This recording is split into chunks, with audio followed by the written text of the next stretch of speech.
Hey there, story lovers. This is Cosmic Rimuru, and we're bringing you an epic adventure. What if Rimuru Tempest replaced Subaru and Ray Zero? Hit like, subscribe, and let's begin this journey. Chapter 1: The Demon Lord's Wrong Turn. The space between worlds tasted like static. That was the only way Rimuru Tempest could describe it, not that anyone was asking. One moment he'd been walking through the corridor connecting his office to the main conference hall.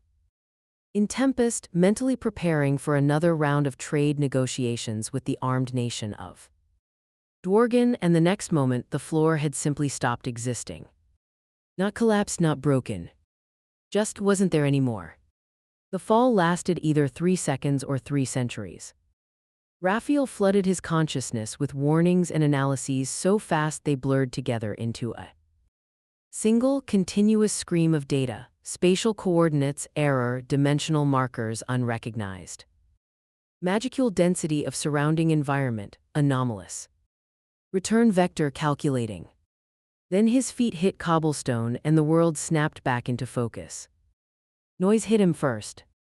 The rumble of cartwheels on stone, the overlapping chatter of hundreds of voices, the clang of blacksmith's hammer somewhere nearby, the high-pitched shout of a merchant advertising his wares. Smells came next: roasted meat, horse dung, fresh bread, and underneath it all, something floral. He couldn't place. Rimuru stood in the middle of a wide street, his human form intact, wearing the black coat and simple traveling clothes he'd thrown on that morning. People streamed around him on both sides.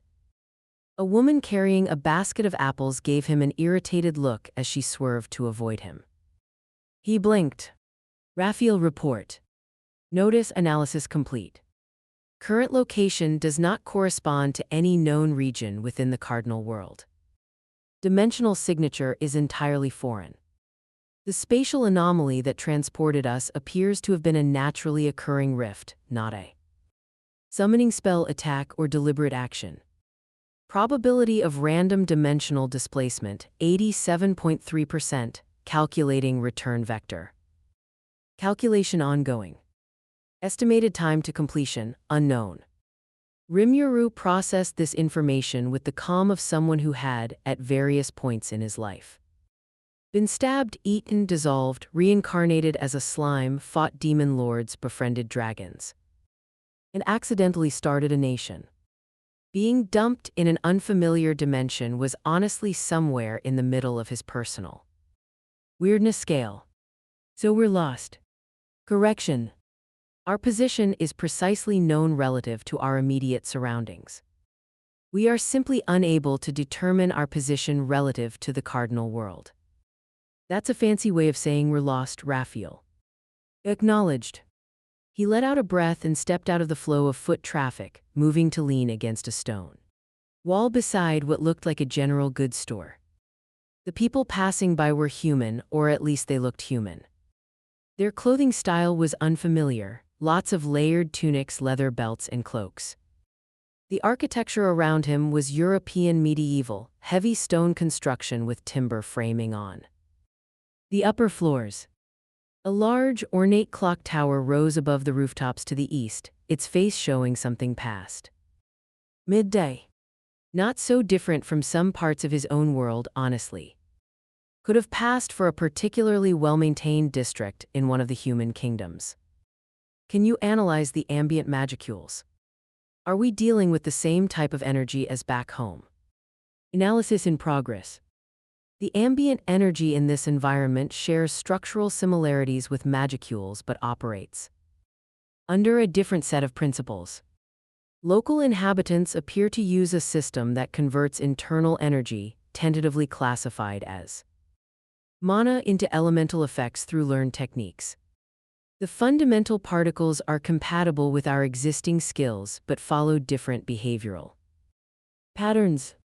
Adaptation protocols are being developed. So magic works here just differently. Affirmative. All existing skills remain functional, combat capability is unaffected. Well, that was something. Rimuru straightened up and looked around properly. Wherever this was, it was clearly a major city. The streets were wide, the buildings were well maintained, and there were what looked like knights in matching uniforms patrolling in pairs. The people seemed mostly at ease, going about their daily business. No signs of war, famine, or disaster. His stomach growled. Right. He'd been on his way to a meeting before literally falling through reality.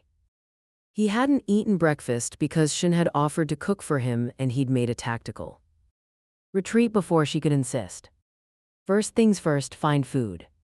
Then figure out where we are and how to get home. You can multitask. Do the analysis while I eat. Acknowledged.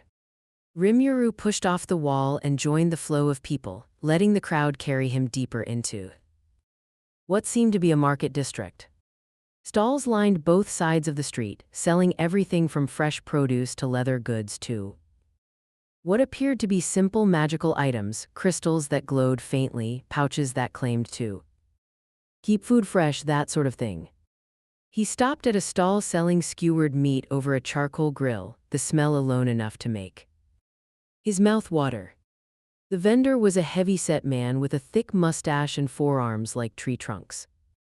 3 of those, please, Rimuru said, pointing at the largest skewers. The vendor gave him a look. That's 15 holy coins, friend. Rimuru reached into his coat pocket and felt the familiar weight of his coin purse. He pulled it out and opened it, revealing a collection of Tempest currency, gold, silver, and copper coins stamped with the seal of the Jura Tempest Federation. The vendor squinted at the gold coin Rimuru held up. What's that supposed to be? Gold, Rimuru said simply. I'm from out of town. Way out of town. Is gold not accepted here? Gold's gold, the vendor said, taking the coin and biting it with practiced skepticism. His eyebrows went up. This is pure, real pure. I can't make change for this, friend. This'd buy my whole cart. Keep it. The skewers smell that good. The vendor stared at him for a long moment, then broke into a wide grin and loaded up 5 skewers. Instead of 3, wrapping them in cloth with the careful reverence of a man who'd just had his entire week made. Rimuru took his bounty and wandered, eating as he walked. The meat was seasoned with something peppery and unfamiliar, charred at the edges, juicy in the middle. Good, really good actually. He made a mental note if he ever figured out what spice this was, Tempest's food stalls could use it. As he ate, Raphael continued feeding him information. The language everyone spoke was different from anything in his world's records, but universal.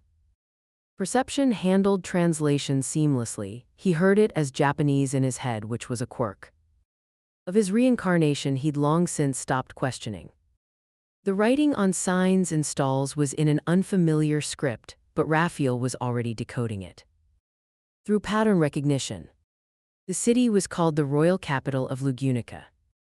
The nation, also called Lugunica, which Rimuru found a bit unimaginative, was a kingdom or had been.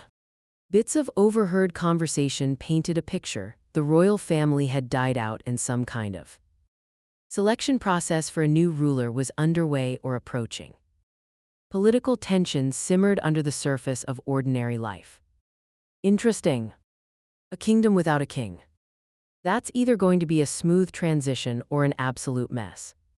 Yeah, that tracks. He finished the last skewer and tossed the cloth wrapping into a waste bin, wiping his hands on his coat. The afternoon sun was warm on his face, and if he was being honest with himself, the situation wasn't dire. He was in no immediate danger. His powers were intact. Raphael was working on a way home. He could afford to take some time, explore, maybe learn a bit about this world before his train of thought derailed as his magic sense picked up a sudden spike of emotional disturbance. Nearby, not magical energy, emotional. Fear, frustration, and beneath both, a desperate determination. Coming from an alley about 40 meters to his left. Rimuru paused. He could ignore it. He was a visitor here, a dimensional tourist with no stake in local affairs. Whatever was happening in that alley was none of his business. He was already walking toward it. Some habits die hard, huh? Your tendency to involve yourself in the problems of strangers has historically resulted in Significant complications. It has also resulted in the founding of a nation, the acquisition of multiple powerful allies, and your evolution into a demon lord. Risk assessment is inconclusive. Was that a joke, Raphael? Negative. It was a statistical observation. The alley was narrow and dim, wedged between a tall stone building and what looked like a warehouse. Rimuru rounded the corner and took in the scene in about half a second. A girl, young, maybe early teens, with blonde hair and sharp red eyes, was sprinting toward him. At full speed, clutching something small and bright against her chest. Behind her, 3 men in rough clothing were giving chase, though they were falling behind. The girl was fast, her bare feet slapping against the cobblestones with practiced agility. She saw Rimuru in her path and didn't slow down. "Move it," she barked, her voice carrying the particular authority of someone who'd grown up in streets like these. Rimuru stepped aside. The girl blew past him like a gust of wind, and the 3 men arrived seconds later, wheezing and red-faced. "Hey, you, did you see a girl come through here?" The lead one panted, hands on his knees. "Blonde. Vast. Rude," Rimuru said. "That's the one." "Went that way," Rimuru said, pointing in the exact opposite direction of where the girl had actually gone. The men took off. Rimuru watched them go with mild amusement. He didn't know what the girl had stolen or from whom, but 3 grown men chasing a barefoot kid. Through alleys tripped every wrong side of this conflict alarm he had. He turned to continue on his way and nearly walked into someone. "Excuse me." The voice was breathless, worried, and distinctly feminine. Rimuru looked up and then up a bit more because the person in front of him was taller than his human form, and found himself face to face with one of the most striking people he'd ever seen. Silver-white hair fell past her shoulders, framing violet eyes that were wide with urgency. Pointed ears marked her as something other than human. She wore a white and purple outfit that managed to look both practical and elegant, and a small cat-like spirit floated beside her head, its fur a matching shade of silver gray.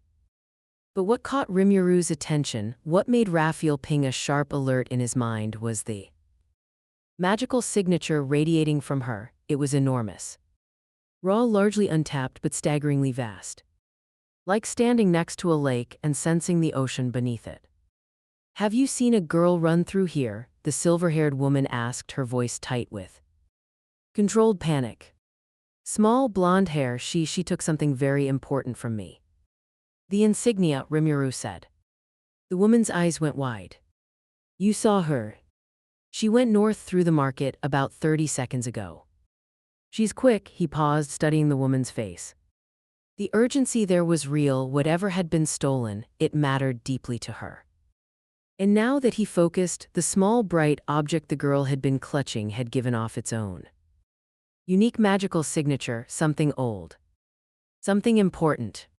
Raphael, that object the girl was carrying. Analysis. The object emitted a concentrated magical signature consistent with a powerful artifact. Classification suggests it serves as a marker or key of some kind, possibly related to a selection or authentication process. The energy pattern is unique within our current observational dataset. A selection marker. In a kingdom that was choosing a new ruler. "I can help you find her," Rimuru said. The woman hesitated, the floating cat spirit narrowed its eyes at him. "And why would you do that, I wonder?" the spirit said, its voice surprisingly deep and skeptical. "For something that looked like a plush toy. What's in it for you?" "Puck," the woman chided. "It's a fair question," Rimuru said, unbothered. "Honestly, I'm new in town, I've got nothing else to do, and you look like you could use a hand." "We don't need help from strangers," Puck said, floating protectively closer to the woman. "Puck, please." The woman turned back to Rimuru, and he could see the internal war playing out on her face, the need to find the insignia quickly versus the risk of trusting a stranger. Need one. My name is Emilia, just Emilia. And I would appreciate the help if you're truly offering." Rimuru Tempest. And yeah, I'm truly offering, he smiled easily. Which way did you last see her heading before you lost track? Toward the slums in the lower district. I've been searching for over an hour. An hour, Rimuru tilted his head. Then she's probably gone to ground somewhere, sold it or stashed it. We're not going to find her by running around randomly. I know that, Emilia said, frustration leaking through. But I don't have any way to track. I do. Both Emilia and Puck looked at him. Rimuru closed his eyes for a moment, extending his magic sense outward. The city bloomed in his awareness like a vast, intricate web of life and energy. Thousands of people, each with their own faint magical signature. Buildings, streets, the flow of water through underground channels. It was a lot of data, but Raphael sorted through it with mechanical precision, filtering for two specific signatures: the girl's distinct life force pattern and the artifact's unique energy. Output. There. About 600 meters to the northwest, in a densely packed area that his sense told him was probably the slums Emilia had mentioned, the girl was stationary. And the insignia was still with her. Found her, Rimuru said, opening his eyes. She's in the lower district, like you said, hasn't moved in a few minutes. Probably in a building. Emilia stared at him. How could you possibly? I'm good at finding things. Come on, we're losing daylight. He started walking, and after a moment of stunned hesitation, Emilia followed. Puck floated alongside, those small eyes watching Rimuru with an intensity that belied the spirits. Cute appearance. That spirit. Analysis.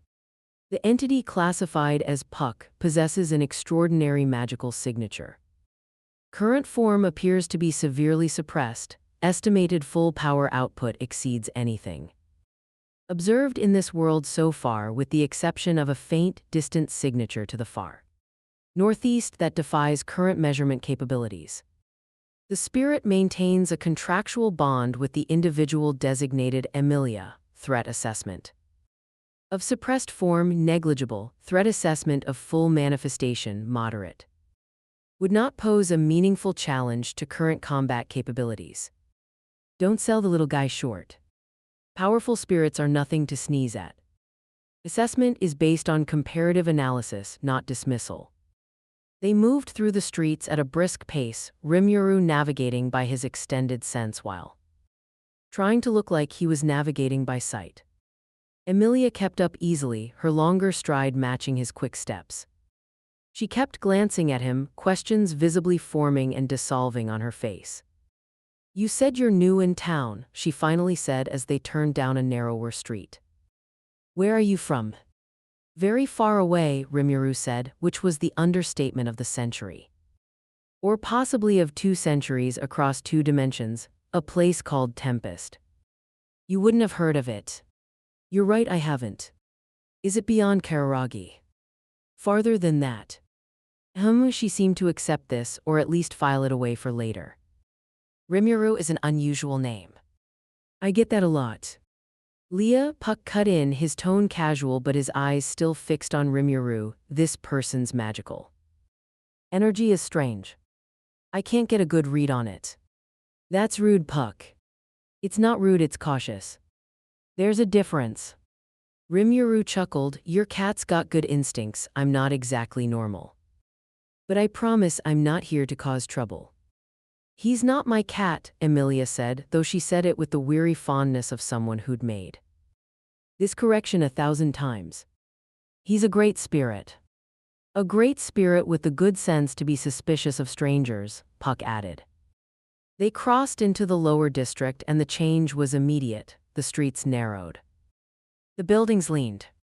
The people here moved differently, faster, more guarded, eyes that tracked strangers with automatic wariness. Rimuru recognized it instantly. Every city had a district like this. Even Tempest had gone through an early phase where the less established residents clustered together in rough quarters before the infrastructure caught up.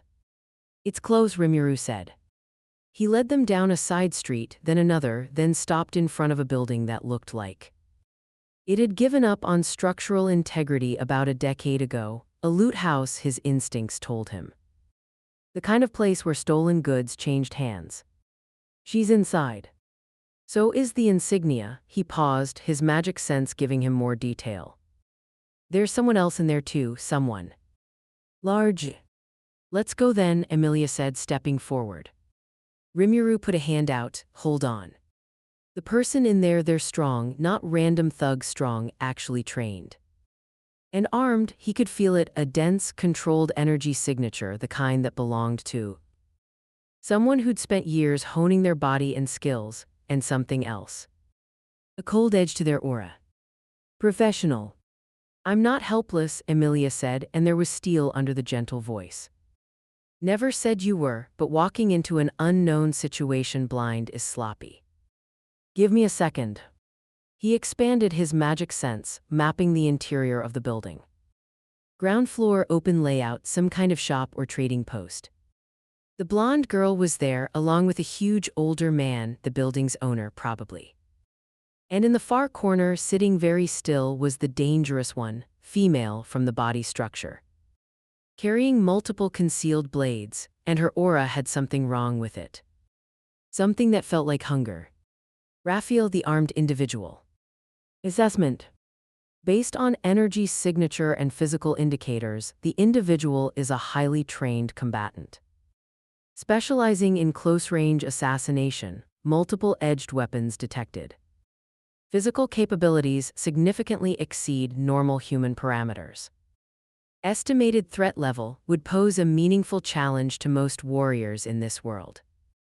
Threat to us, none. Okay, Rimuru said, here's the situation. The girl's in there with the building's owner and someone else, someone dangerous. I think we're walking into some kind of deal. The girl probably brought the insignia here to sell it. Then we need to hurry before. Emilia, he said it calmly, and something in his tone made her stop. He'd used that voice in council meetings, in war rooms, in negotiations with beings who could level cities. It wasn't commanding so much as certain. We'll get it back, I promise. But let me go in first. Why you? Because if something goes wrong in there, I can handle it. You don't even have a weapon. Rimuru smiled. I really don't need one. He pushed open the door. The interior of the loot house was dim, lit by a handful of oil lamps that cast more shadow than light. Shelves lined the walls, cluttered with a chaotic assortment of goods, some clearly stolen, others just old. The air smelled like dust and old wood. The blonde girl felt, he'd learn later, was standing at a counter in the middle of the room, arguing with a giant of a man who sat behind it like a boulder behind a desk. The old man had to be close to 2 meters tall, barrel-chested, with a face that looked like it had been carved from weathered stone. He was counting coins. And in the corner, sitting in a chair with her legs crossed and a smile that didn't reach her eyes, was a woman with long black hair and a dress that showed an impractical amount of skin for someone carrying that many knives. Rimuru could count at least 8 blades on her person, and those were just the ones he could detect with a casual scan. Her eyes found him the moment he stepped through the door, and they lit up with something that was equal parts curiosity and appetite. Well, the woman said, her voice silky and amused. An unexpected guest. Old man Rome, I thought you said this was a private transaction. The old man Rome looked up from his coins with a scowl. It is. Who the hell are you? Just a guy looking for something that was stolen from a friend of mine, Rimuru said, stepping inside. He kept his posture relaxed, hands in his pockets. His eyes swept the room once, cataloging exits, angles, and the positions of everyone present. Old habits from a lifetime of combat. Felt's eyes went wide. Hey, you're the guy from the alley. How'd you find me? Trade secret, Rimuru looked at the counter. There it was, a small, ornate insignia, glowing faintly with contained power. Beautiful craftsmanship, that's the item. My friend would very much like it back. Your friend should have held on to it better, Felt shot back, crossing her arms. Besides, I already made a deal. She jerked her head toward the black-haired woman. She's buying it. Rimuru looked at the woman, she smiled back at him. It was the smile of someone who was already calculating the most efficient way to kill everyone in the room. Is that so? Rimuru said. What's the price? 10 holy gold coins, the woman said. A very generous offer for such a small trinket. Notice. The individual's heart rate and microexpressions indicate deception. She has no intention of completing a legitimate transaction. Analysis of body language suggests she intends to eliminate all witnesses after acquiring the item. Rimuru had already figured that much out. You didn't spend years dealing with scheming demon lords and not learn to read a room. The door opened behind him and Emilia stepped in. Because of course she did. I told you to wait outside, Rimuru said, not turning around. And I decided not to, Emilia said. She stepped up beside him and he saw her eyes lock onto the insignia. That belongs to me. Felt stiffened. She was looking at Emilia, really looking, and something like recognition flashed across her face, not personal recognition. More like she was seeing the pointed ears, the silver hair, and connecting dots she didn't like. You're a half-elf, Felt said flatly. Yes, Emilia said, and Rimuru heard the practiced neutrality in that single word. The way someone says something they've had to defend so many times it's become automatic. Right, Felt's expression hardened. Old man deals off. I'm selling to her, she pointed at the black-haired woman. The deal was already with me, little one, the woman said, standing up. She moved like liquid, all smooth lines and hidden edges. And I believe it's time we concluded our business. Rimuru felt it before he saw it, the shift in her intent, the way her muscles coiled under her skin, the slight redistribution of weight to the balls of her feet. She was about to attack. Not eventually. Now. Emilia, Rimuru said, take one step to the left. What? Now. Emilia moved. The black blade that would have opened her throat passed through the space she'd occupied a quarter second earlier. The woman, the assassin, had crossed the entire room in an eye blink, a curved cookery knife in each hand, and she was already spinning into a follow-up strike aimed at Rimuru's midsection. She was fast, genuinely impressively fast. In this world, she was probably considered terrifyingly so. Rimuru caught the blade between two fingers. The room went very quiet. The assassin stared at her cookery, trapped effortlessly between Rimuru's index and middle finger. She pulled, it didn't move.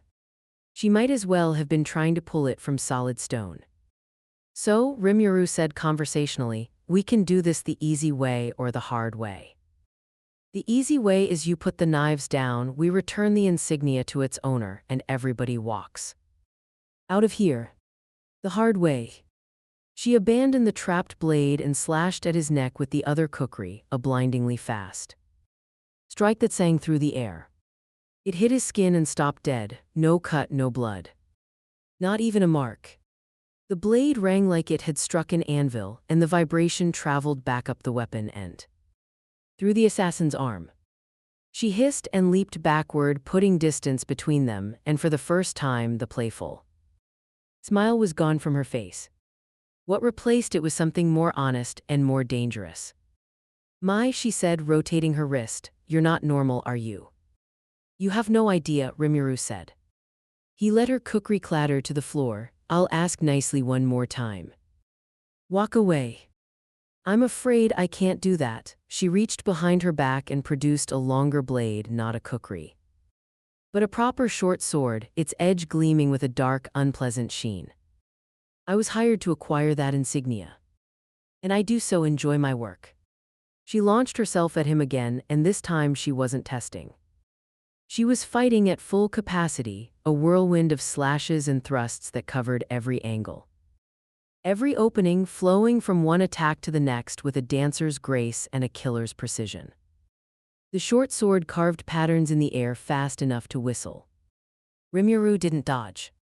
He didn't need to. He stood in the center of her storm with his hands in his pockets and let every strike bounce off his body like rain off a statue. Each impact produced that same ringing sound, metal on something far harder than metal, and the vibrations were visibly wearing on her arms and shoulders. She was bruising herself with the force of her own attacks. Behind him, he heard Emilia gasp. Felt swore under her breath. Old Man Rome had risen from his seat, a massive club in his hands, but he seemed frozen not by magic, just by the sheer impossibility of what he was watching. The assassin disengaged, breathing hard. Her eyes were wild. Not with fear, with excitement. "What are you?" she breathed. "Someone way out of your league," Rimuru said. He wasn't being arrogant, he was being accurate. "But you're good. In another context, I'd probably want to recruit you. Right now, though, I need you to stop trying to kill people in this room." "Recruit me?" She laughed, bright and genuine. "Oh, I like you. Most people are screaming by now." She shifted her grip on the short sword. "But I'm afraid stopping isn't in my nature." She moved, and this time she didn't aim for Rimuru. She pivoted and launched herself at Felt, going for the girl and the insignia in one swift motion. Rimuru didn't move from where he stood. He didn't need to. Raphael. Absolute hold. The assassin froze in midair, every muscle in her body locked. Her momentum died as if the laws of physics had simply decided she was done moving. She hung there, a foot off the ground, her sword arm extended toward where Felt was stumbling backward, and the look on her face shifted from excitement to something she clearly wasn't used to. Feeling confusion, and the first glimmer of real fear. What is this?" she managed through gritted teeth. Even her jaw was barely cooperating. Rimuru walked over to her, casual as a stroll through a garden. He plucked the short sword from her rigid fingers and examined it briefly before setting it on the counter. Then he did the same with every concealed blade on her person, all 12 of them, as it turned out, Raphael having identified the ones he'd missed on the initial scan. He laid them out in a neat row on the counter like a macabre place setting. "Here's what's going to happen," he said. "You're going to tell me who hired you. Then you're going to leave. And you're not going to come back to hurt anyone here. And if I refuse..." Rimuru looked at her. Just looked. And he let the tiniest fraction of his aura slip through the tight control he always maintained.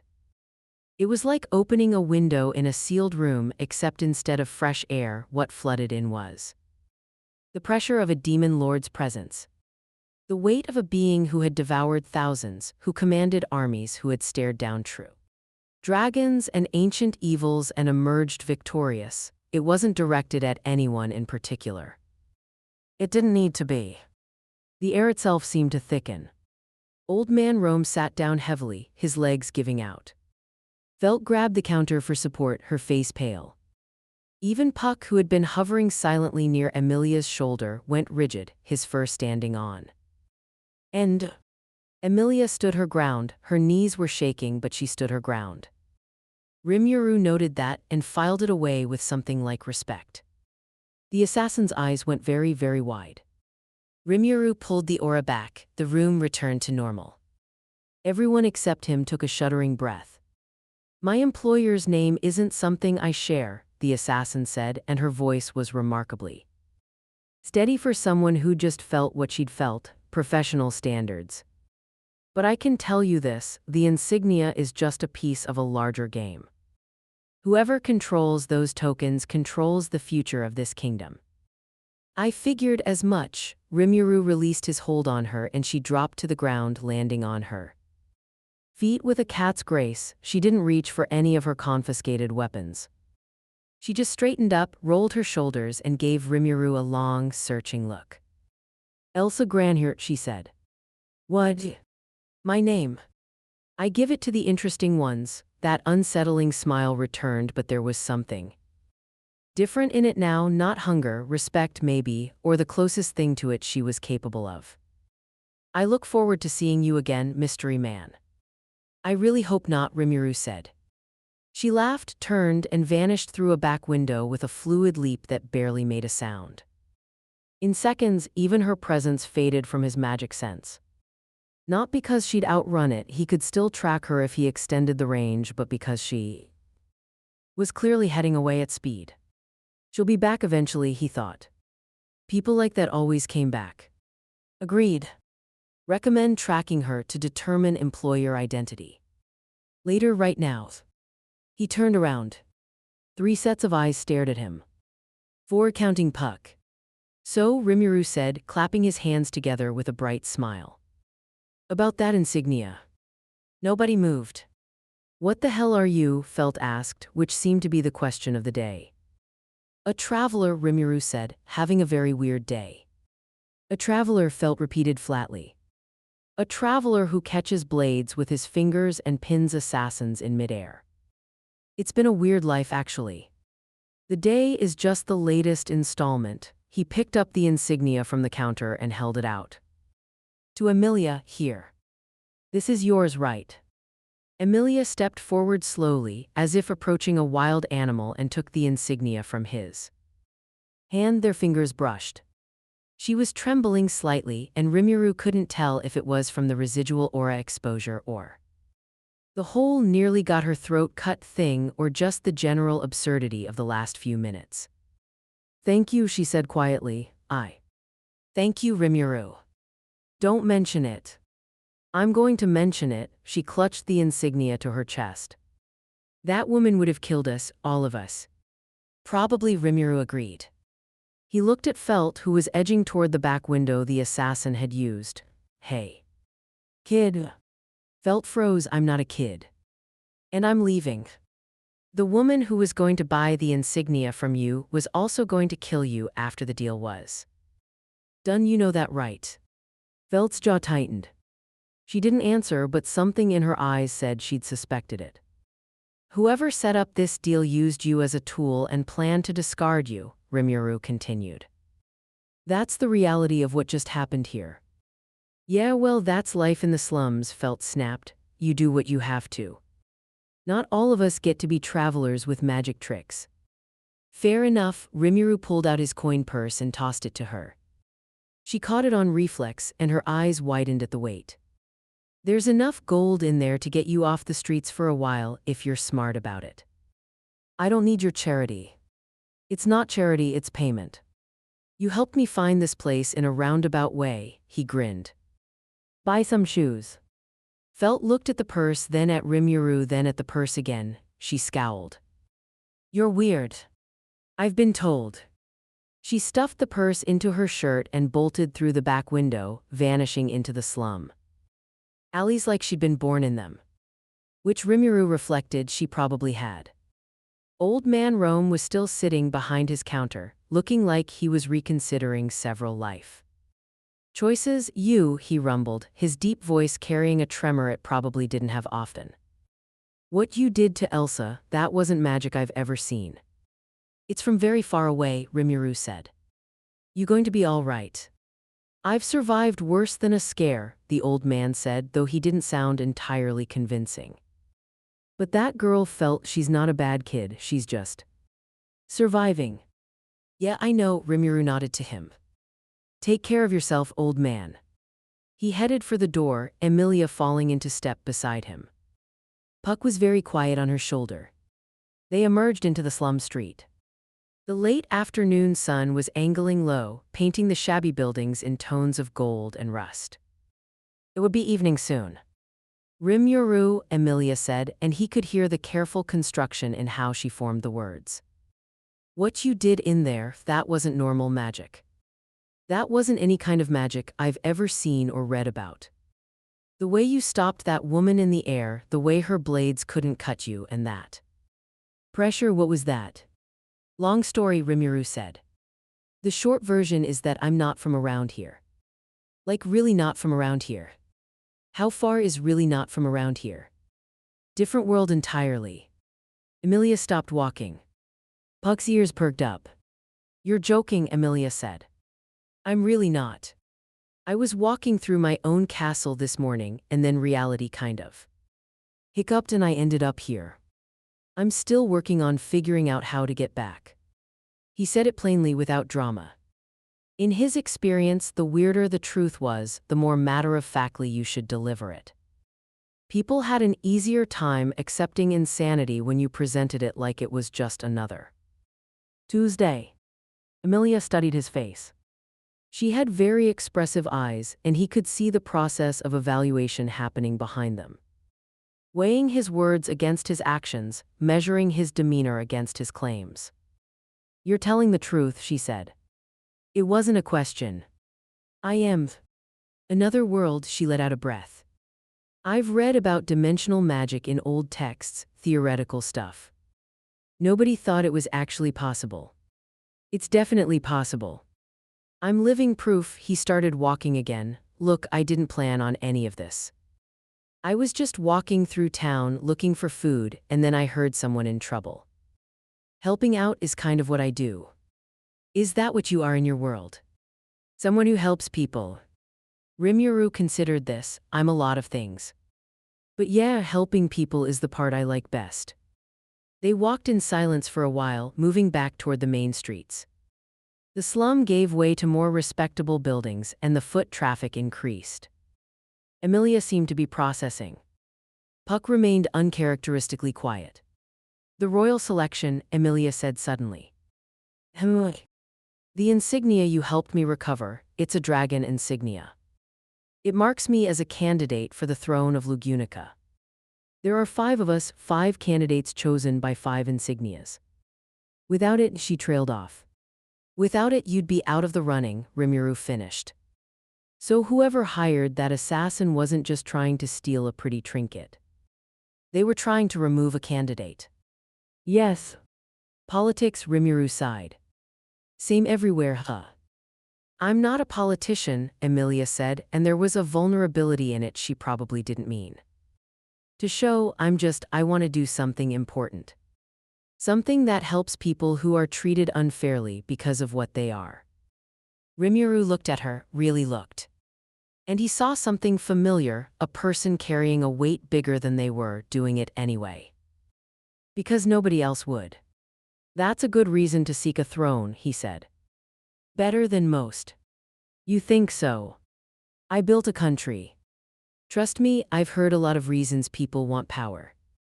Yours is one of the few that doesn't make me want to roll my eyes." Emilia blinked. "You built a country." "Told you. Long story." Before she could press for details, Rimuru's magic sense pulsed with a new detection. Someone powerful was approaching, very powerful. And fast. He turned just as a figure appeared at the end of the street, moving with purpose. Red hair. No, not just red, red like fire, like sunset, like the concept of red had decided to become a person. The young man wore a knight's uniform, a sword at his hip, and moved through the crowd with an ease that spoke of either extreme confidence or extreme ability, probably both. Notice. Incoming individual possesses an extraordinary concentration of unique abilities. Detecting multiple distinct power signatures layered within a single entity, this individual is anomalous. Preliminary assessment suggests a power level significantly above any other entity detected in this world, excluding the distant northeastern signature mentioned previously. How significantly? Rimuru raised an eyebrow. That was rare. Raphael didn't throw around peer level lightly. The red-haired knight reached them and stopped, his eyes sweeping the scene with practiced efficiency. His gaze found Emilia first, confirmed she was unharmed, and then settled on Rimuru with laser focus. "Lady Emilia," the knight said, his voice carrying the crisp tone of someone used to formal address. "I received reports of a disturbance in the lower district. An altercation involving an armed assailant. Are you injured?" "I'm fine, Reinhard," Emilia said, and Rimuru caught the mixture of relief and mild exasperation in her voice. "Thanks to this person." Reinhard Vanistria looked at Rimuru. Rimuru looked back. There was a moment, brief but significant, where 2 beings of extraordinary power simply acknowledged each other. Rimuru felt Reinhard's senses washing over him, trying to read him, categorize him, assess him. And he felt those senses hitting the wall of his own concealed nature and bouncing back with incomplete data. Reinhard's eyes narrowed fractionally, just a fraction. But on a face that controlled, it was practically a shout.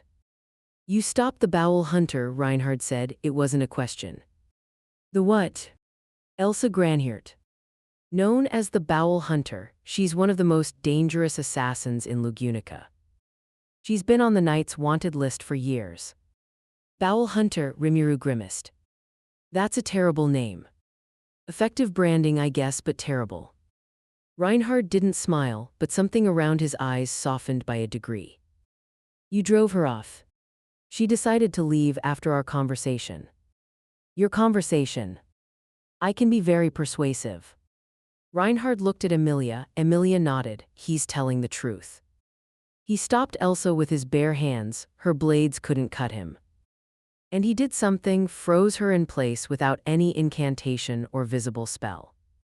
The red-haired knight returned his attention to Rimuru, and this time there was a different quality. To his gaze, not suspicion exactly.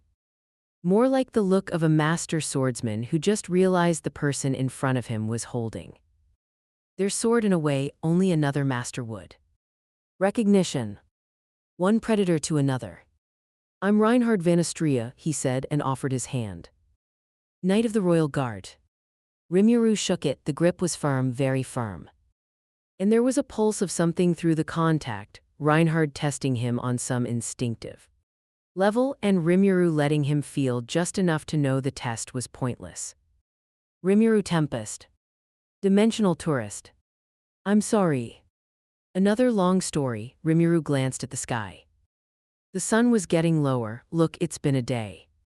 Emilia has her insignia back, the assassin is gone, and I think we could all use some food and maybe an explanation or two. Is there somewhere we can sit down?" Reinhard considered this for exactly 2 seconds. "I know a place." They ended up at a modest tavern in the merchant district, seated in a corner booth with enough privacy to talk freely. Reinhard had a quiet word with the tavern owner, and suddenly their table had the best service. The building, meals arriving with remarkable speed. Rimuru ate with enthusiasm. The food in this world was good. Different spice profiles from what he was used to, heavier on the herbs but solid. He worked through a plate of roasted bird, some local equivalent of chicken, while telling a carefully edited version of his situation. He told them about being from another world. He told them about the dimensional rift. He told them he was looking for a way home. He did not tell them he was a demon lord or a slime, or that he commanded a nation of monsters. Not because he was hiding, he'd tell them if they asked directly, but because dumping all of that at once would derail the conversation.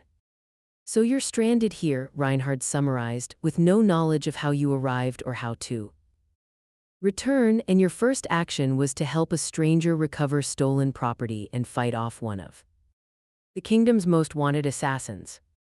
"When you put it that way, it sounds more impressive than it felt," Rimuru said. "Honestly, the food stalls in your market were more exciting."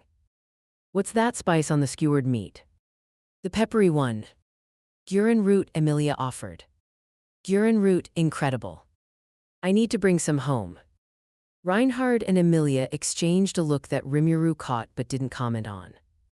He knew what they were thinking. Who was this person? How was he so casual about all of this? And most importantly, what did his presence mean for the larger political situation in Lugunica? Reinhard, to his credit, asked the important question directly. "Rimuru, your abilities. What you did to Elsa Granhirt. Are there others like you where you come from?" "Like me specifically, no. But strong people, yeah, plenty. My world has its share of heavy hitters." "And you? Where do you rank among them?" Rimuru paused with a bite of food halfway to his mouth. He considered the question. Where did he rank? He was a true demon lord. He'd fought and defeated beings that could reshape continents. He had ultimate skills that operated on a conceptual level beyond what normal magic could achieve. He commanded the loyalty of beings who could individually lay waste to armies. "Near the top," he said. Not the absolute top, there are a few beings in my world I'd rather not fight without good reason but near. Reinhard nodded slowly. He'd been watching Rimuru's face during that answer with the intensity of someone who could read truth from lies, and whatever he saw seemed to satisfy him. I'd like to offer you the hospitality of the capital, Reinhard said. As a knight of the Royal Guard, I can arrange accommodation and… Actually, Emilia cut in, and there was a determination in her voice that made both men look at her. I'd like to offer him an invitation to the Mather's domain. Silence. Lady Emilia, Reinhard said carefully, that's… He saved my life, he recovered my insignia. And he's stranded in a world he doesn't know. Emilia's chin was up, her eyes firm. She'd made a decision, and Rimuru recognized the look of someone who wasn't going to be talked out of it. He'd worn that look himself enough times. The least I can do is offer him a place to stay while he figures out how to get home. Lord Roswell has the resources and the library. If anyone can help with dimensional magic, it would be his collection. She's sharp, Rimuru thought. The library angle was a good one. If this world had any research on dimensional travel, a powerful noble's personal collection was exactly where it would be. I appreciate that, Rimuru said. And I accept if it's not too much trouble. It's no trouble at all. Emilia smiled, and it transformed her face, the worry and tension falling away to reveal something bright and genuine underneath. After what you did today, it's the least I can do. Puck, who had been dozing on Emilia's shoulder for the past 20 minutes, cracked one eye open. I'm watching you, he mumbled at Rimuru, then went back to sleep. Rimuru laughed. They parted ways with Reinhard at the tavern door. The knight shook Rimuru's hand again, and this time the grip lingered a moment longer. Rimuru Tempest, Reinhard said. I have a feeling we'll be seeing each other again soon. Probably. I seem to end up in interesting situations. One more thing, Reinhard's expression was still controlled, still professional, but something genuine leaked through around the edges. When Elsa Granhirt attacks someone, they rarely survive. The fact that Lady Emilia is unharmed is not something I'll forget. You care about her, Rimuru observed. I care about the people of this kingdom. All of them. A pause, but yes, she's important. More than she knows. He turned and walked away into the evening crowd, his red hair catching the last light of the setting sun like a banner. That guy, Rimuru thought, watching him go, he's the real deal. Whatever his full power is, I'd love to see it sometime. Inadvisable. Testing an entity of that caliber without proper intelligence would carry non-trivial risk, even for us. Relax, Raphael, I said, see it, not provoke it. Rimuru snorted. Fair point. He turned to Emilia, who was standing beside him, her insignia safely tucked away, her familiar floating in dreamless sleep on her shoulder, her expression carrying the particular lightness of someone who'd had a terrible day turn unexpectedly okay. So Rimuru said, when do we leave for this Mather's domain? Tomorrow morning. I have a carriage arranged. She glanced at him. You really are from another world. Really, truly. And you really built a country. From scratch, started with about 100 goblins and a direwolf pack. Emilia stared at him. Then she laughed, not a polite laugh, not a diplomatic laugh, but a real one, bright and startled. And a little bit incredulous. You are the strangest person I've ever met. That's what the goblins said too. They walked together through the capital's streets as evening settled over Lagunica, two people from different worlds sharing a comfortable silence that neither of them had expected to find. Behind them, the loot house in the slums sat empty, its owner nursing a stiff drink and reconsidering his profession. Somewhere in the shadows of the city, an assassin named Elsa Granhirt ran her thumb along a blade and smiled, thinking about a man whose skin she couldn't cut. And in the royal palace, a red-haired knight stood before a window and stared out at the city, turning a name over in his mind. Rimuru Tempest. Something had changed today. Something that would ripple outward in ways none of them could yet predict. Rimuru, for his part, was thinking about Gyur en route, and about how long it would take Raphael to crack dimensional travel, and about a silver-haired girl who wanted to change a kingdom because she knew what it felt like to be treated as less than what she was. This world, he thought, as the stars began to appear over Lugunica's skyline, it's got problems. Real problems, the kind you can't just punch away. Correction. Many problems can, in fact, be resolved through sufficient application of force. You know what I mean. Acknowledged.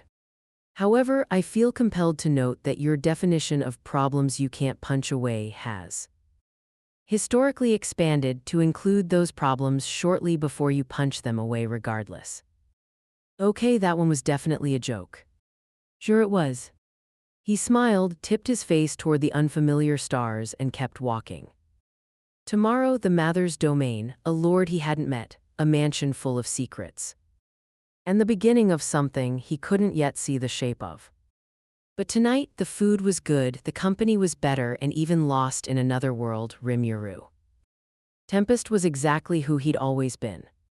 Someone who walked toward trouble and smiled when he found it. Chapter 2, A Maid's Suspicion, a Lord's Calculation. The carriage rattled along a dirt road that wound through countryside so green it looked painted. Rolling hills, clusters of dense forest, meadows dotted with wildflowers Rimuru couldn't name. Mather's domain was the kind of picturesque that belonged on a postcard, if this world had postcards. Which, based on what he'd seen of the postal system so far, it did not. Rimuru sat across from Emilia in the carriage's modest interior, watching the landscape scroll past. Through the window, Puck was curled up in Emilia's lap, occasionally cracking an eye open to glare at Rimuru before going back to sleep. The spirit's distrust had softened from active hostility to grudging tolerance, which Rimuru counted as progress. So tell me about this Lord Roswal, Rimuru said. Emilia shifted in her seat. He's complicated. Complicated good or complicated bad? Complicated, she chose her words carefully. He's my sponsor. He supports my candidacy in the royal selection. He's powerful, one of the strongest mages in the kingdom. And he's been very generous to me. But nothing. He's been kind. Rimuru heard what she wasn't saying, the slight hesitation. The way her eyes dropped to Puck when she said kind, as if checking with the spirit for confirmation. She trusted Roswal, but not completely, not in her gut. Raphael, make a note. Investigate Roswal L. Mathers. Emilia's body language suggests complicated power dynamics. Noted. Additionally, I have completed preliminary analysis of the ambient magical field in this region. The Mather's domain sits atop an unusually dense concentration of mana. The density is artificial. Someone has been cultivating and concentrating magical energy in this area for an extended period, estimated timeframe centuries. Centuries, that's dedicated. The implication is that either the Mathers family has maintained consistent magical infrastructure across multiple generations, or a single individual has been active for an unusually long time. Rimuru filed that away.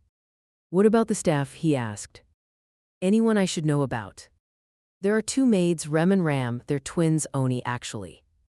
They handle everything at the mansion. Emilia paused, they're very protective. Especially of each other. Oni, Rimuru perked up.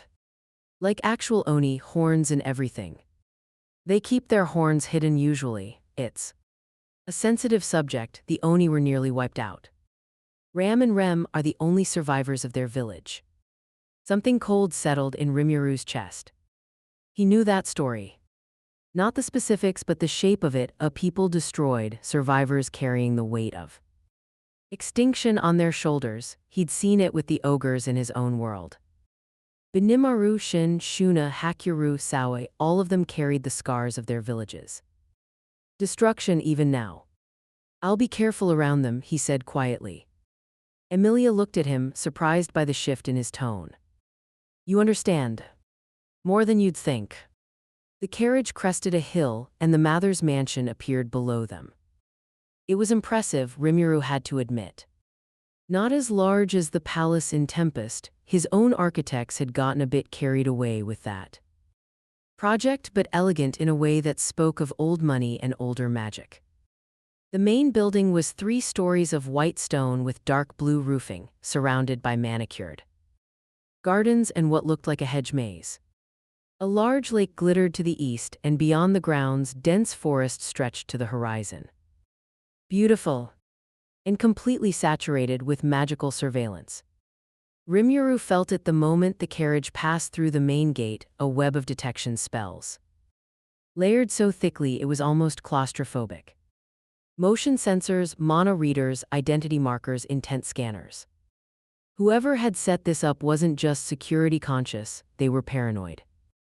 17 distinct detection barriers identified, all are now aware of our presence. Several are attempting to analyze our magical composition. I am feeding them a sanitized profile consistent with a moderately powerful human mage. Do you wish me to maintain this deception? No, let them read what they read. I'm not here to hide. Adjusting. Full magical signature, now visible to detection systems. There was a pause. Rimuru bit back a laugh. The carriage rolled to a stop in front of the mansion's main entrance, and the door was opened from outside before Rimuru could reach for it. 2 young women stood at the base of the stairs. Twins, clearly, though not identical in the way he'd expected. Both had short hair, one pink, one blue, and wore matching maid uniforms in black and white. Their faces were similar but carried different expressions. The pink-haired one radiated sharp, cool assessment, while the blue-haired one projected a softer demeanor that didn't quite mask the tension underneath. The pink-haired maid, Rimuru guessed, based on the way she stood slightly forward, slightly more aggressive, spoke first. Welcome back, Lady Emilia. Ram trusts your trip to the capital was productive. Her eyes slid to Rimuru. And you've brought a stray. Ram, Emilia said, stepping down from the carriage. This is Rimuru Tempest. He helped me recover my insignia when it was stolen. I've invited him to stay with us while he sorts out a personal matter. A personal matter, Ram repeated, her voice flat as paper. She looked Rimuru up and down with the kind of frank appraisal that would have made a lesser person squirm. He doesn't look like much. First impressions can be deceiving, Rimuru said cheerfully. Ram's first impressions are never wrong. There's a first time for everything. The corner of Ram's mouth twitched. Not a smile, Ram didn't seem like the smiling type, but something adjacent. An acknowledgement that he'd fired back instead of wilting. Point scored. The blue-haired twin stepped forward. I'm Rem. It's a pleasure to meet you, Mr. Rimuru. Her voice was polite, warm even, but Rimuru caught something else. Her nostrils flared slightly as she drew closer. She was smelling him. Raphael. The individual designated Rem possesses an enhanced olfactory capability consistent with Oni physiology. She is attempting to detect specific scent markers. Analysis suggests she is searching for a particular magical signature, possibly related to a known threat or entity in this world. Our scent profile does not match what she's searching for, which appears to be causing her confusion. Rem's brow furrowed, the tiniest crease barely visible, but Rimuru's enhanced perception caught it. She was expecting to smell something specific on him, and she wasn't finding it. Instead, she was getting what? What did a demon lord slime from another dimension smell like to an Oni's magical senses? Probably something deeply weird. Ram, Emilia said, is Lord Roswell available? Lord Roswell is in his study, Ram said. He's been expecting you. Apparently, the way she said apparently carried a footnote's worth of subtext. Roswell knew things he shouldn't, and the maids were used to it but not happy about it. Emilia nodded. I'll go see him. Rimuru, would you mind waiting? I should explain the situation to him first.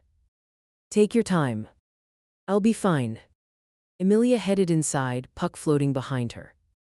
Rimuru stood in front of the mansion with two Oni maids, one of whom was looking at him like he was a moderately interesting piece of furniture, and the other of whom was looking at him like he was a math problem she couldn't solve. So Rimuru said, "Nice place. Ram will show you to a guest room," Ram said. "Follow me and don't touch anything." "What about the hedge maze? Can I touch that? Especially not the hedge maze." She turned and walked inside without checking if he followed. Rimuru grinned and fell into step behind her. Rem brought up the rear, and he could feel her eyes on his back the entire way. The mansion's interior matched its exterior, elegant, well-maintained, and absolutely soaked in magic. Every hallway had at least 2 concealed detection spells. Several of the paintings on the walls were enchanted with monitoring capabilities. The rugs were warded. Even the chandeliers were casting passive scanning fields. This level of surveillance exceeds any noble household's reasonable security requirements. This is the infrastructure of someone who expects infiltration and has experience dealing with it, or someone who's hiding something they really don't want found. Ram led him to a guest room on the 2nd floor. It was comfortable: a large bed, a writing desk, a wardrobe, and a window overlooking the gardens. Simple but well appointed. "Dinner is at 7, Ram said from the doorway. "Bathing facilities are down the hall. Don't wander the east wing, it's Lord Roswell's private quarters. Don't enter the forbidden library on the 3rd floor, don't. Let me guess. Don't touch anything. You learn fast for a stray." She left. Rimuru listened to her footsteps recede down the hallway, crisp and precise. Then he heard a second set of footsteps, softer, more hesitant, that stopped just outside his door. "You can come in, Rem," he said. A pause. Then the door opened, and the blue-haired maid stepped inside. She'd composed her face into a pleasant mask, but her eyes were sharp and searching. "I brought fresh towels," she said, holding up a stack that she placed on the desk. "And I wanted to ask if there's anything specific you need for your stay. I'm pretty low maintenance." "Thanks, though." He sat on the edge of the bed, keeping his posture open and relaxed. "You wanted to ask me something else, didn't you?" Rem's pleasant mask flickered. "I'm sure I don't know what you mean. You smelled something on me. Or didn't smell something you expected to, and it's bothering you." Silence stretched between them. Rem's hands tightened on the fabric of her apron, knuckles whitening for just a moment before she forced them to relax. "You're very perceptive, Mr. Rimuru." "It's a survival skill." He leaned back on his hands. "Look, I know you and your sister are protective of this household. That's good, that's exactly what good people do, so I'll be straight with you. I'm not from this world, I'm not here to cause trouble. I helped Emilia because she needed help, and I'm staying here because she offered and because I need access to a library that might help me get home. That's the whole story." Rem studied him. She was better at hiding her thoughts than her sister, where Ram wore her skepticism openly. Rem tucked hers away behind layers of courtesy, but it was there. Rimuru could see it. "You don't smell like anything Rem has ever encountered," she said finally. "Not human, not demi-human, not spirit. You smell like the air before a thunderstorm. Like something vast and far away. That's actually kind of poetic. It's concerning." "Fair." He met her eyes directly. "I know I'm asking you to trust a stranger, and I know that's a lot to ask, so I won't ask it. Judge me by what I do while I'm here, not by what I say. If at any point you think I'm a threat to this household, come talk to me directly. I'd rather have an honest conversation than a misunderstanding." Rem held his gaze for a long moment. Something shifted behind her eyes, not trust, not yet, but the acknowledgement that he'd spoken to her like an equal rather than a servant. A small thing, but small things mattered. "Dinner is at 7, she repeated. "You mentioned. Don't be late." Rem spent all afternoon on the roast. She left, closing the door softly behind her. Rimuru let out a breath and fell backward onto the bed, staring at the ceiling. 2 Oni maids who survived a genocide. A mage lord with centuries of magical infrastructure and surveillance paranoia. A half-elf candidate for a contested throne. And me, a slime who stumbled in from the wrong dimension.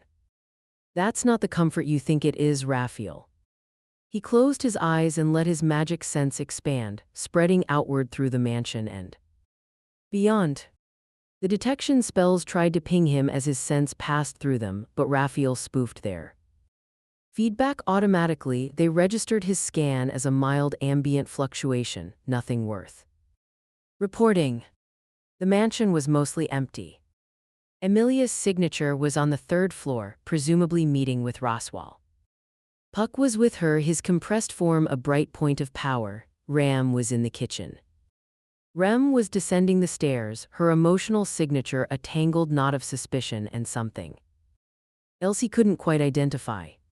And on the third floor, behind the heaviest concentration of wards in the entire building, was Roswell. Rimuru touched the edge of Roswell's magical signature and immediately pulled back. Not because it was dangerous, it was, but nothing he couldn't handle. He pulled back because of what Raphael reported in that brief contact. Individual designated Roswell L. Mathers possesses a magical signature with temporal depth, inconsistent with a single human lifespan. Layers of accumulated magical experience span approximately 400 years. Additionally, the signature shows evidence of soul transference. The core consciousness does not match the body's biological age. Conclusion: this individual has been transferring their consciousness to new bodies across multiple generations. He's been body hopping for 4 centuries. Affirmative. The technique is crude compared to known methods in our world, but effective within this world's magical framework. The current body is not his original. That explains the surveillance infrastructure. It's not paranoia if you've been alive long enough to accumulate real enemies. Rimuru stared at the ceiling. 400 years. Jumping from body to body, maintaining a noble house as a front, cultivating power and resources. Across lifetimes, that wasn't the behavior of someone who just wanted to live forever. That was the behavior of someone working toward a specific, long-term goal. Something that required centuries of preparation. What are you playing at, Roswell? No answer from Raphael. Even she couldn't deduce goals from a single contact. He'd find out at dinner. The roast was excellent. Rimuru said so twice and watched Rem's carefully neutral expression warm by approximately half a degree each time. She stood against the wall with Ram, both maids at attention while the household ate. The dining room was large but not ostentatious, a long table that could seat 12 but currently held only 4. Roswell L. Mathers sat at the head of the table, and he was exactly as weird as Rimuru had expected. Tall, lean, with blue hair that fell past his shoulders and a face painted with what appeared to be a clown's makeup, one half done in blue patterns, the other half clear. His clothes were an explosion of color that shouldn't have worked together but somehow did through sheer force of personality. His eyes were heterochromatic, one yellow and one blue, and both of them hadn't left Rimuru since he'd walked into the dining room. So, Roswell said, drawing the word out in a melodic, almost sing-song cadence that seemed to be his natural speaking pattern. You're the mysterious traveler who saved our dear Emilia from the Bowel Hunter. How thrilly tilde-ing. It wasn't that thrilling, Rimuru said, cutting into his roast. She wasn't that tough. A beat of silence. Ram, standing by the wall, made a sound that might have been a suppressed snort. Emilia, seated to Rimuru's left, looked like she was trying to decide if he was being humble or honest.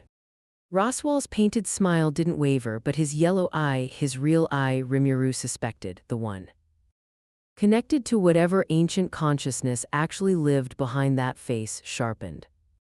Elsa Granhirt has killed more than 100 people, Roswell said pleasantly. She's evaded the royal knights for decades. And you're saying she wasn't that tough? I'm saying she wasn't tough relative to what I'm used to dealing with. Rimuru took a bite. This is really good, by the way. Rem, what did you use for the glaze? A honey and gyrin root reduction, Rem answered, a flicker of pleased surprise crossing her face. Before she schooled it back to neutrality, with a touch of fireapple vinegar. Genius. You'd get along great with my head chef back home, she's enthusiastic about cooking, though the results are less consistent. Roswell watched this exchange with the patient attentiveness of a spider monitoring its web. Rimuru could practically feel the calculations running behind those mismatched eyes. Emilia tells me you're from another world, Roswell said. That's right. And that you're seeking a way-ho-tilde-ome. Also right. And that you possess abilities that don't correspond to any known magic in Luogunica. 3 for 3. Roswell leaned back in his chair, steepling his fingers. The theatrical affectation dropped from his voice for just a moment, just long enough for Rimuru to hear the real person underneath. What are you, Rimuru Tempest? Rimuru set down his fork. He considered deflecting, he considered giving a partial truth. Then he remembered his own advice to Rem, judge me by what I do, not what I say, and decided to practice what he preached. In my world, I'm what's called a demon lord, he said. The room went very still. Ram's hand drifted toward something hidden in the folds of her uniform. Rem's eyes widened. Emilia's fork stopped halfway to her mouth. Even Puck, who'd been dozing on the table beside Emilia's plate, snapped fully awake. Roswell didn't move, his painted expression held steady. But his real eyes, the yellow one, burned with an intensity that bordered on hunger. Before anyone panics, Rimuru continued, picking his fork back up, the term demon lord in my world doesn't mean what you're probably thinking. I'm not evil. I didn't get the title through some dark pact or by terrorizing civilians. I got it because I built a nation where humans and monsters live together peacefully, and the existing power structure decided that the leader of such a nation qualified for the rank. It's more like a political classification. An acknowledgement of power. A nation of humans and monsters, Roswell repeated slowly. Living together. Peacefully, well, mostly. There are arguments about resource allocation at the quarterly council meetings, but that's normal. And you rule this nation. I lead it. There's a difference, Rimuru glanced around the table. Look, I know how it sounds. But I'm the same person who helped Emilia yesterday. The title doesn't change that. Emilia was staring at him. Not with fear, she'd moved past that quickly, which Rimuru respected, but with intense curiosity. A demon lord who builds nations, she murmured. And helps strangers in alleyways. We contain multitudes. HMPH, Puck floated up to eye level with Rimuru, tiny arms crossed.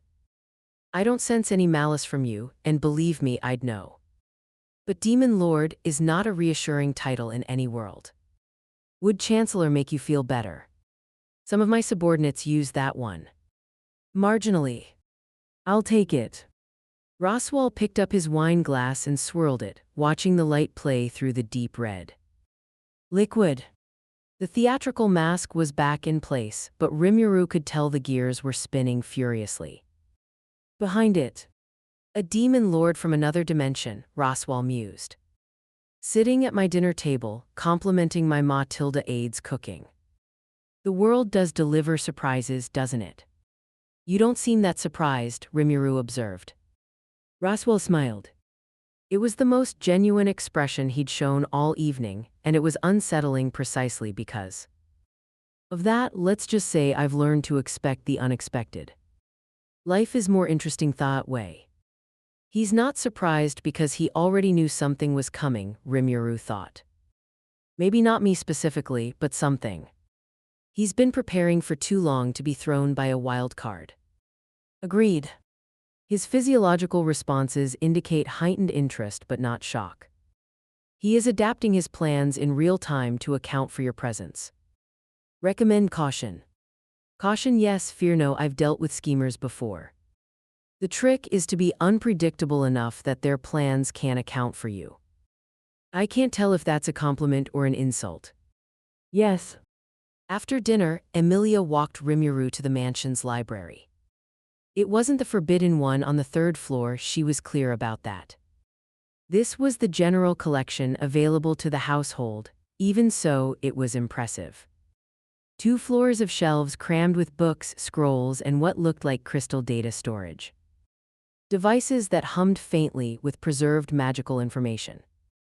Lord Roswell said you're welcome to access anything in this room, Emilia said, standing in the doorway. He's intrigued by your situation. I bet he is. Rimuru pulled a book from a shelf at random. The script was the one Raphael had been decoding, flowing, elegant characters that his translation ability rendered into readable text after a moment's processing. A history of Lugunica's royal bloodline. This is a great collection.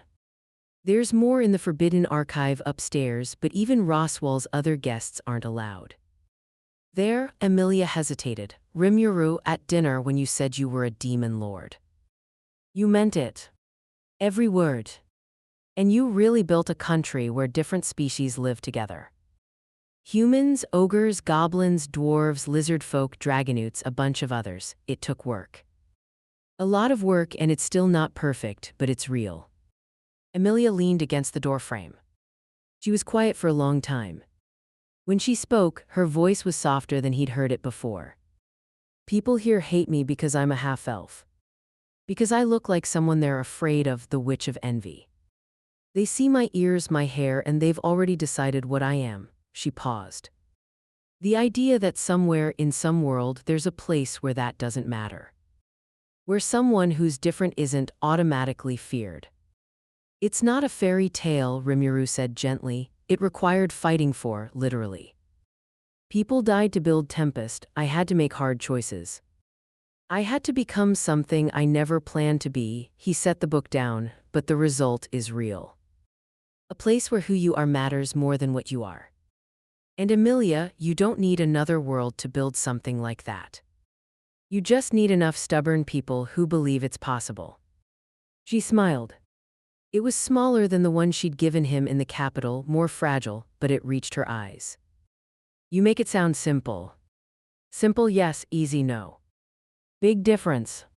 I'm starting to see that, she straightened. Good night, Rimuru. Breakfast is at 8, don't be late. Ram takes punctuality very seriously. Noted. Good night, Emilia.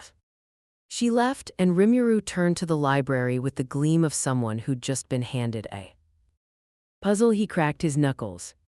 All right, Raphael. Let's learn everything there is to know about this world. Then let's get started.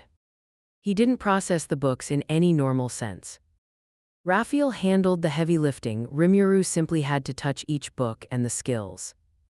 Analytical capability absorbed, parsed, and categorized the information at a rate that would have made any scholar in either world weep with envy.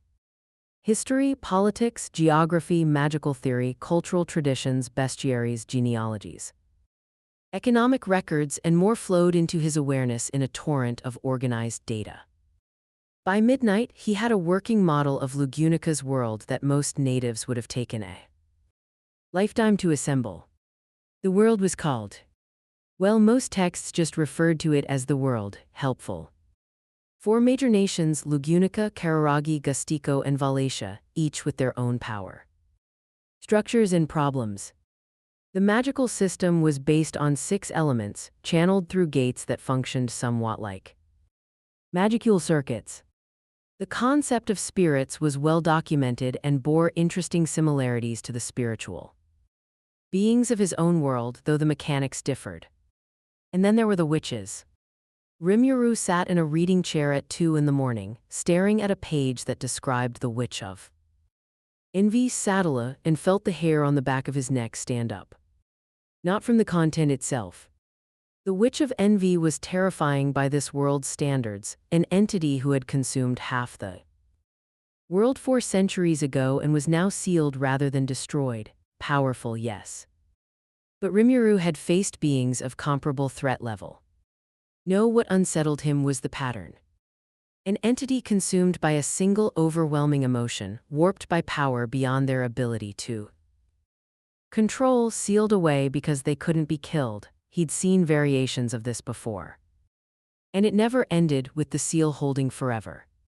The entity designated Witch of Envy bears structural similarities to several existential threats documented in our world.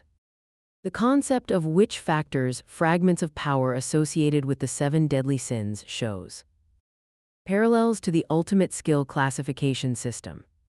Further research is recommended. The witch factors. Those are the source of what they call authorities here, right? Correct. Authorities are abilities granted to individuals who have absorbed a witch factor. They operate on a conceptual level similar to extra skills or, in some cases, unique skills. They would not be classified as ultimate skills. The operational framework lacks the necessary integration with the world's core systems. So they're strong but not at our level. Rimuru closed the book and rubbed his eyes.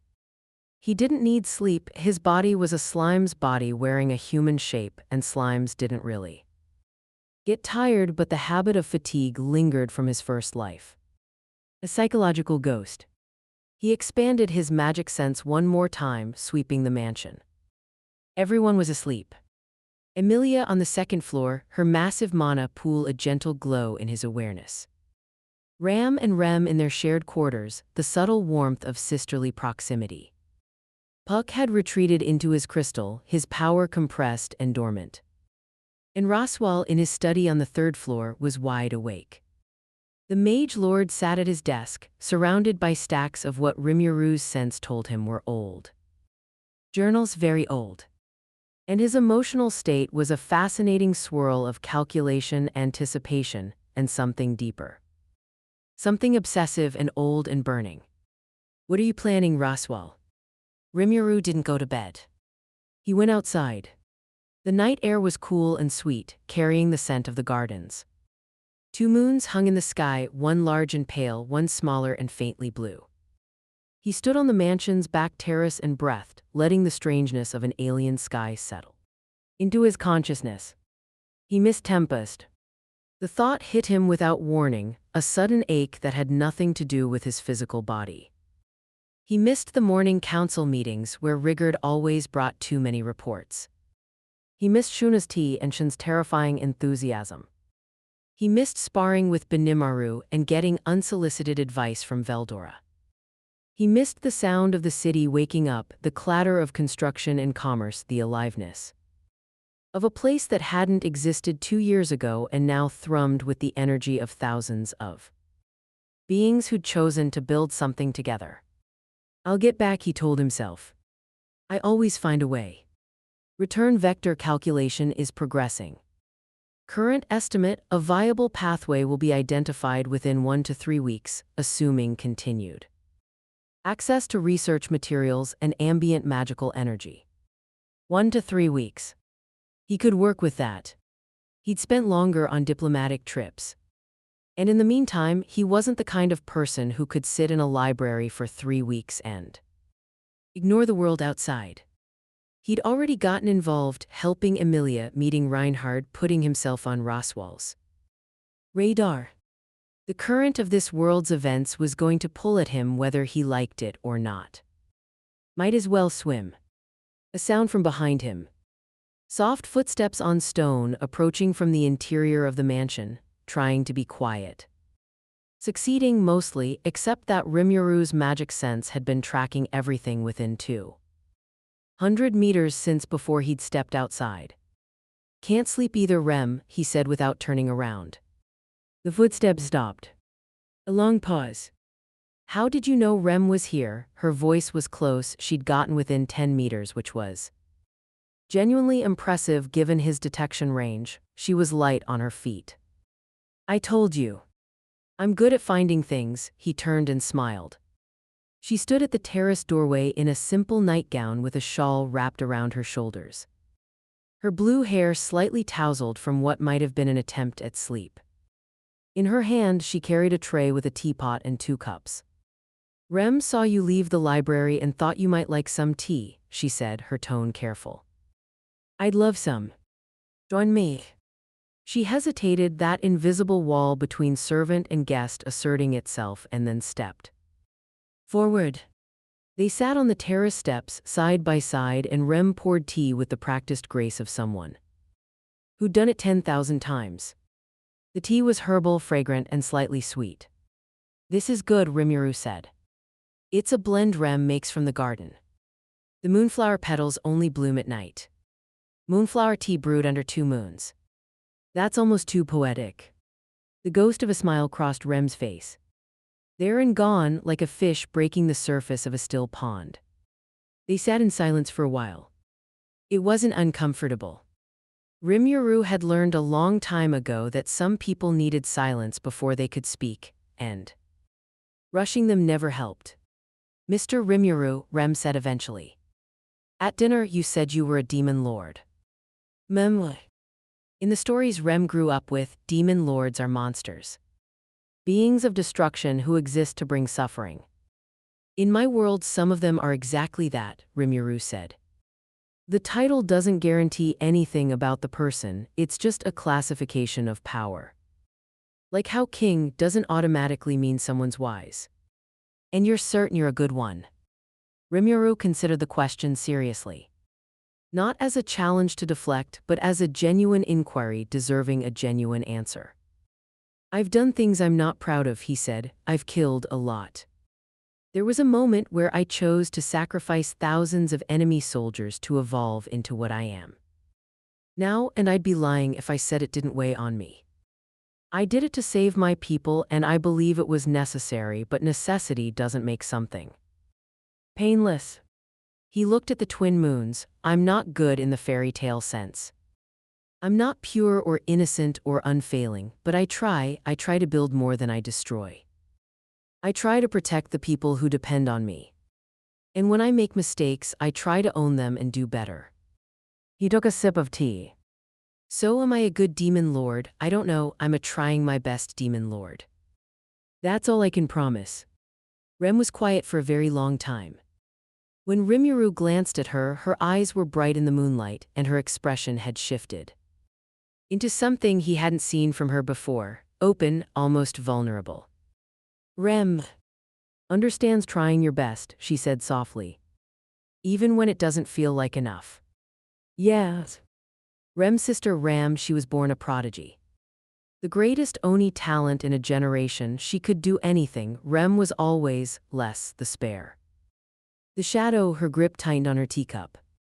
"When our village was destroyed and Ram lost her horn, lost her power, Rem survived because Ram protected her, and ever since Rem has tried to be enough, to be worthy of that sacrifice. To fill the gap Ram lost. That's a lot of weight for one person. It's all Rem has." Rimuru turned to face her. "No, it's not." Rem looked at him, startled. "The weight of someone else's sacrifice isn't all you are, Rem. It's part of your story, sure. But you're sitting here right now, making tea from flowers you grew yourself, taking care of a household, being suspicious of strange, dimension-hopping demon lords. That's all you. Not a reflection of your sister, you. Mr. Rimuru. I know an ogre back home named Shuna.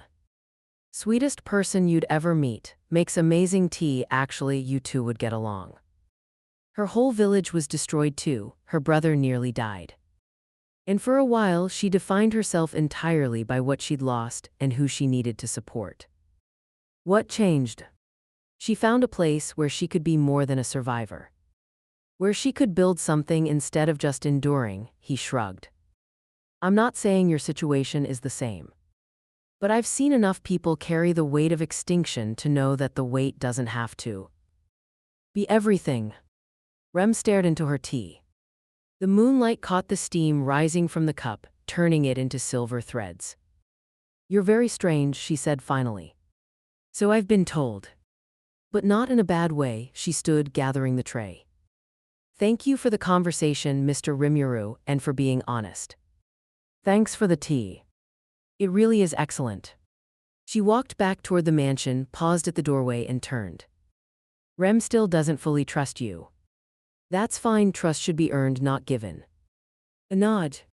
A small, almost imperceptible softening of her shoulders. And then she was gone, her footsteps fading into the quiet hallways. Rimuru finished his tea alone under unfamiliar stars and thought about Oni and survivors and they. Way grief shaped people into forms they never chose. Morning came with birdsong and the smell of fresh bread. Rimuru had spent the rest of the night in the library, and by the time the sun rose, Raphael had processed every accessible book in the collection. The forbidden library on the third floor remained off-limits, but the general collection alone had given them an enormous amount of data. Comprehensive world analysis complete. Key findings summarized. First, the dimensional barriers of this world are structured differently from our own but show periodic natural thinning at specific geographic locations. A sufficiently powerful spatial manipulation could exploit these thin points to create a return pathway. I have identified 3 potential sites within Lugunica. However, the energy required would be substantial. We would need to accumulate and focus mana, equivalent to approximately 70% of our maximum output in a single directed burst. This is achievable but will require preparation time. How much preparation time? So we've got 2 to 3 weeks like you said. What else?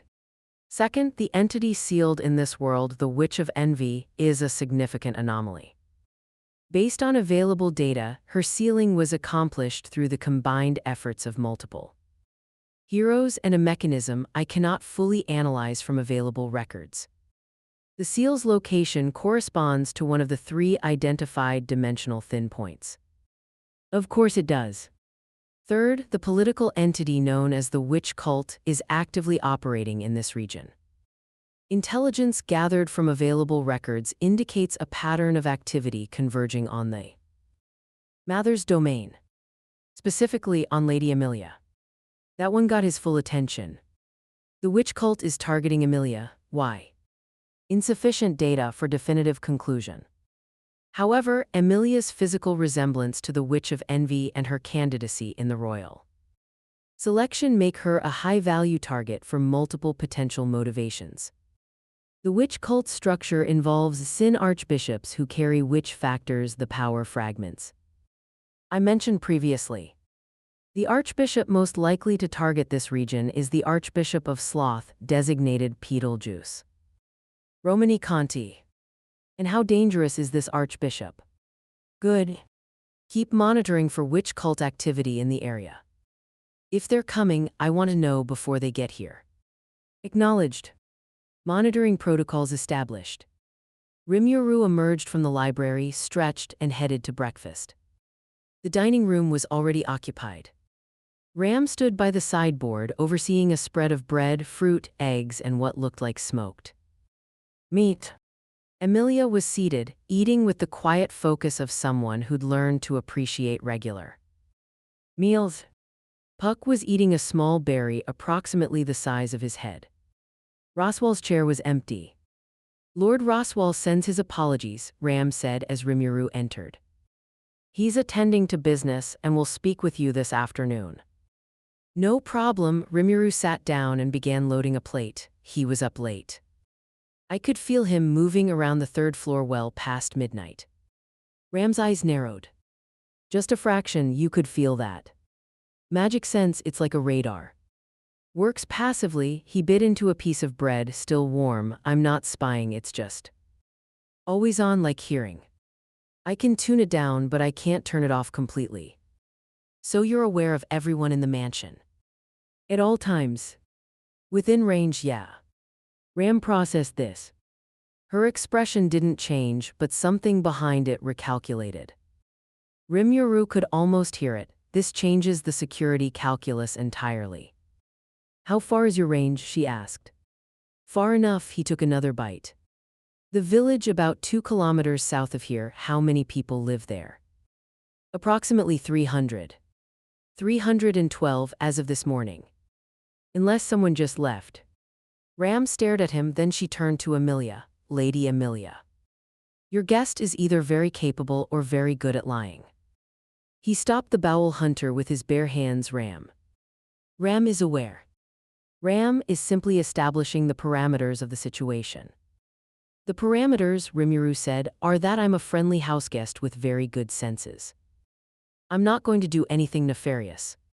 I'm going to eat this excellent breakfast, maybe take a walk around the grounds, and then hopefully talk to Roswell about his library, okay.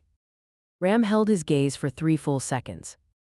Then she turned back to the sideboard. More bread. Please.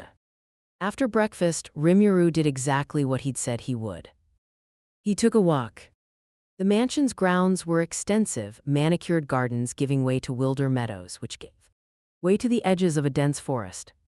The lake he'd seen from the carriage was even more beautiful up close, its surface so still it looked like a mirror reflecting the morning sky. He walked along the lakeside path, hands in his pockets, enjoying the simple pleasure of a beautiful day in an unfamiliar world. Birds he couldn't identify sang from the trees.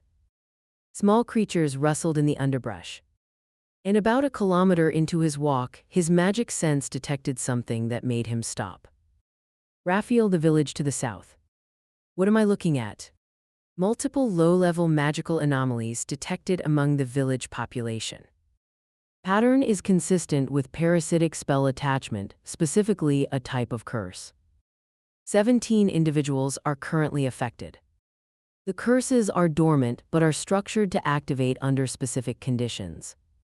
Analysis suggests they are linked to a controlling entity or entities, likely a magical beast or beasts in the surrounding forest. Rimuru frowned. Parasitic curses, dormant, waiting to activate. Attached to villagers who probably had no idea they were carrying them. Can you identify the source? Tracing. The curse's magical signatures converge on a point approximately 3 kilometers into the forest. To the northeast, the source appears to be a pack of magical beasts. Classification based on available bestiary data, Walgarm. A species of cursed wolf-like creatures that implant curses through physical contact, typically bites. The curses drain life energy from the host and return it to the pack. So there's a pack of curse wolves in the forest. They've been biting villagers, and the curses are going to activate and kill those people eventually. Correct. Based on curse progression rates observed in the affected individuals, activation will occur within approximately 4 to 6 days for the earliest cases. 4 to 6 days. People were going to die if nobody did anything. Rimuru turned and walked back toward the mansion. Vast. He found Emilia in the garden, sitting on a bench with a book in her lap, Puck dozing on her shoulder. She looked up as he approached, and something in his expression must have tipped her off because her own face immediately went serious. What's wrong? The village near here. How well do you know the people there? Quite well, I visit regularly. They've been very welcoming, even though she gestured vaguely at her ears. Why, what's happening? 17 of them are carrying curses. Dormant right now, but they're going to activate within the week. Parasitic life drain, sourced from a pack of magical beasts in the forest to the northeast. Emilia stood up, the book fell from her lap. Puck snapped awake. 17, how do you know this? My magic sense picked up the anomalies during my walk. I had my analytical ability trace them to their source. He kept his voice calm and factual. Panic didn't help, information did. The beasts are called Walgarm according to this world's bestiary records, cursed wolves. They implant curses through physical contact. Walgarm, Emilia's face had gone pale. I've read about them. The curses are lethal if not removed, and removal requires either eliminating the pack or a skilled curse breaker. Then let's go eliminate the pack. It's not that simple. Walgarm packs can number in the dozens, and the curse they inflict weakens anyone who fights them. Even experienced knights. Emilia, he said it the same way he had in the loot house, calm, certain, and anchor in rising waters. I'm a demon lord. A pack of cursed wolves is not going to be a problem. She looked at him, looked at Puck. Looked at the forest. You do this for strangers. They're not strangers, they're people. And people with curses on them are people who need help, he grinned. Besides, I told you. This is what I do. Emilia took a breath, steadied herself. The transformation was subtle but real, worry giving way to resolve, hesitation giving way to determination. Whatever else she was, Emilia was not someone who sat still when people needed her. Then I'm coming with you, she said. Wouldn't dream of stopping you. Leah, Puck said, fully alert now. If what he's saying is true, we need to move fast. I know, she looked at Rimuru. Let me get changed and tell Ram and Rem. 5 minutes. She was back in 4, wearing a more practical outfit and carrying a determination that radiated from her like heat from a forge.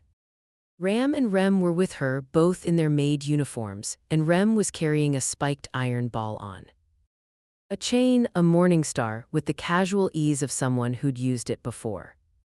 Ram carried a short wand. Ram and Rem will accompany us, Emilia said. They know the forest. Fine by me, Rimuru looked at the twins. I need you both to know I can sense the curses on the villagers and trace them to the source. When we find the pack, I'm going to handle the bulk of the fighting. Your job is to keep each other safe and help Emilia if anything gets past me.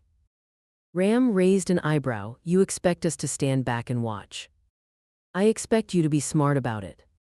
These things inflict curses through contact. Every hit you take is a potential death sentence. I don't have that problem. And why not? Rem asked.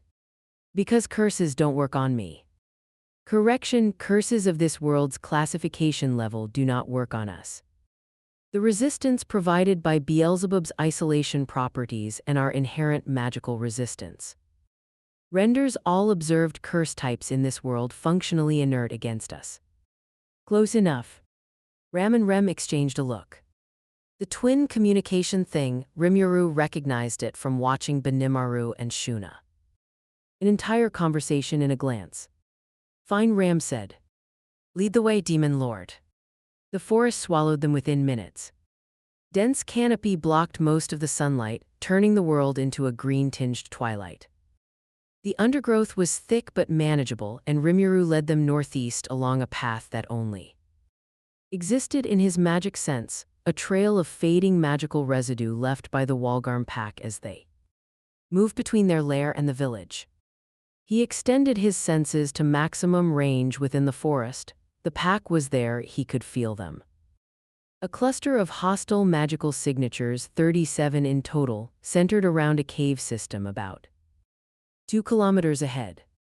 Among them, one signature burned brighter and denser than the rest. There's a leader, he said as they walked, bigger than the others. Probably the source of the pack's coordinated cursing ability. In Alpha Walgarm, Rem said, her grip tightening on her morning star, they're rare. Much more dangerous than the regular ones. How much more dangerous? An alpha can project its curses at range instead of requiring contact.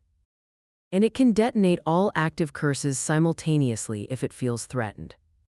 Rimuru stopped walking. It can detonate them remotely. If the alpha dies improperly or triggers a defense response, all active curses activate at once. So if we just kill it, 17 villagers die. Yes. Well, that changed things.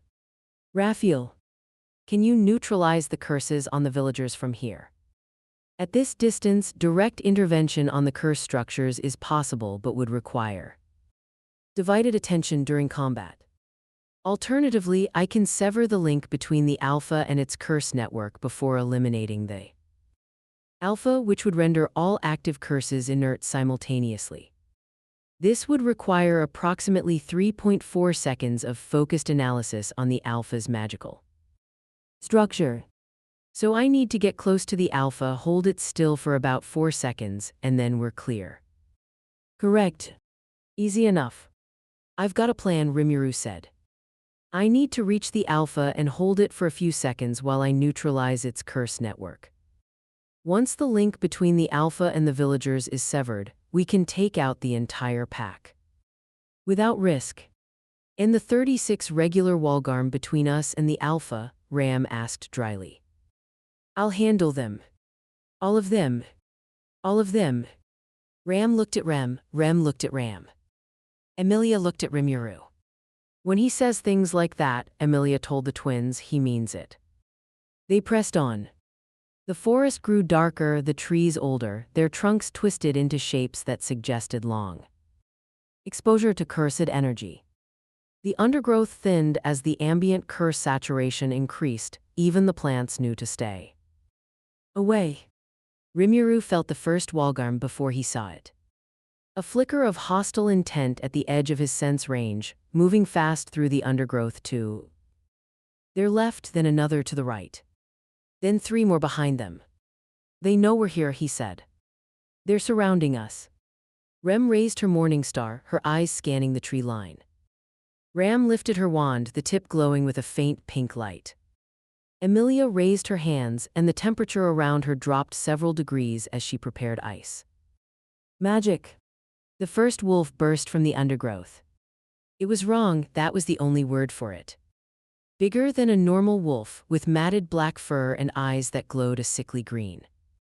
Its mouth was too wide, filled with teeth that gleamed with dark magical energy. The curse radiating from it was a physical pressure, a wrongness that pushed against the senses. 3 more followed from different directions, then 5 more. They moved in eerie coordination, spreading out to encircle the group, their glowing eyes fixed and hungry. Stay behind me, Rimuru said. And then he moved. He didn't draw a weapon. He didn't chant a spell. He simply stopped holding back the ambient energy he kept compressed within his human form, and the forest shuddered. The nearest Walgarm lunged at him. Rimuru caught it by the throat with one hand, felt the curse try to transfer through contact, felt it fizzle against his resistance like a match trying to ignite water, and threw the beast sideways into 2 of its packmates hard enough to shatter a tree trunk on impact. All 3 stopped moving. A group of 5 rushed him from the left. Rimuru extended his free hand and released a controlled burst of spatial distortion, not enough to destroy the forest, just enough to compress the space the wolves occupied by about 60%. The 5 Walgarm crumpled like they'd been hit by an invisible hydraulic press. More came. They poured from the forest in waves, abandoning stealth for overwhelming numbers. 7, 12, 20, all converging on Rimuru with the mindless aggression of creatures driven by their alpha's will. Rimuru waded through them like a man walking through tall grass. Every attack that touched him bounced off. Every curse that tried to take hold dissolved on contact. He moved with an economy of motion that made each action look almost lazy, a sidestep here. Backhand there, a pulse of energy that scattered a charging line like bowling pins. He wasn't fighting. He was clearing. Emilia, Ram, and Rem stood in the space behind him and watched. Emilia had seen him stop Elsa Granhirt. She'd seen him catch a blade between his fingers and shrug off a killing strike. But this was different. This was a demon lord in motion, operating at a level of casual dominance that made the concept of combat seem like an overstatement. This is absurd, Ram murmured, her wand still raised but with diminishing conviction that she'd need it.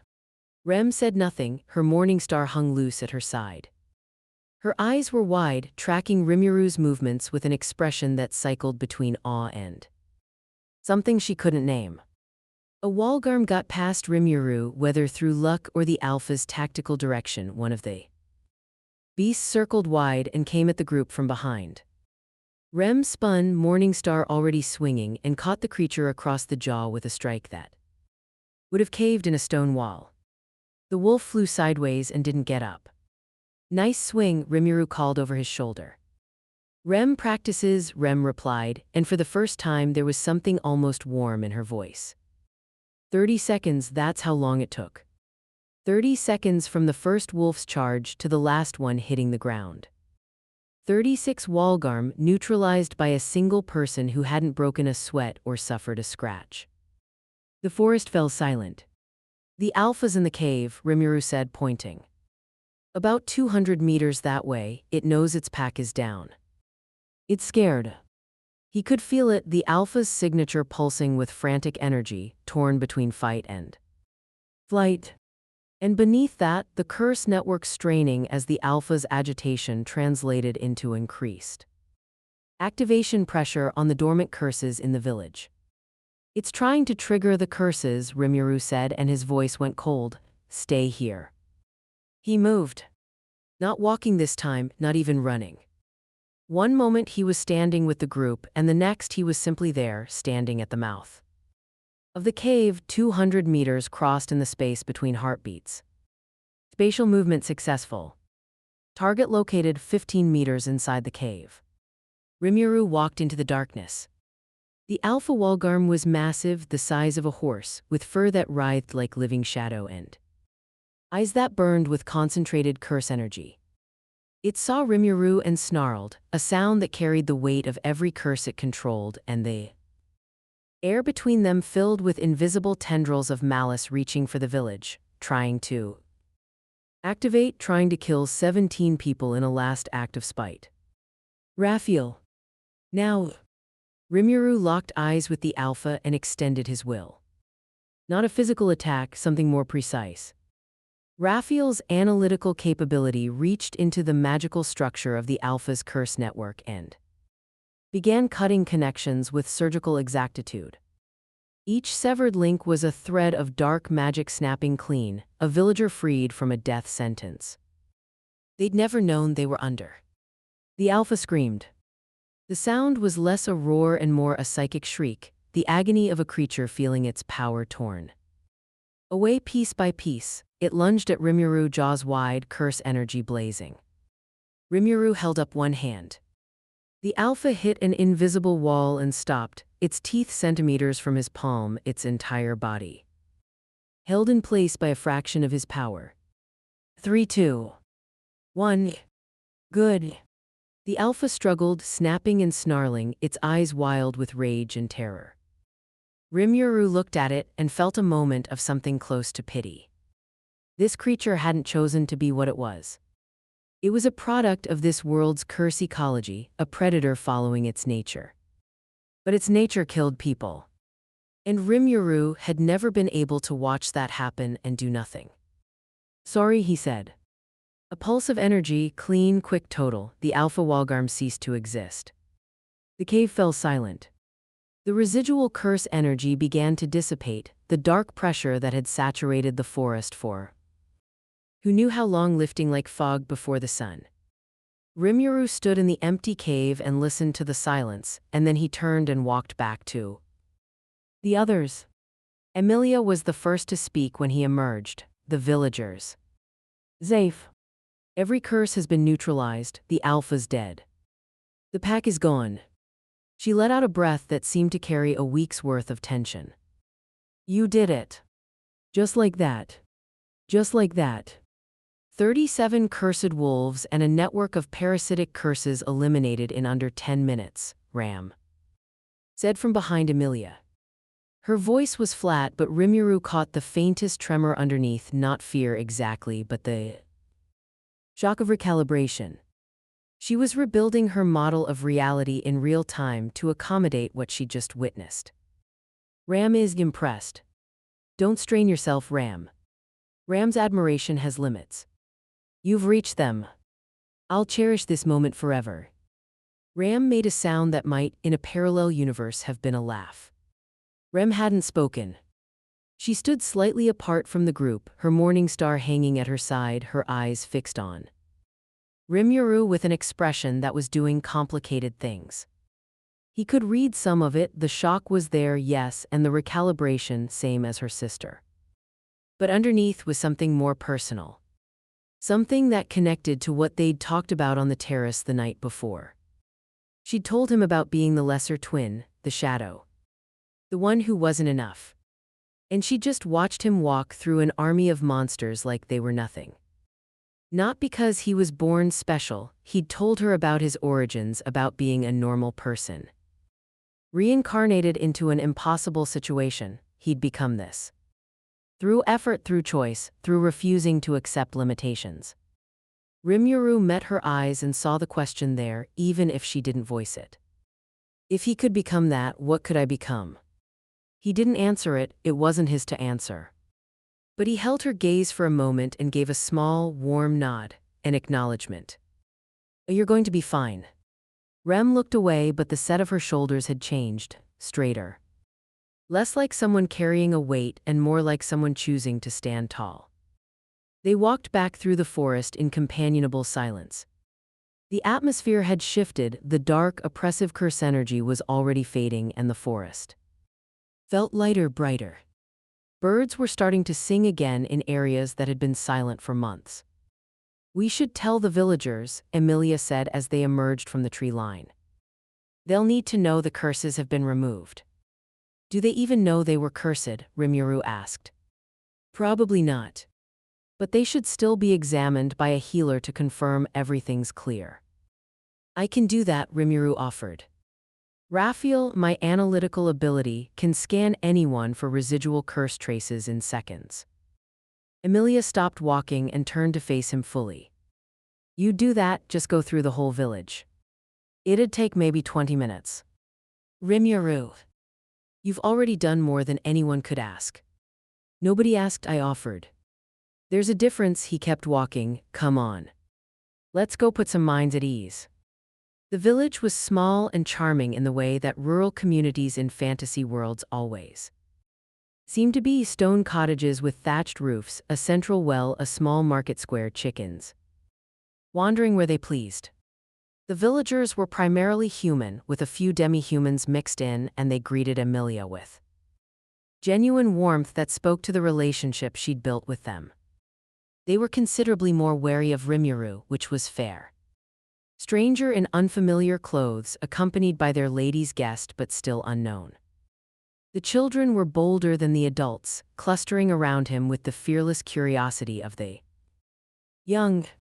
Hooray you, a girl of about 7 demanded, tugging on his coat. I'm Rimuru. I'm visiting from far away. How far? Really, really far. Farther than Kararagi. Farther than that. Farther than the moon. He grinned. Now you're getting closer. The girl's eyes went huge. Are you a moon person? Not exactly. But that'd be cool, right? Emilia was explaining the situation to the village elder, a weathered old man with kind eyes and calloused hands, while Rimuru scanned villagers one by one. He kept it subtle, disguising the process as a handshake or a pat on the shoulder. Raphael identified the 17 previously cursed individuals and confirmed that all curse residue had been fully purged. All 17 individuals are clear, no residual curse energy detected. Additionally, I have identified 3 individuals with early-stage magical malnutrition, likely caused by chronic low-level curse exposure over an extended period. Recommend supplementary mana-rich foods or basic restorative magic. Rimuru quietly passed this information to Emilia, who passed it to the village elder, who looked at both of them with an expression that combined gratitude and bewilderment in roughly equal measure. The forest beasts are gone, the elder asked, gripping Rimuru's hand with both of his. Truly gone. Truly gone, your people are safe. The old man's eyes glistened. We've been losing livestock for months, and some of the children have been listless. Tired all the time, we thought it was a seasonal illness. It was the curses, they're gone now. The kids should bounce back within a few days. The elder squeezed his hand so tightly it would have hurt a normal person. Thank you. Spirit above, thank you. Rimuru smiled, thank Emilia. She's the one who got us out here. Lady Emilia is always looking out for us, the elder said, and the way he said it, with quiet, bone-deep sincerity, told Rimuru more about Emilia's character than 100 speeches could have. They left the village in the late afternoon, the sun beginning its descent toward the western hills. The walk back to the mansion was quiet and warm, the kind of satisfied silence that followed a good day's work. At the mansion gates, Roswal was waiting for them. He stood on the front steps in his colorful robes, arms clasped behind his back, that painted face wearing an expression of theatrical delight. Welcome back. I hear you've had quite the adventure. Word travels fast, Rimuru said. Ram sent a spirit messenger from the forest. Roswal descended the steps. An entire Walgarm pack, including an alpha, neutralized in minutes, the village's curses purged. Quite the morning's work for a house guest. I'd help. So modest, Roswal's mismatched eyes gleamed. Rimuru, if you have a moment, I'd love a word in my study. I believe we have much to discuss. Lead the way. They left the others at the entrance, Emilia heading to wash up, Ram and Rem returning to their duties, Puck disappearing into his crystal as the late afternoon light began to fade. Rimuru followed Roswal up the main staircase, down a hallway lined with those subtly enchanted paintings, and through a door that opened onto a study that was less room and more paper-based. Archaeological dig. Books, scrolls, maps, charts, and loose pages covered every surface. The walls were lined with shelves, but the shelves had given up on containing their cargo and simply served as launching points for additional paper avalanches. A large desk occupied the center of the chaos, and somehow, impossibly, 2 comfortable chairs sat clear and clean in front of it, as if the mess respected their boundaries. Roswal settled into one chair and gestured for Rimuru to take the other. Tea, Roswal offered. Sure. Roswal waved a hand and a teapot on a nearby table poured itself, the cups floating gently too. Each of them simple magic elegantly executed, a flex but a subtle one. Of course it is. Everything with this guy is deliberate. Rimuru took his cup and sipped. Decent tea. Not as good as Rem's. So Roswal said, settling back into his chair. A demon lord from another dimension. I must say you've exceeded my expectations. You had expectations. I always have expectations. Though I confess you weren't what I was expecting, he sipped his tea. The theatrical cadence was still there but dialed back, they were past the performance. This was the real conversation. I knew something was coming. I've spent a long time, longer than you might guess, studying the patterns of this world. The way events flow towards certain nodes, certain people. Emilia is one of those nodes. She attracts catalysts. You thought a catalyst was coming. I was certain of it. The dragon's prophecy, the alignment of the royal selection, the movement of the stars, everything pointed to a significant disruption arriving in Emilia's orbit. He set down his cup. I expected a confused, powerless individual from beyond the Great Cascade, someone I could guide. Shape, direct toward useful ends. He smiled. There was no warmth in it. Instead, I got you. Rimuru held the man's gaze. He'd heard this kind of admission before from Clayman, from the Eastern Empire's strategists. From every schemer who'd encountered him and realized their chessboard didn't have a piece that matched him. That must be frustrating, Rimuru said. Thrilling, actually, Roswal leaned forward, a pawn I could have used. A demon lord I must negotiate with. The latter is far more interesting. I'm not a piece on your board, Roswal. Clearly. But you're in the game whether you intended to be or not. You've already changed the board. Elsa Granhirt was supposed to push events in a certain direction. The Walgarm Pack served a purpose in a longer chain of events. You've disrupted both. The Walgarm Pack served a purpose. Rimuru's voice didn't change in volume or pitch, but something in it shifted, a drop in temperature. A pressure that had nothing to do with magic and everything to do with the attention of someone who'd killed thousands and could kill thousands more. You knew about the curses on the villagers. Roswal didn't flinch. Credit to him or to 400 years of practice in handling dangerous conversations. I knew. And before you judge me too harshly, consider the larger picture. The curses were a catalyst. They would have forced Emilia to confront her limitations, to grow, to reach a crisis point from which she would emerge stronger. Growth requires adversity. Growth requires adversity, Rimuru repeated. You sound like every tyrant who's ever justified suffering as character building. I'm not a tyrant. I'm an architect. And the 17 villagers who would have died if the curses activated before Emilia could handle They're acceptable collateral in your architecture. Roswell's expression didn't change. Not because he was hiding his reaction, but because the reaction simply wasn't there. He'd made peace with this kind of calculus a long time ago. Sacrifices are sometimes necessary, he said. No, they're sometimes unavoidable. There's a difference. Rimuru set down his tea. I've made sacrifices, real ones. I've ordered people into battles where I knew some wouldn't come back. I've made choices that haunt me. But I've never engineered suffering for someone else's growth. That's not leadership. That's cruelty wearing a long-term plan as a mask. The study was very quiet. The enchanted paintings on the walls seemed to hold their breath. Roswell studied Rimuru for a long moment. Behind those mismatched eyes, centuries of accumulated cunning word and calculated. You built a nation, Roswell said finally, from nothing. In a fraction of the time it took me to build. This, he gestured vaguely at the mansion, the domain, the centuries of accumulated power. How? I treated people like people, not like tools. How simplistic. How effective, Rimuru stood. I'm not your enemy, Roswell, I'm not your pawn either. I'm a guest in this world, and I'll be gone in a few weeks. But while I'm here, I'm going to help the people around me, and I'm going to do it my way. If that disrupts your precious architecture, that's your problem to solve. He walked toward the door, then stopped and turned back. One more thing, I know what you are. The body hopping, the centuries of planning, the obsession driving all of it. I don't know what you're working toward, and honestly, I don't care right now. But Amelia is not your tool.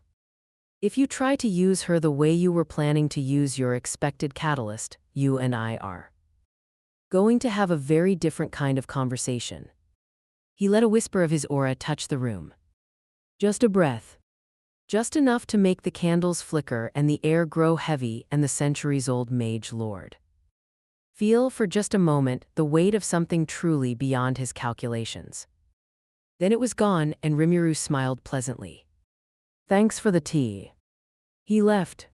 Roswell sat in his study for a long time after. The candles slowly stopped flickering. The enchanted paintings resumed their quiet surveillance. The tea cooled in its cup. He reached into his desk drawer and pulled out a book, old. Impossibly old. Its pages filled with handwriting that matched his own across multiple lifetimes. The Gospel. His guide, his scripture.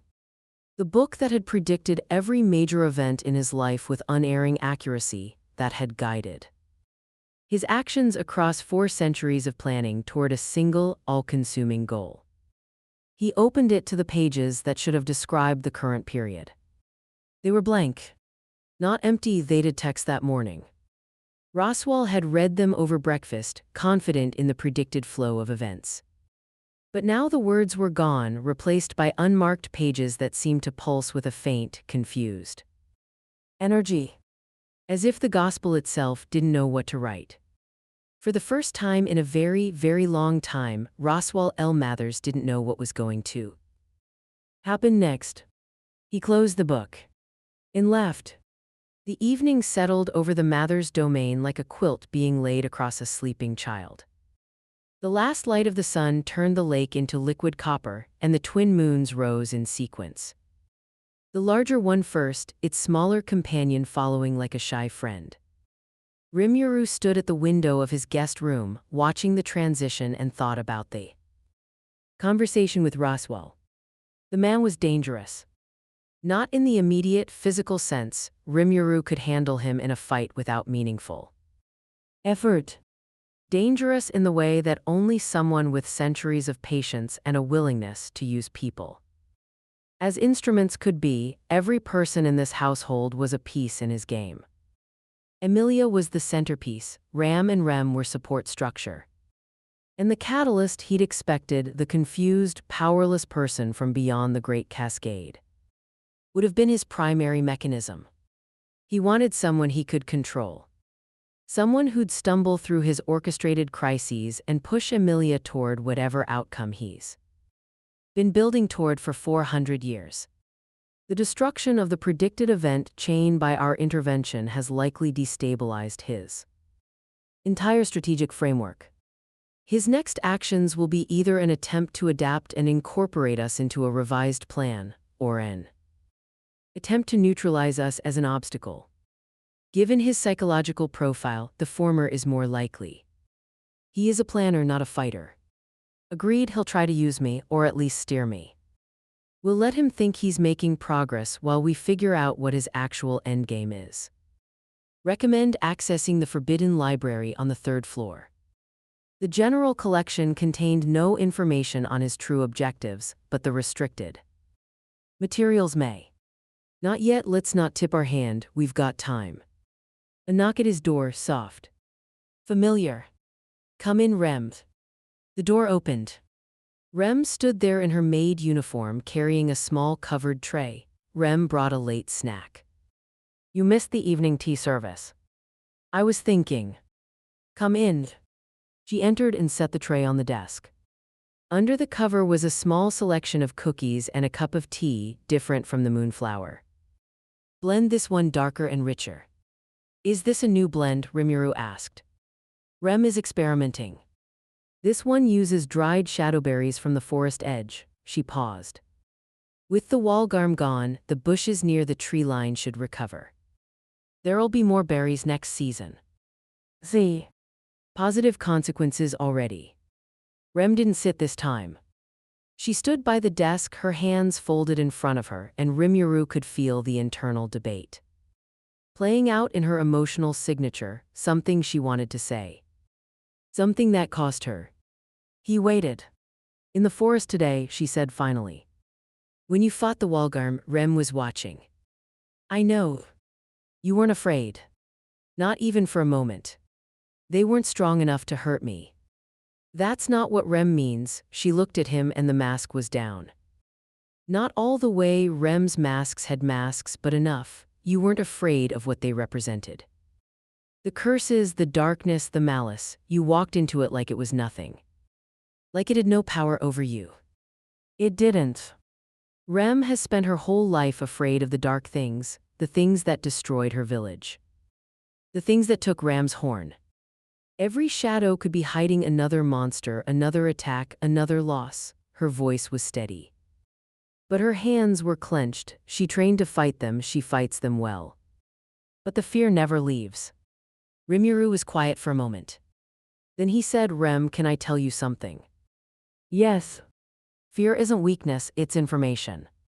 It tells you something matters. The people who aren't afraid of anything are either invincible or broken, and the invincible ones are rarer than you'd think. He picked up a cookie and bit into it. Shadowberry, good.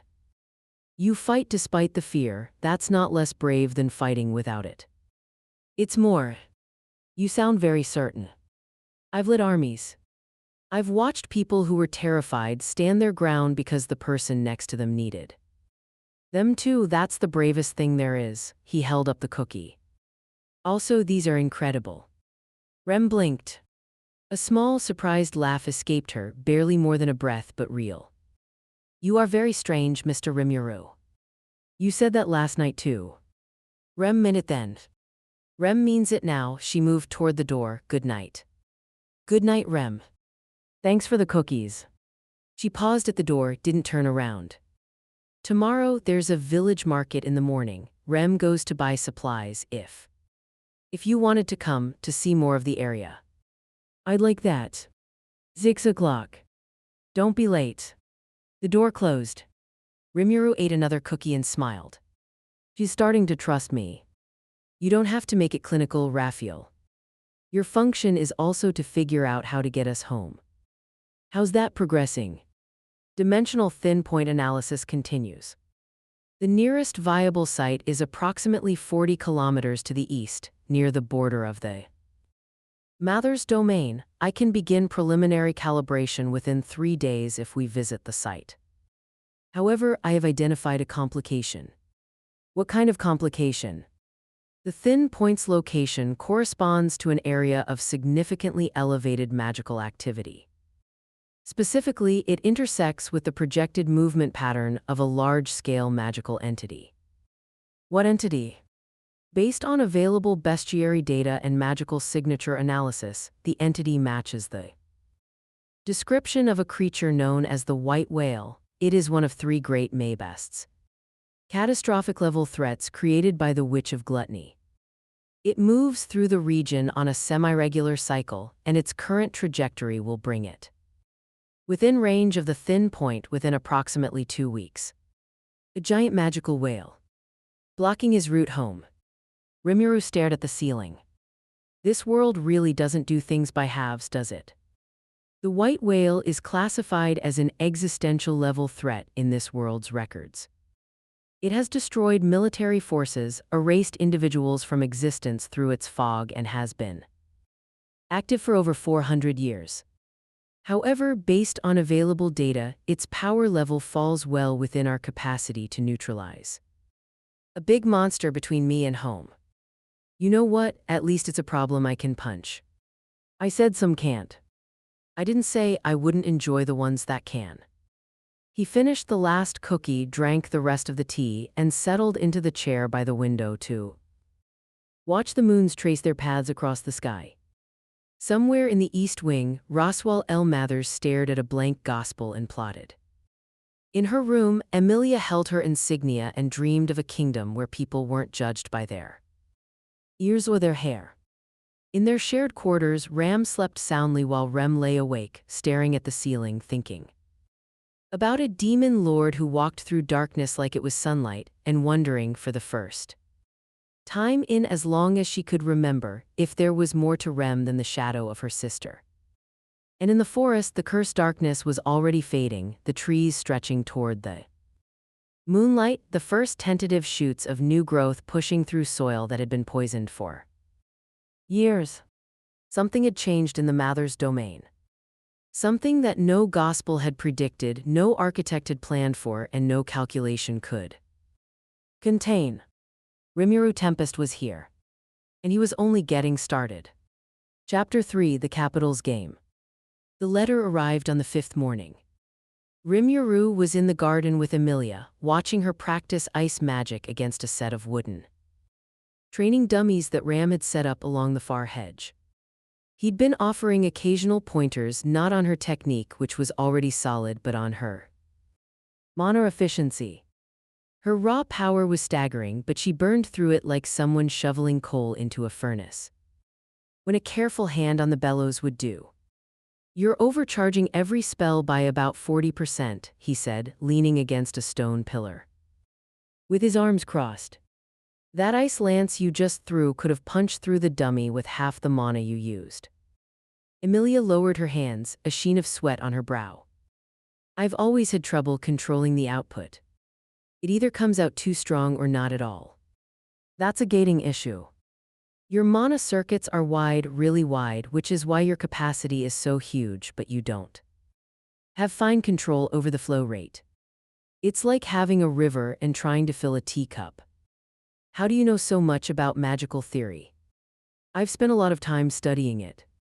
And I have an ability that lets me analyze magical structures in real time." "Here, try again, but this time don't think about pushing the mana out. Think about letting it flow. Like you're opening a door instead of kicking it down." Emilia turned back to the dummy, raised her hand, and closed her eyes. The air temperature dropped. Frost patterns spread across the grass at her feet. A lance of ice materialized, smaller this time, more compact, its crystalline structure tighter and more defined. She released it. The lance punched through the dummy's chest, through the hedge behind it, and embedded itself in a tree 30 meters away with a crack that echoed off the mansion walls. Emilia stared. "That was.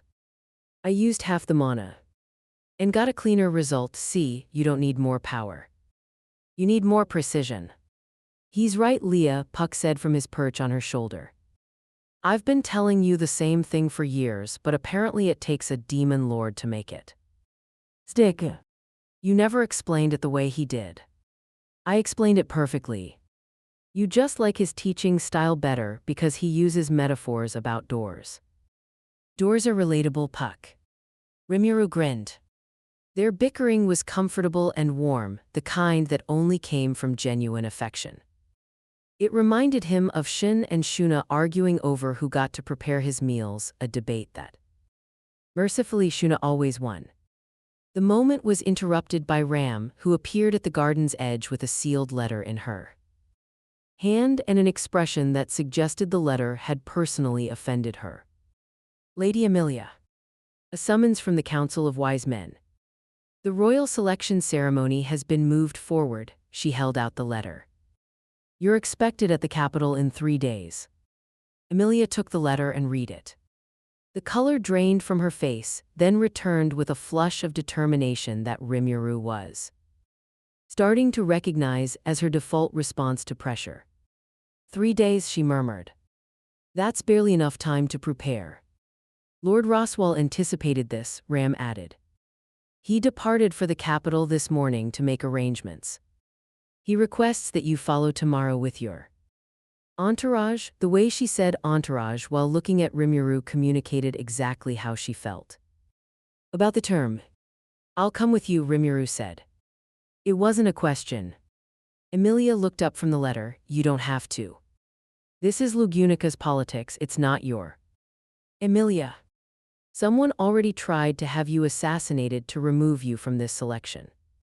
You think they're going to stop because the first attempt failed, he pushed off the pillar. Besides, I want to see how this world handles succession politics. Professional curiosity. You keep saying things like professional curiosity and I built a nation very casually. Would you prefer I said them dramatically? I can do dramatic. The corner of Amelia's mouth twitched. No.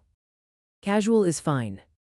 They departed the next morning in Roswell's finest carriage, which was to say the most garishly decorated vehicle Rimuru had ever seen.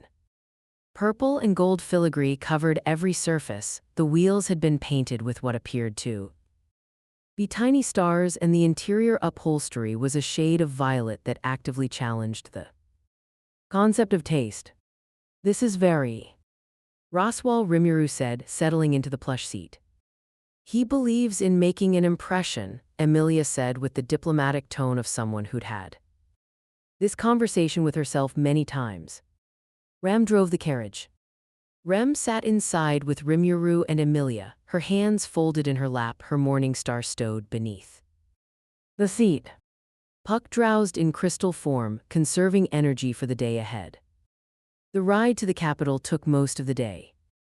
Rimuru spent it doing 2 things, helping Emilia rehearse her speech for the selection ceremony, and quietly extending his magic sense ahead of them to scan for threats along the road. The speech was a problem. I wish to create a world where all people are treated equally, regardless of their birth. Emilia recited, reading from notes she'd prepared. I believe that the kingdom of Lugunica should be a beacon of. Stop, Rimuru said. Emilia looked up. That sounds like it was written by a committee. It was written by Roswell's advisors. Throw it away. Excuse me. Throw it away, he leaned forward. Emilia, you're about to stand in front of the most powerful people in this kingdom and tell them why you should lead them. If you read someone else's words in someone else's voice, they'll see right through it. Politicians can smell inauthenticity like sharks smell blood. Then what am I supposed to say?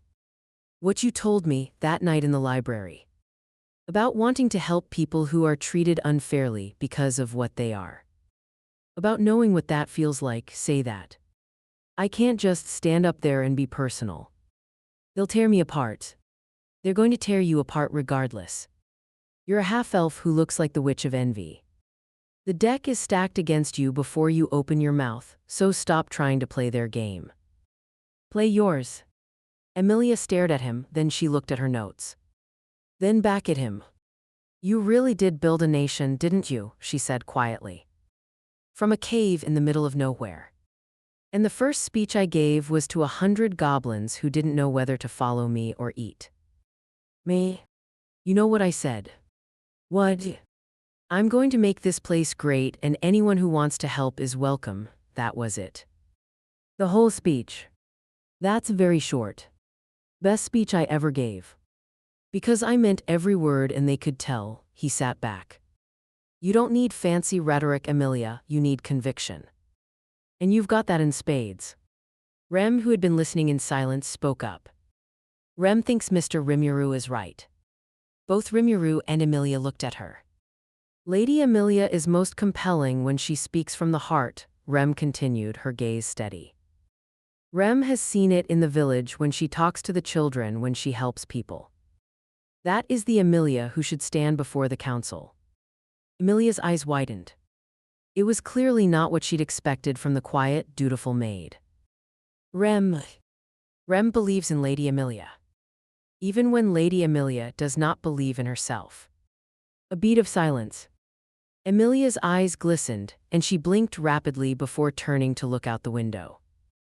Thank you, she said softly, both of you. Rimuru caught Rem's eye and gave her a small nod. Rem's cheeks colored faintly, and she returned her gaze to her folded hands. The capital materialized on the horizon in the late afternoon, its towers and walls catching the golden light. Rimuru could feel it long before he could see it, the dense concentration of magical signatures. The hum of thousands of lives layered on top of each other, the heavy presence of wards and barriers protecting the royal district. And something else, something new. Raphael. I'm picking up multiple high-powered signatures in the capital, more than last time. Confirmed. The influx of powerful individuals is consistent with the royal selection ceremony. Multiple candidates and their retinues have converged on the capital. I am detecting 5 distinct groupings of elevated magical signatures, each centered on an individual of significant power. These correspond to the 5 royal selection candidates and their primary supporters. Can you give me a rundown? Working with available data from the library and current real-time readings. First candidate, Emilia Half-Elf, sponsored by Roswell L. Mathers, known. Second candidate, Crush Karsten, head of House Karsten, military political orientation. Her retinue includes a former sword demon. This individual's combat signature is highly refined, suggesting decades of elite martial training. Third candidate, Priscilla Bariel, of foreign noble extraction. Her knight carries a unique magical signature I cannot fully classify. Fourth candidate, Anastasia Hoshin, merchant background, originally from Kararagi. Her knight possesses a spirit-bonded weapon of considerable power. Fifth candidate, Felt. Rimuru blinked. Felt. As in the girl who stole Emilia's insignia. Affirmative.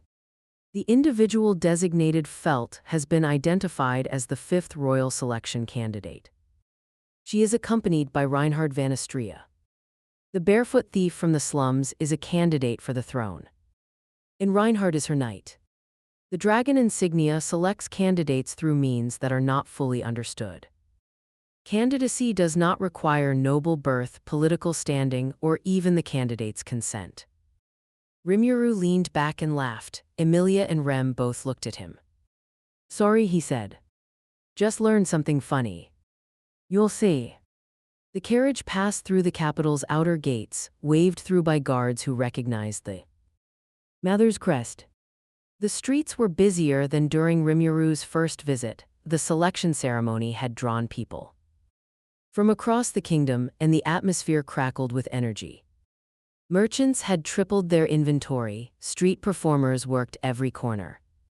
And beneath the festive surface, the political tension was thick enough to taste. They arrived at a townhouse in the noble district that Roswell had arranged. It was elegant and understated by Roswell's standards, which meant it was merely extravagant, rather than blindingly so. The mage lord himself was waiting in the foyer, dressed in formal robes that somehow made his usual outfit look conservative. Emilia, dear, he said, sweeping toward them, you look rested, good. Tomorrow will be demanding. I'm ready, Emilia said, and Rimuru heard the steel under her voice. Their conversation in the carriage had shifted something in her. Not a dramatic transformation, she was still nervous, still uncertain, but the nervousness had a foundation of resolve beneath it now. She knew what she wanted to say, and she believed in it. Roswell's eyes flicked to Rimuru. Their last conversation hung between them like smoke, the confrontation in the study, the blank gospel, the implicit threats, but Roswell was nothing if not adaptable. Rimuru, I trust you'll be joining us at the ceremony. Wouldn't miss it. Excellent. I should mention, the ceremony takes place in the throne room of the royal palace. Security will be extensive. The Council of Wise Men, the Knight Commander, and representatives of every noble house will be present. It is not an environment that rewards impulsive behavior. The warning was clear. Don't cause a scene. I'll be on my best behavior, Rimuru said. Unless someone gives me a reason not to be. Roswell smiled his painted smile. Of course. The morning of the ceremony dawned bright and sharp. Rimuru dressed in the best clothes available to him, which turned out to be a formal black ensemble that Rem had somehow produced overnight. When he'd asked where she'd found it, she'd said Rem has resources in a tone that discouraged further questions. The outfit was clean-lined and elegant, a high-collared coat over dark trousers and boots with silver clasps at the throat. Simple, but it fit perfectly. You look presentable, Ram said when he came downstairs, which from Ram was practically a standing ovation. You look like you're going to war, Rem corrected. Is there a difference? Both twins paused. Then Ram snorted, actually snorted, and turned away to attend to Amelia. The walk to the royal palace took them through the heart of the noble district. Knights lined the streets in ceremonial formation, their armor polished to blinding brightness. Noble carriages rattled past in both directions, disgorging passengers in increasingly elaborate outfits. The palace itself rose above everything, a massive structure of white stone and blue banners that dominated the skyline. Defensive ward density in the palace district exceeds anything previously observed. Multiple barrier types, anti-teleportation fields, magical suppression zones in certain areas. Though these would not affect our abilities, and a significant concentration of high-level combatants. The Royal Guard alone contains no fewer than 40 individuals with combat capabilities exceeding normal human limits. In Reinhard Van Astria's signature is present within the palace. It remains difficult to fully quantify. Still can't get a complete read on him. That's broken. They entered the palace through a side entrance reserved for candidates and their retinues. A functionary in ceremonial robes guided them through marble hallways to a waiting area outside the throne room. Other groups were already there, and the atmosphere was a pressure cooker of competing egos and carefully managed hostility. Rimuru took it all in with the practiced eye of someone who'd attended far too many diplomatic functions. The first candidate he spotted was impossible to miss. Crush Carson stood near the far wall, tall and commanding, with dark green hair and amber eyes that scanned the room with military precision. She wore a white uniform trimmed in green that somehow managed to look both formal and combat-ready. Beside her stood an older man with a scarred face and a presence that screamed retired sword master who could still cut you in half, the sword demon from Raphael's briefing. Another man stood at her other side, younger, with slicked-back hair and the easy confidence of a career politician. Crush's eyes found Rimuru almost immediately. She didn't know him, had no reason to pay him special attention, but she had a warrior's instinct. And that instinct was telling her to pay attention to the stranger in black standing beside the half-elf candidate. He met her gaze and nodded politely. She returned it, professional recognition. He liked her already. The second candidate, he noticed, was harder to ignore for different reasons. Priscilla Bariel sat in a chair that she'd somehow made look like a throne, her posture radiating the particular brand of supreme confidence that came from either genuine superiority or clinical narcissism. Orange hair, red eyes, a dress that was more architecture than fabric. Her knight stood behind her, a helmeted figure whose magical signature carried that unclassifiable quality Raphael had noted. Priscilla caught him looking and raised an eyebrow.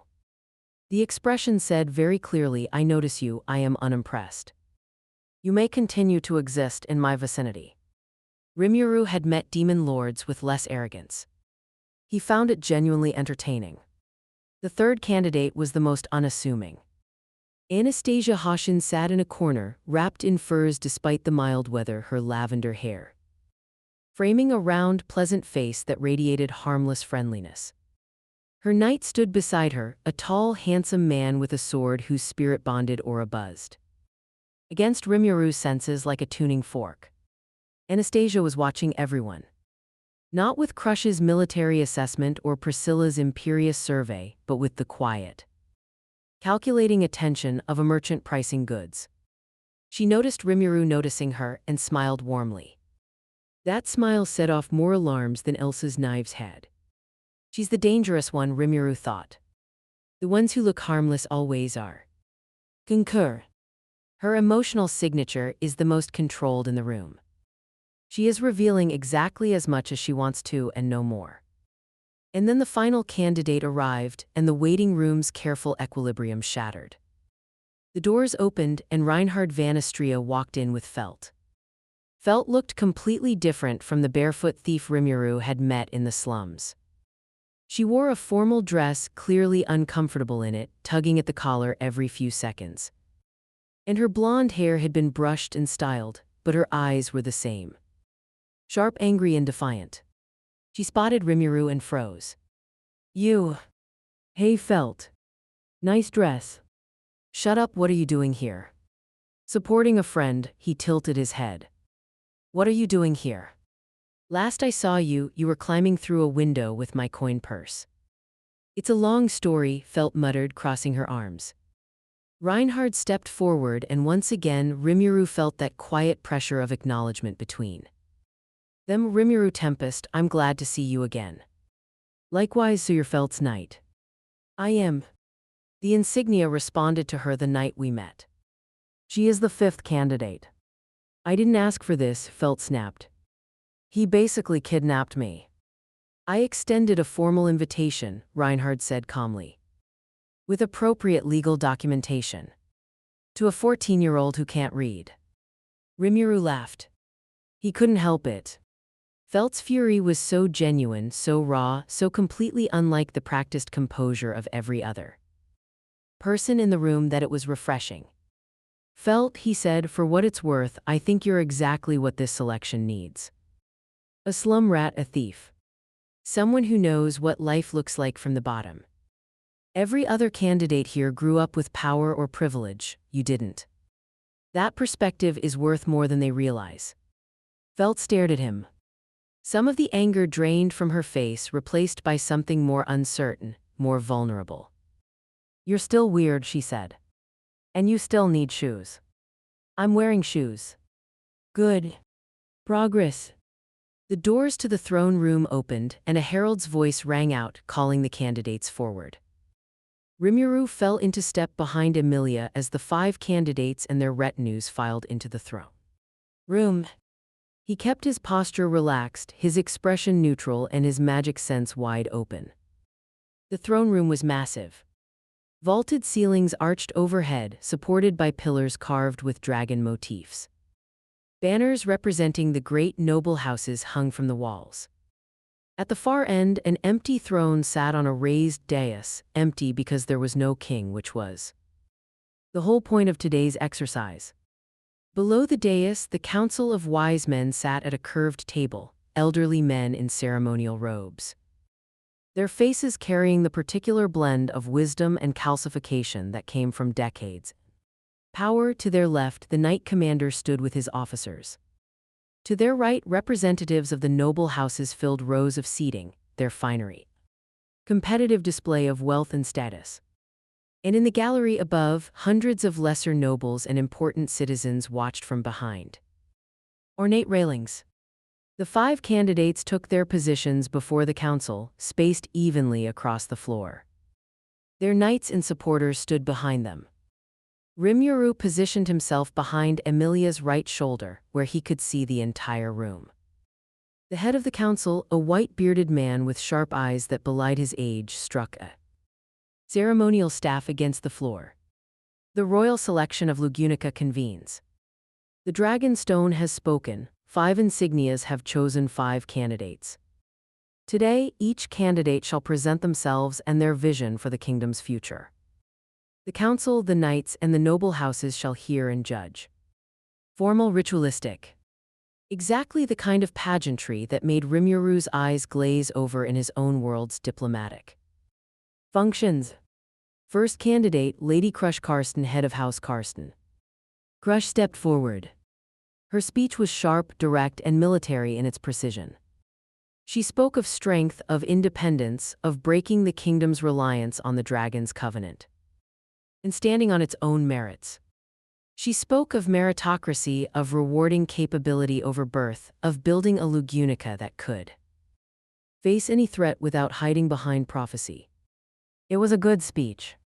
The noble houses murmured in approval, the knights nodded. Crush had done this before, not the selection specifically, but the art of commanding a room. She was a general addressing her troops, and it worked. Second candidate, Lady Priscilla Bariel. Priscilla didn't so much give a speech as grant an audience. She stepped forward with the unhurried grace of someone who genuinely believed the world existed for her benefit, and spoke with absolute, unshakable certainty about how the kingdom would prosper under her rule, because the world simply bent to her will. It should have been laughable, it wasn't. There was something in her delivery, a conviction so total it created its own gravity that made even skeptics pause. The sun shines on me, she said at one point. It always has. Those who follow me will stand in that light, those who don't will stand in shadow. The choice is simple.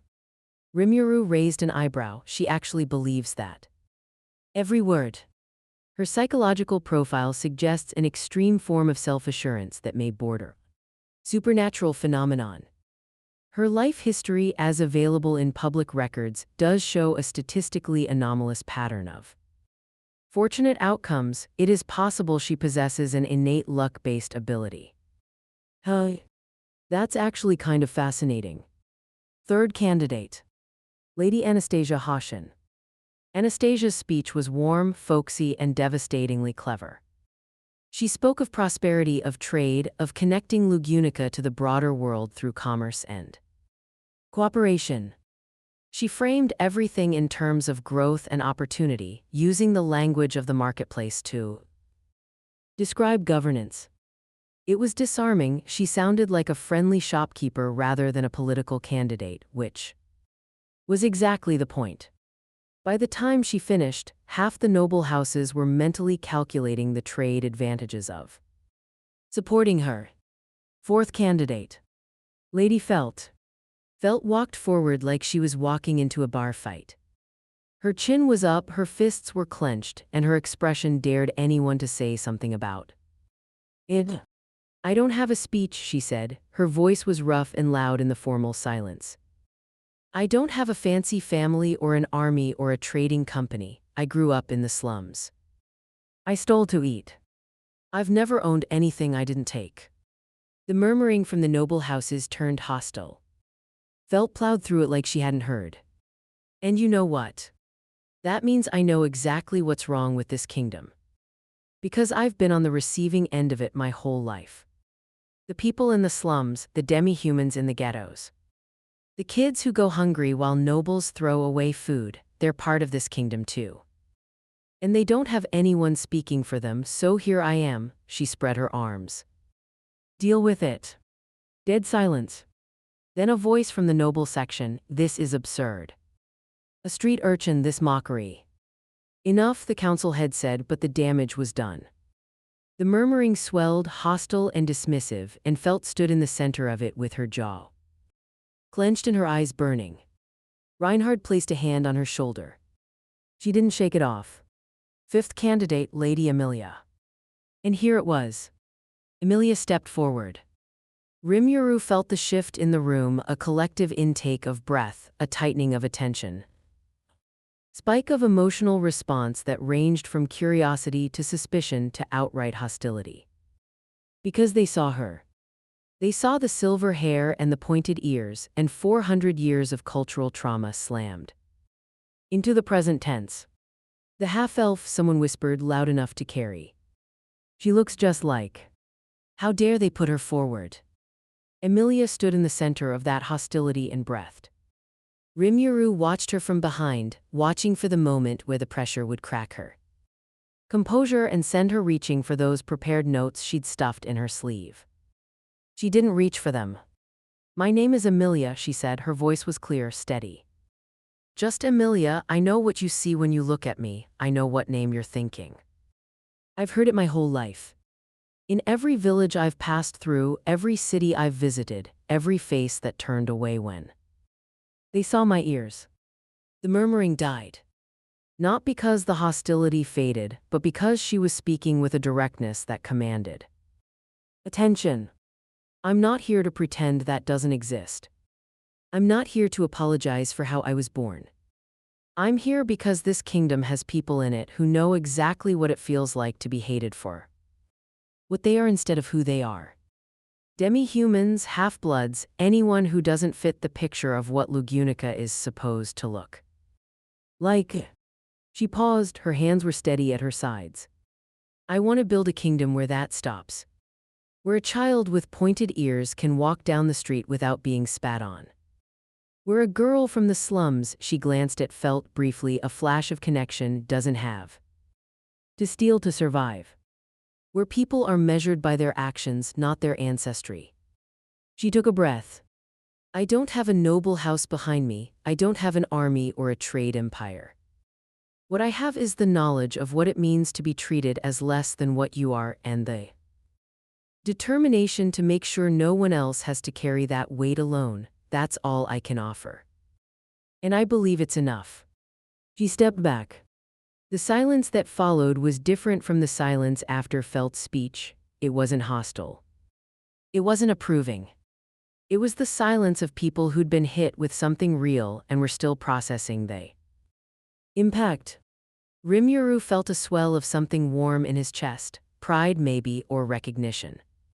He'd heard a lot of speeches in his time, from kings, from generals, from beings of cosmic power. And most of them blurred together. This one wouldn't. Then the silence broke. Pretty words from the witch's lookalike, a voice shouted from the noble section. A man in elaborate clothing had risen from his seat, his face twisted with disgust. You think we'll hand this kingdom to someone who shares the face of our greatest enemy? This is. More voices joined, not a majority but loud enough. The hostility that had been simmering broke the surface, and suddenly the throne room was a cacophony of shouted objections, defensive rebuttals from the few who'd been moved by Emilia's words and the council's increasingly futile calls for order. A knight in ceremonial armor stepped forward from the knight commander's retinue. Tall, handsome, with purple hair and an air of refined superiority. I must question the wisdom of allowing this candidate to proceed, he said, his voice cutting through the noise with practiced projection. Her resemblance to the witch of envy alone should disqualify her. And her supporters, his eyes swept to Rimuru and lingered with undisguised contempt, are unknown quantities with no standing in this kingdom. That's Julius Juculius, Rem murmured from behind Rimuru, the finest knight of the royal guard. He's formidable. He's rude, Rimuru said. Julius turned to face him directly. You stand behind a candidate with no credentials, no authority, and no right to be here. Identify yourself. Rimuru considered his options. The diplomatic route would be to introduce himself politely, explain his connection to Emilia, and defer to the formal proceedings. The smart route would be to say nothing and avoid drawing attention. He'd never been great at either of those routes. Rimuru Tempest, he said, stepping forward to stand beside Emilia rather than behind her. Emilia's friend. And since you're asking about credentials, I hold authority over a sovereign nation of over 100,000 citizens. I've personally negotiated peace treaties between species that had been At war for centuries, and I stopped an assassin hired to kill Emilia with my bare hands 5 days ago. What are your credentials? The throne room went absolutely silent. Julius's eyes widened fractionally, then narrowed. You claim to hold sovereign authority. Over what nation? The Jura Tempest Federation. You won't have heard of it. It's not on your maps. Then how can anyone verify? You can't. You'll have to take my word for it or not. But I notice that nobody in this room has questioned the other candidate's supporters. Crush has a retired sword demon and a political operator. Priscilla has a knight whose face he won't show. Anastasia has a mercenary group and a spirit sword wielder. Felt has the sword saint himself. But when the half-elf supporter speaks up, suddenly credentials matter. He let that land. The silence deepened. The double standard in this room isn't subtle, Rimuru continued. And if the finest knight of the royal guard can't see it, that says more about the guard than it does about Emilia. Julius's face had gone carefully blank. The trained neutrality of someone whose anger was running hot beneath the surface. You speak boldly for a stranger. I speak honestly, there's a difference. Perhaps. But boldness without substance is just noise. Julius's hand rested on his sword hilt. If you stand as Lady Emilia's champion, I would see the substance behind your words. Are you challenging me to a duel? I am proposing a formal contest, knight's rules. First blood or yield. Unless the stranger finds that beyond his capabilities. The throne room buzzed. The council head looked like he wanted to intervene but couldn't find the procedural grounds. The noble houses were riveted. The other candidates watched with varying degrees of interest, Crush with sharp attention.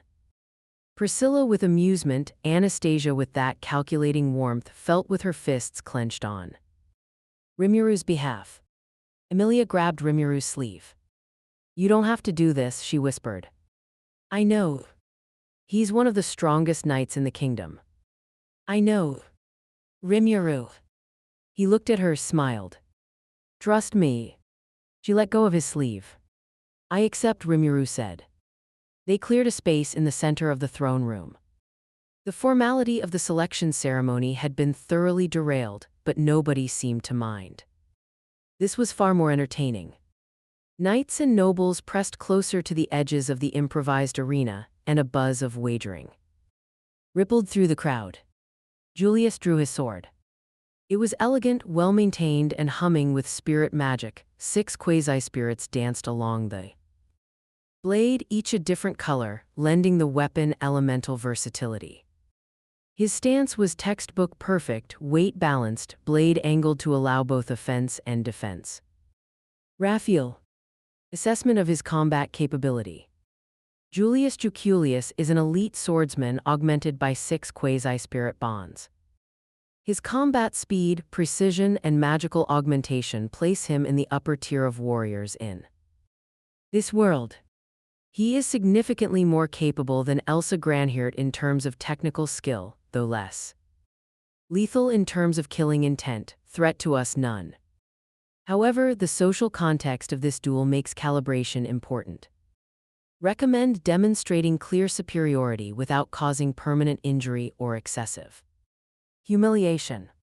So beat him but don't embarrass him. Correct. He is a proud warrior with genuine conviction. Humiliation would create an enemy. A clean, undeniable victory would create a respectful rival. Good read. Let's do it that way. Rimuru stood across from Julius with his hands at his sides, no weapon. No stance, just standing.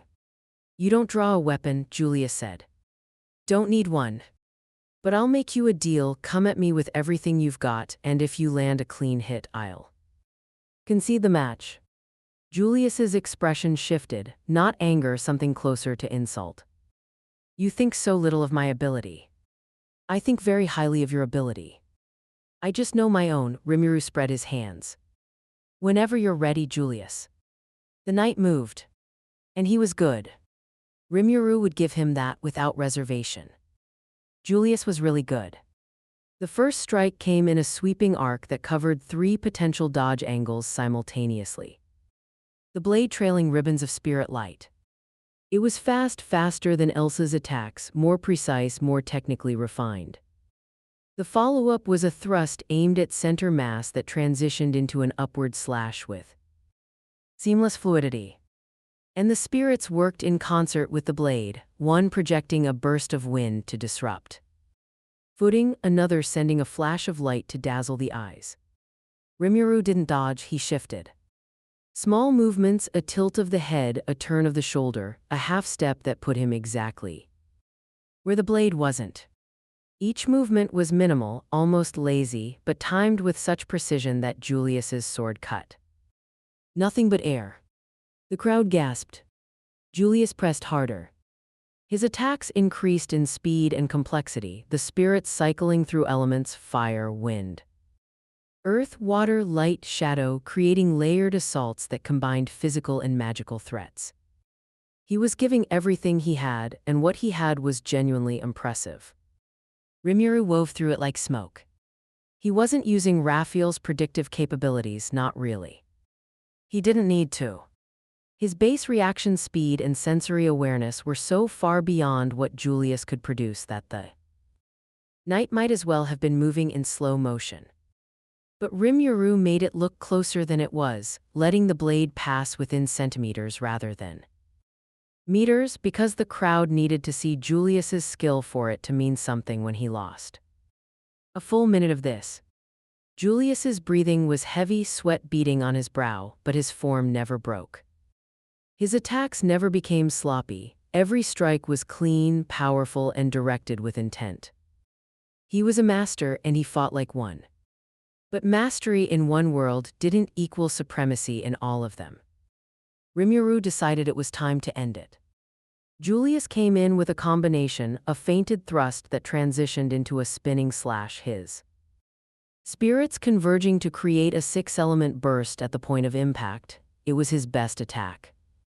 Rimuru could see it in the way his whole body committed, the way the spirits sang with concentrated power, everything Julius had in one strike. Rimuru stepped into it. Not away, into. He moved inside Julius's guard, past the arc of the blade, past the spirit burst, and placed 2 fingers against the knight's chest. The spirits around Julius's blade went still. The 6 points of colored light froze in place and then gently drifted away from the blade and toward Rimuru's hand, where they orbited his fingers like tiny planets. Julius stared at his sword. His spirits, his partners, his bonded companions were sitting calmly around a stranger's hand. "They like me," Rimuru said. The silence in the throne room was total. "Your spirits aren't just tools," Rimuru said, lowering his voice so only Julius could hear. "They're partners, and they can feel what I am. They know I'm not their enemy. And they know I'm not Emilia's enemy either." He held out his hand, palm up, and the 6 spirits hovered above it. Then, gently, they drifted back to Julius, resuming their positions around his blade. But they moved slower than before, almost reluctant, and when they settled, they glowed a little brighter.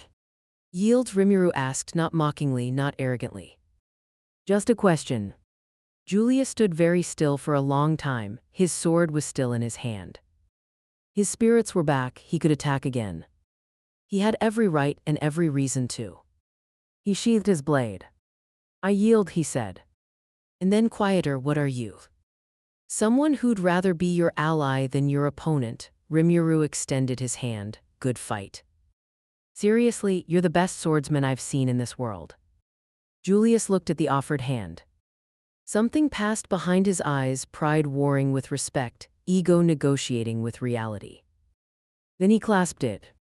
"You are full of surprises, Rimuru Tempest. It's a gift." They released the handshake and turned to face the rest of the throne room. The crowd was processing, the council was processing. Even the candidates were processing, each in their own way.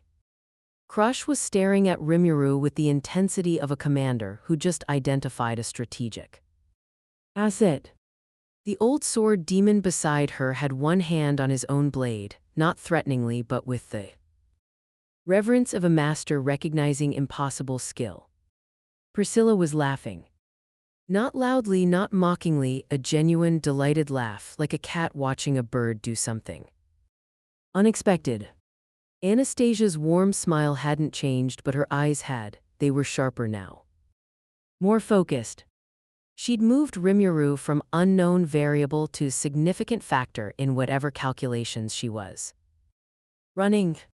Felt was grinning from ear to ear. That was awesome. Reinhard stood behind her, and his expression was the most interesting of all. Not surprise, he'd already known Rimuru was extraordinary from their first meeting. What Rimuru saw on Reinhard's face was something closer to relief. As if the sword saint had been carrying a weight that came from being the only truly exceptional combatant in a world of talented but limited warriors, and for the first time he was looking at someone who might understand what that was like. Lonely at the top, Rimuru thought. I know that feeling. The council head struck his staff against the floor, calling the room back to order with a voice that barely contained the chaos. This demonstration is concluded. The selection ceremony will continue. We thank the candidates for their presentations and will deliberate. If I may, Rimuru said, and his voice carried. Not magically amplified, just projected with the easy authority of someone used to addressing crowds. I have one thing to add. The council head frowned. You have no standing to. I'm not speaking to the council. I'm speaking to the room. He turned to face the assembled nobles, knights, and dignitaries. Hundreds of faces, most of them hostile or suspicious or both. I'm a stranger here. I don't have a stake in your politics, and I'll be gone before long. But I've seen a lot of kingdoms in my time, and I want to tell you something. He paused, letting the silence build. The measure of a nation isn't its military strength or its wealth or its magical power. It's how it treats the people who have none of those things. His gaze swept the room, touching on each candidate in turn. You have 5 people standing before you, each with a different vision for this kingdom's future. Some of them focus on strength, some on prosperity, some on personal destiny. 2 of them, his eyes lingered on Emilia and felt, focus on the people who have been left behind. I'm not telling you how to choose. But I am telling you this: if you dismiss those 2 because one has the wrong ears and the other has the wrong address, then your kingdom deserves whatever it gets. He let his aura slip. Just a breath. Just enough to touch every person in the room with the faintest whisper of what he actually was. The pressure of a demon lord, the weight of a true demon lord's evolved soul, a force of nature, compressed into human shape. The effect was surgical. Not enough to panic anyone, not enough to send people running. Just enough to make every person in that throne room feel, deep in their bones, that the stranger in black was not someone whose words should be taken lightly. Just something to think about, Rimuru said, and stepped back behind Emilia. The throne room was very quiet for a very long time. They left the palace in the early afternoon, the ceremony formally concluded, and the council retreating to deliberate. The real politics would happen in backrooms and private meetings over the coming days, but the public portion was done. Rimuru walked beside Emilia through the palace corridors, Rem and Ram flanking them. Emilia hadn't spoken since leaving the throne room. Rimuru gave her space, reading her emotional state through his senses, a complex mixture of relief, lingering anxiety, and something warm and bright that he recognized as hope. They were halfway to the exit when a voice caught them from behind. A moment, if you please. Crush Carson stood in the corridor, her retinue a respectful distance behind her. The sword demon, Wilhelm, Rimuru had learned from overheard conversations, stood at her right. And the political operator, Ferris, though his real name was Felix, stood at her left. Lady Crush, Emilia said, her composure snapping back into place. Your speech was impressive. As was yours. Crush's eyes moved to Rimuru.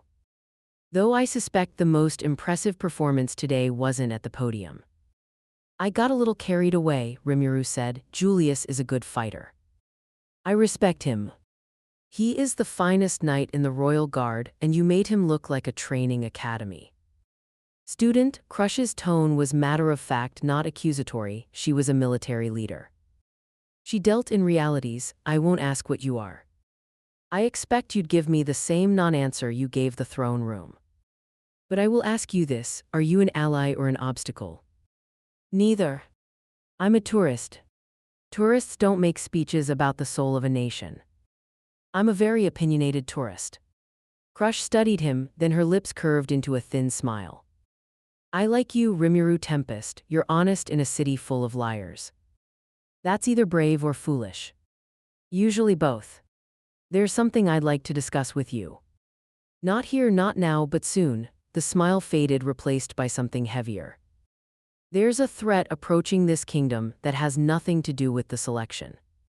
A monster that's plagued us for centuries. I'm putting together an expedition to deal with it, and I could use someone with your capabilities.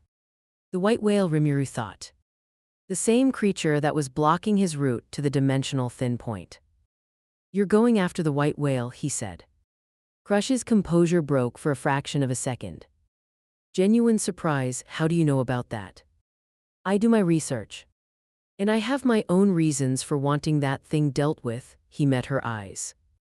When you're ready to move, send word. I'll be there. Crush held his gaze for a long moment, then nodded. I'll send word. Within the week. She turned and walked away, her retinue falling into step behind her. Wilhelm lingered for a moment, his scarred face unreadable, his eyes locked on Rimuru within. Intensity that went beyond professional assessment. There was something personal there. Something old and deep and hungry. Then he followed his lady, and the corridor was empty. The white whale, Emilia said softly. Rimuru, that creature has killed thousands. Entire armies have been sent against it and never returned. I know. You can't seriously be thinking of. I'm not thinking about it. I'm going to do it. He started walking again. It's in my way, Emilia, literally. One of the possible routes home runs right through its territory. That's not the only reason. He glanced at her. No. It's not. It's because people are dying. Yeah. You just can't help yourself, can you?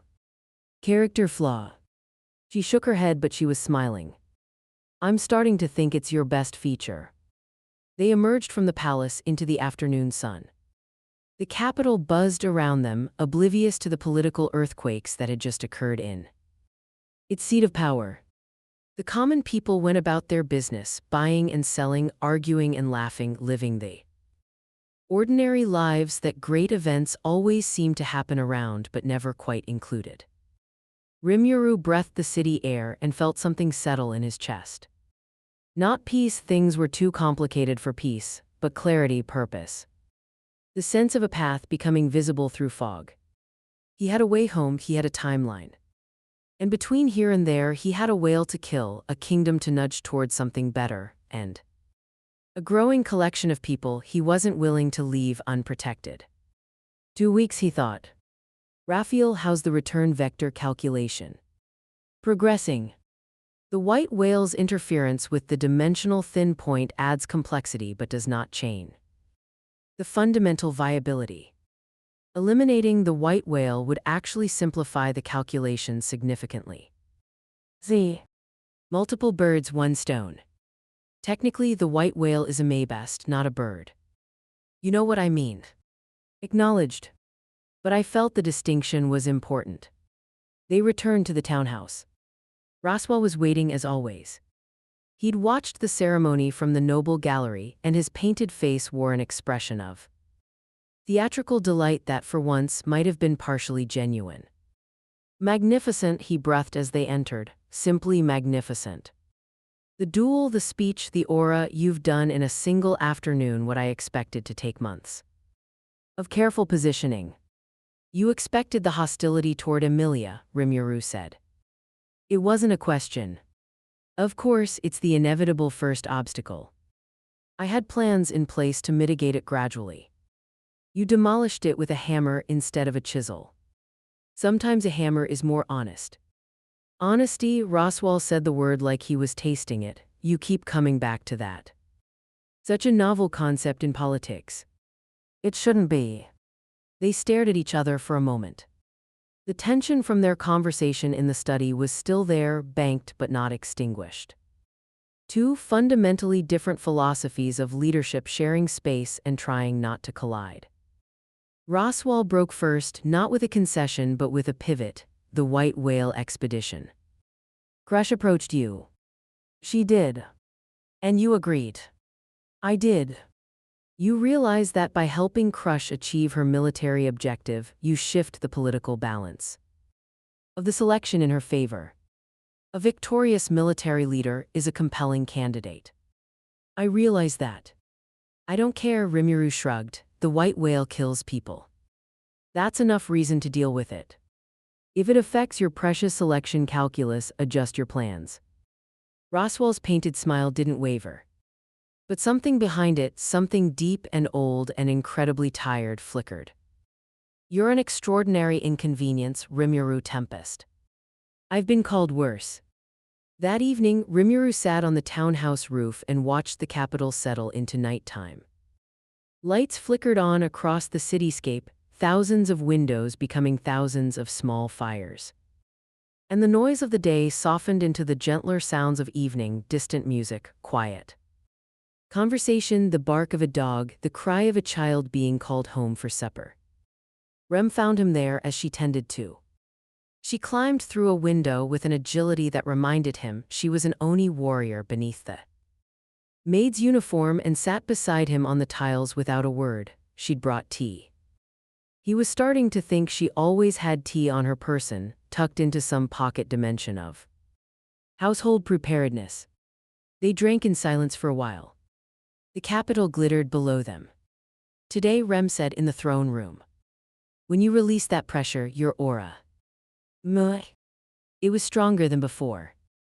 In the loot house when you stopped Elsa, it was frightening. Like standing at the edge of a cliff, today it was different. It wasn't fear. It was, she searched for the word, authority. Like the room itself acknowledged you. That's a nice way to put it. Was it intentional? Making it feel different.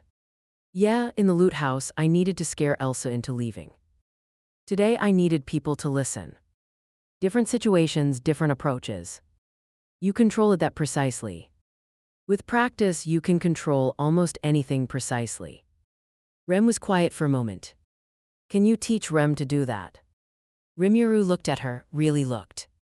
In the moonlight, her blue hair was almost silver, and her eyes held a determination that hadn't been there a week ago. Not new determination, old determination, the kind she'd always had, but now pointed in a different direction, not toward proving herself worthy of her sister's sacrifice. Toward something that was hers alone. Your only power, he asked. Rem's horn. When she manifests it, the power is overwhelming. She becomes stronger, faster, more capable.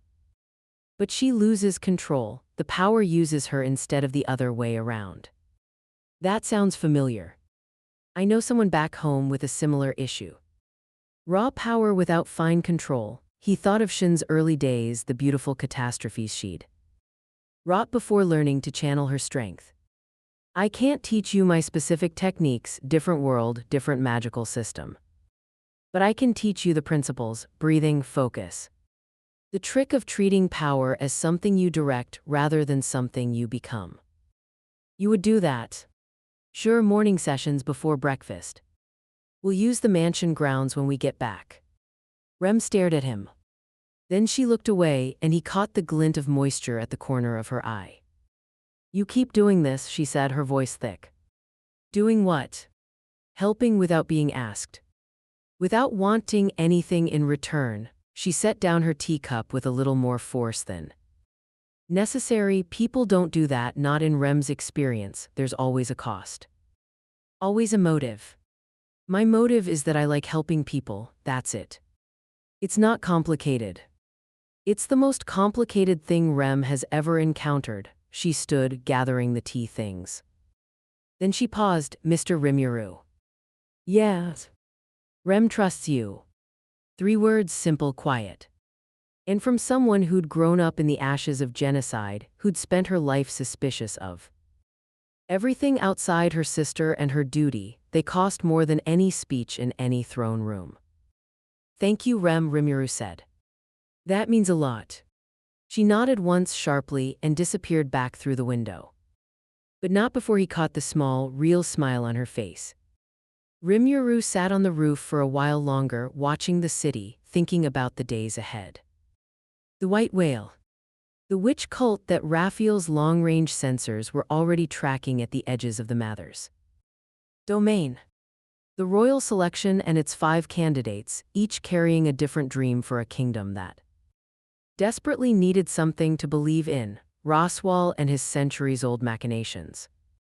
The blank pages of a gospel that couldn't predict what came next.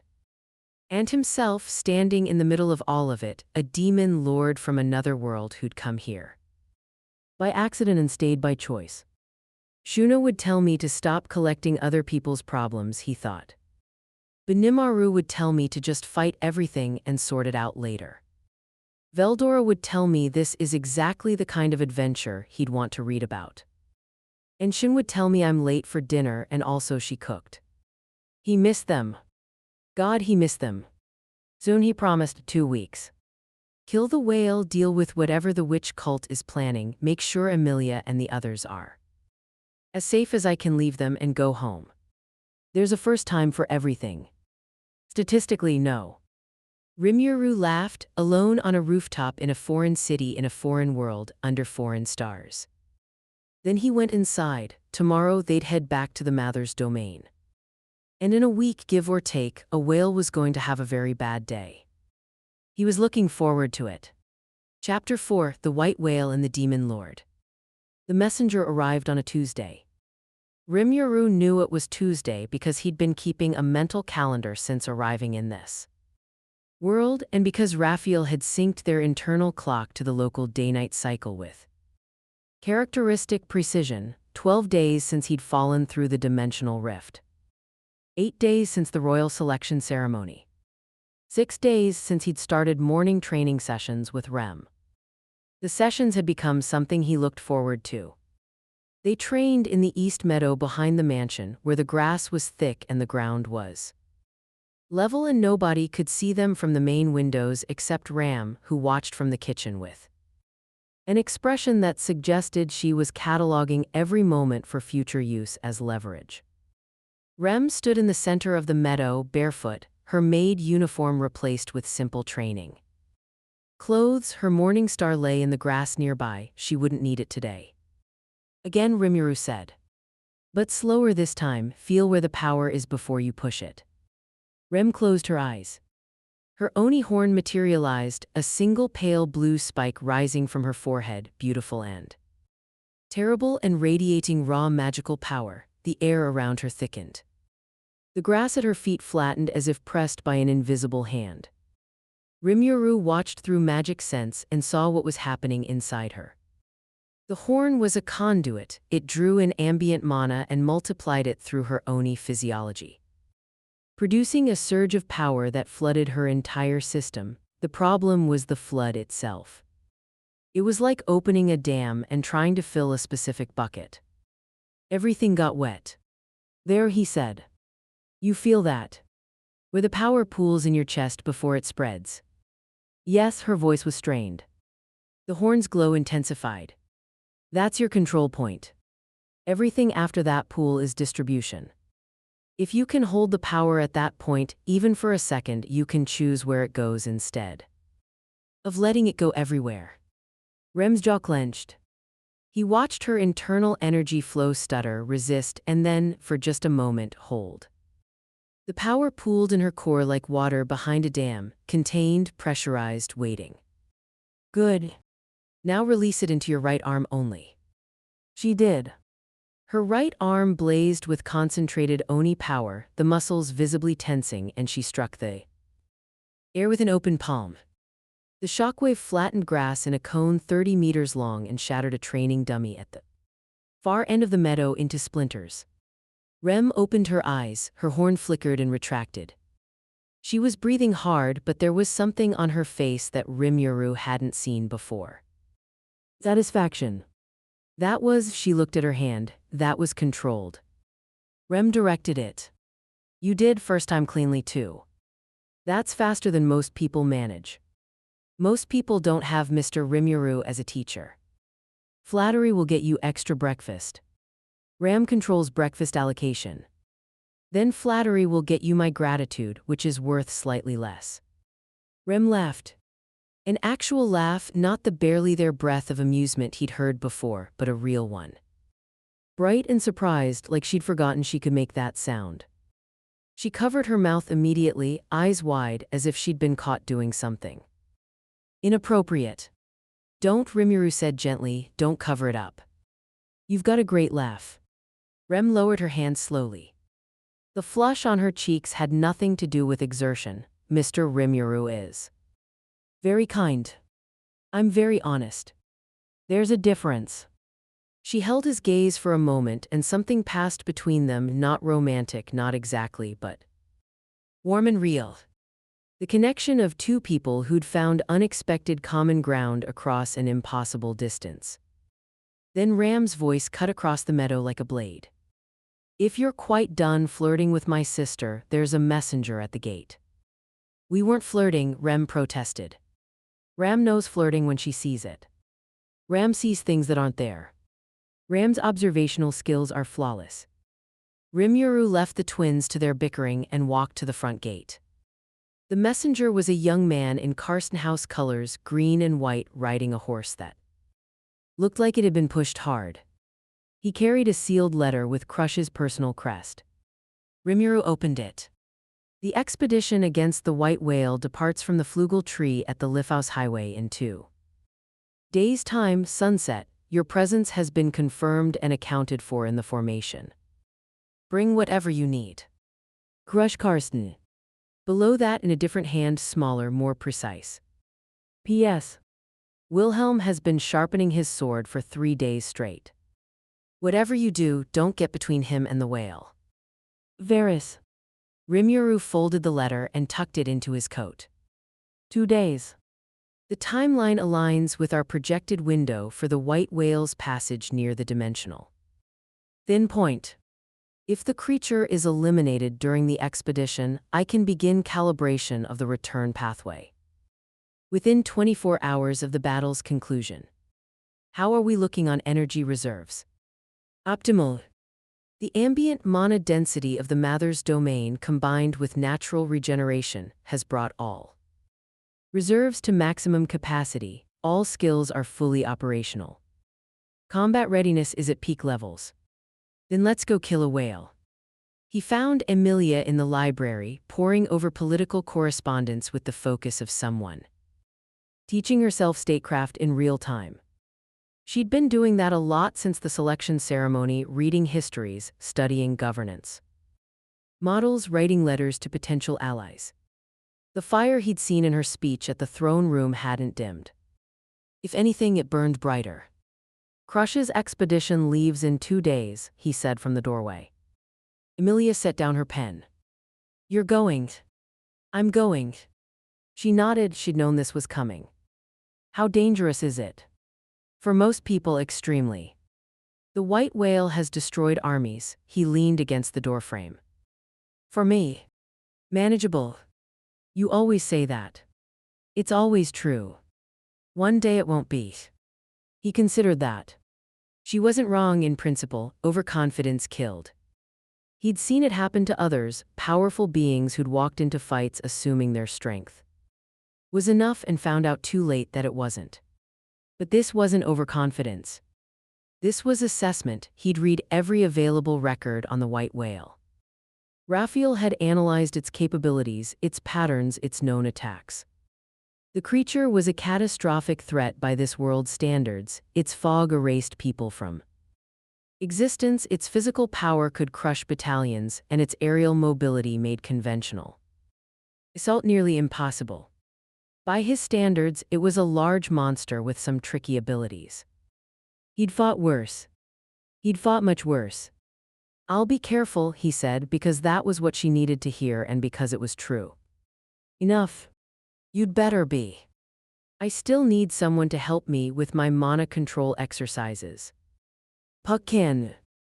Puck falls asleep during the exercises. Fair point. He told Rem and Ram over lunch. Ram received the news with her typical stoic indifference, though her tea consumption increased slightly, which Rimuru had learned was her physiological tell for concern. Rem received it with visible tension that she tried and failed to mask. Rem would like to come, she said. Absolutely not, Ram said immediately. Sister. The white whale is not a training exercise. It's a calamity class Maybas that has killed thousands. Rem knows what it is. That's why she wants to go. To help. To die pointlessly, you mean? Ram. She can come, Rimuru said. Both twins stared at him. The expedition will have dozens of soldiers and knights, he said. Rem is stronger than most of them. And with the control training she's been doing, she can contribute without overextending. I'll keep an eye on her.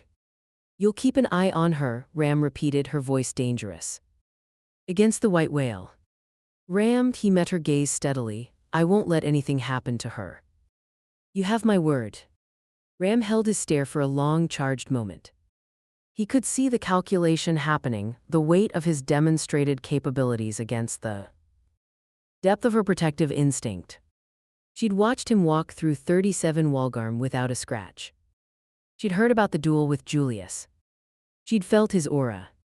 If she comes back with so much as a bruise, Ram said, Ram will find a way to make your life unpleasant. Demon Lord or not. I believe you completely. Good, she stood and began clearing plates with aggressive efficiency. More tea. They departed the next morning. Rimuru and Rem took a fast carriage to the rendezvous point, covering ground that would normally take a day's travel in half that time, thanks to Rimuru subtly reinforcing the horse's stamina with life-sustaining magic. They arrived at the flugel tree, an impossibly massive tree that rose from the plains like a green tower, visible for miles in every direction with hours to spare before sunset. The expedition force was already assembling. Crush Karsnid put together an impressive coalition. Her own house troops formed the corps, disciplined cavalry and infantry in Karsten Green, armed with enchanted weapons and backed by mage support. Alongside them, mercenary companies filled out the ranks, their equipment varied but their expressions uniformly grim. This was a fight that everyone expected to be costly. Rimuru counted roughly 400 soldiers in total. Decent numbers, but he'd seen enough mass battles to know that quantity mattered less than quality. Against a single overwhelming opponent. Against the white whale, most of these soldiers would be support at best and casualties at worst. The command tent was set up near the base of the flugel tree. Inside, Crush stood over a map table with her key officers. Wilhelm was there, the old sword demon, his face etched with a controlled intensity that Rimuru had come to understand went far deeper than professional dedication. Ferris stood nearby, his cat-like features at odds with the gravity of the briefing. And several mercenary captains crowded the remaining space. Crush looked up as Rimuru entered. You came. Said I would. You brought one companion. Her eyes found Rem standing behind Rimuru with her morning star slung across her back. Rem of the Roswell household, I know of you. Your Oni heritage makes you valuable in a fight like this. Rem is honored, Rem said, bowing precisely. Rem will fight to the best of her ability. Crush nodded and turned back to the map. Here's the situation. The white whale follows a semi-predictable route through this region. Based on our intelligence, it will pass through the airspace above the Lifos Highway, she traced a line on the map, sometime between sunset tonight and midnight. Our plan is a three-pronged engagement. Ground forces provide ranged support and bait the creature into lower altitudes. Cavalry units move to exploit openings in its defense. And our strongest combatants engage directly. She looked at Rimuru. You fall into the third category. Along with Wilhelm and myself. What about the fog? Rimuru asked. The 10 went quiet. The mercenary captains shifted uncomfortably. The white whale's fog is its most dangerous weapon, Crush said, her voice steady despite the tension that rippled through the room. Anyone caught in it is erased, not killed, erased. They cease to exist, and the world forgets they were ever there. Memories, records, everything gone. Existence erasure, Rimuru said. That's nasty. Analysis of available data on the white whale's fog confirms a mechanism similar to conceptual erasure. However, the effect operates on a lower order than true conceptual manipulation. It rewrites local causality rather than fundamental existence. Our resistance to conceptual attacks through Beelzebub's isolation barrier, combined with our inherent spiritual fortification, renders this effect extremely unlikely to succeed against us. Estimated resistance probability, 99.97%. In REM does not possess resistance to conceptual or quasi-conceptual effects. If caught in the fog, she would be affected. Then she doesn't get caught in the fog. I can handle the fog, Rimuru said. My abilities include resistance to existence-altering effects. But the soldiers around me won't have that protection. If the whale deploys its fog, your formation needs to have an immediate withdrawal protocol. Crush raised an eyebrow. You're resistant to the fog. Immune, actually. It's a long explanation involving dimensional physics and conceptual barriers, but the short version is, the fog won't work on me. The tent was very quiet. Wilhelm, who had been silent throughout the briefing, spoke for the first time. You're certain? His voice was low, rough, carrying the weight of decades. Not skepticism, desperation wearing the mask of calm. I'm certain. Wilhelm's hand tightened on the hilt of his sword. Then you understand what this means. If the fog cannot touch you, you can engage the whale in conditions where no one else can follow. I understand. Good. Something moved behind the old man's eyes.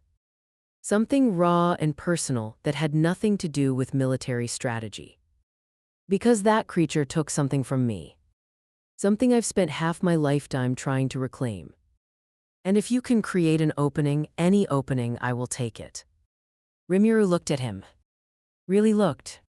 And he saw it, the grief, the rage, the love that had been sharpened into a blade over decades of waiting. Raphael Wilhelm van Astrea, background. Wilhelm van Astrea, the former sword demon. Widely considered the greatest swordsman of his generation prior to Reinhard van Astrea's emergence. His wife Therja van Astrea, the previous sword saint, was killed by the white whale. Approximately 14 years ago. Her death, combined with the fog's erasure properties, resulted in the world partially forgetting her. Wilhelm has dedicated his remaining years to hunting the white whale and avenging her. This wasn't a military operation for Wilhelm, it was a funeral rite. A love letter written in blood. You'll get your opening, Rimuru said. Wilhelm met his eyes. And for just a moment, the mask dropped and Rimuru saw an old man who had been carrying a dead woman's memory for 14 years and was terrified not of the whale but of the possibility that tonight finally the carrying might end. Thank you, Wilhelm said 2 words. They cost him everything. Rimuru nodded and turned back to the map. Show me the engagement zones. I want to know where your people will be so I don't accidentally hit them. Crush's plan was solid, conventional but solid. Rimuru suggested a few modifications based on his own combat experience, wider spacing between ground units to reduce fog casualties, pre-designated retreat corridors and signal flares for immediate withdrawal if the fog spread beyond containable parameters. Then he added an unconventional modification. I'll engage the whale first. Alone. Crush stared at him. You want to solo the white whale? For the initial engagement, yes. I need to analyze its capabilities, test its defenses, and ideally pin it at a lower altitude. Your forces can contribute. If I go in with the full army, I'll be splitting my attention between fighting the whale and protecting your soldiers. You can't seriously expect to Crush, you've seen what I can do. You've heard what I did to Elsa Granhert and Julius Juculius. The white whale is a bigger target, but it's the same principle. I'm operating at a level where your normal tactical assumptions don't apply. Crush looked at Wilhelm. Wilhelm looked at Crush. Something passed between them, a shared assessment, a weighing of impossible claims against witnessed evidence. If you fall, Crush said, we proceed with the original plan. If I fall, the original plan won't matter. But I'm not going to fall. Your confidence is either inspiring or delusional. Porque no los dos? What? Nothing expression from home.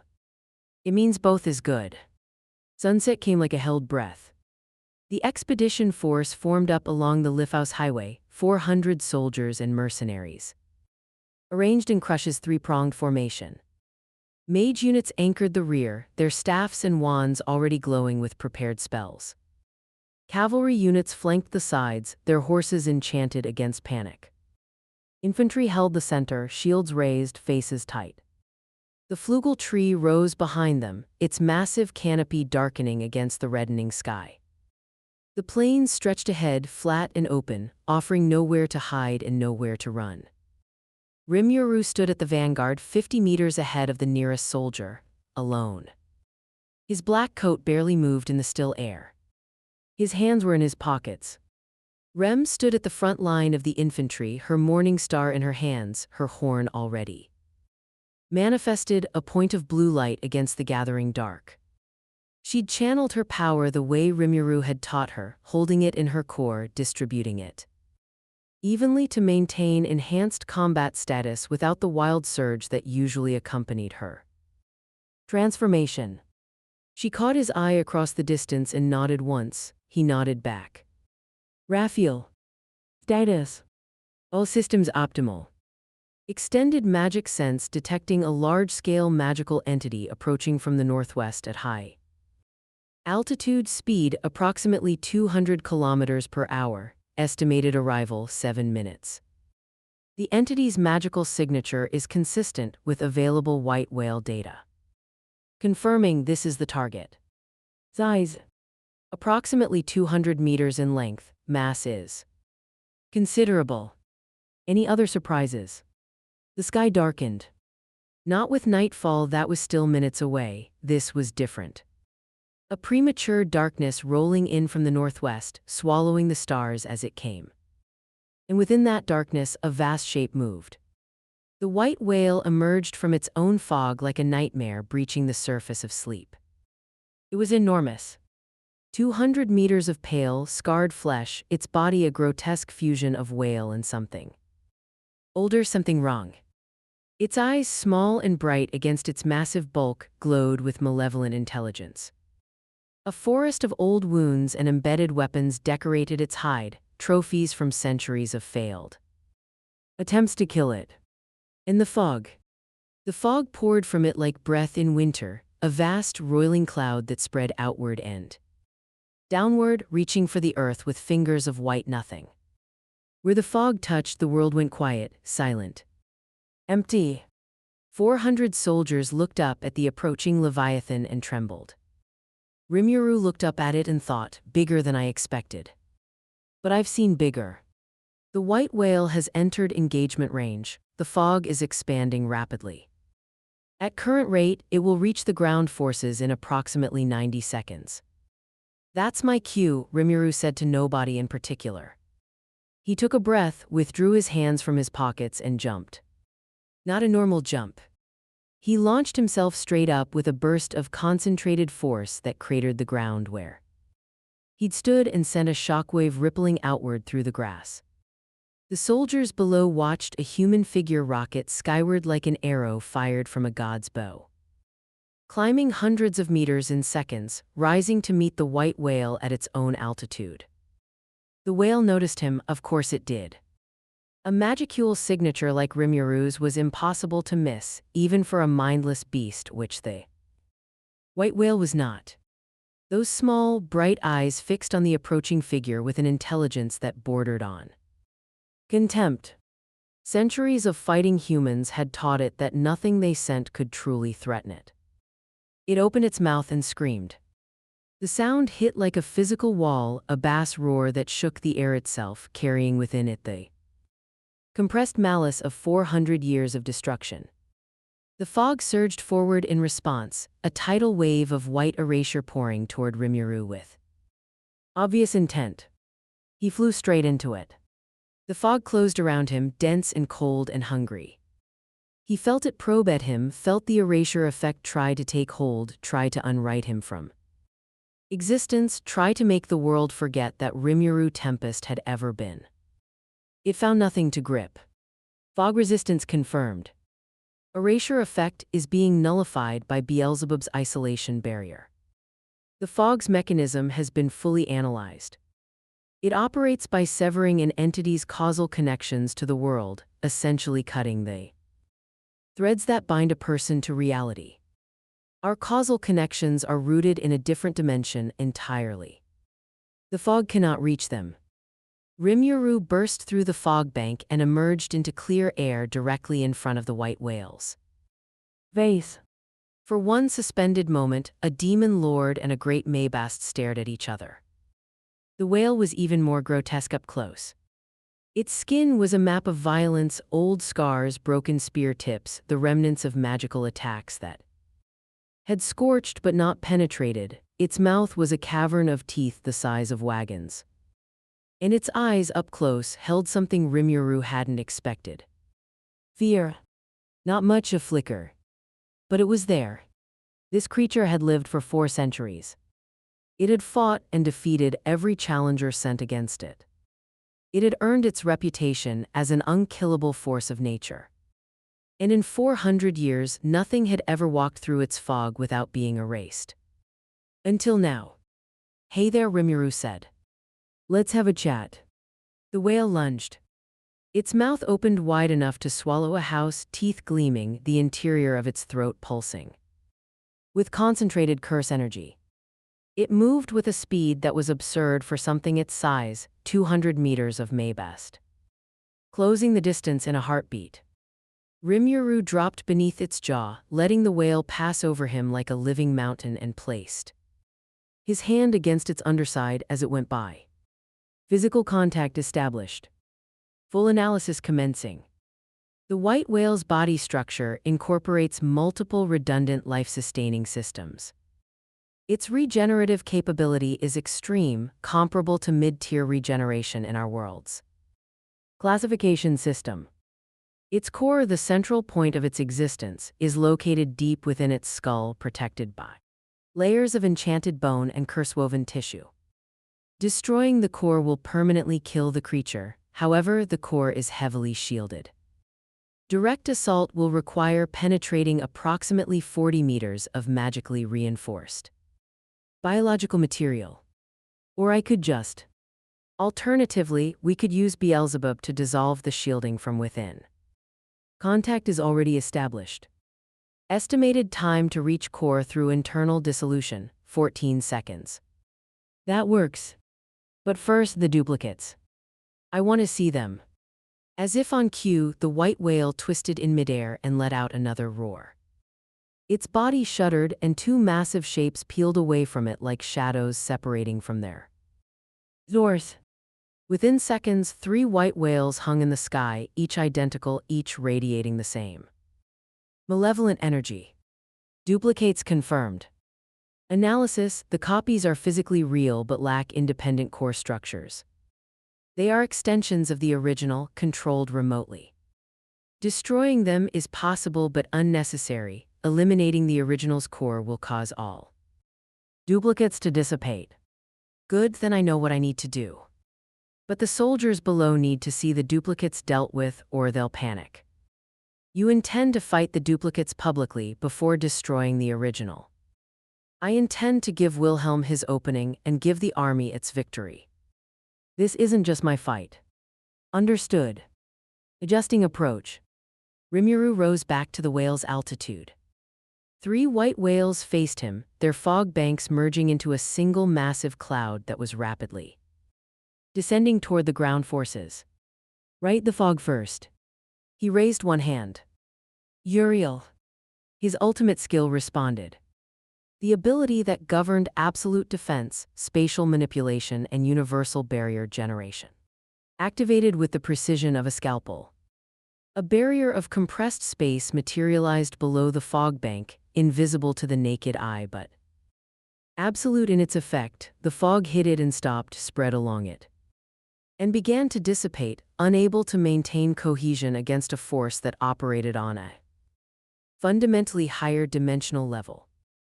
On the ground, 400 soldiers watched the fog that had been descending toward them simply halt, freeze in midair, and then begin to thin, as if burned away by an invisible sun.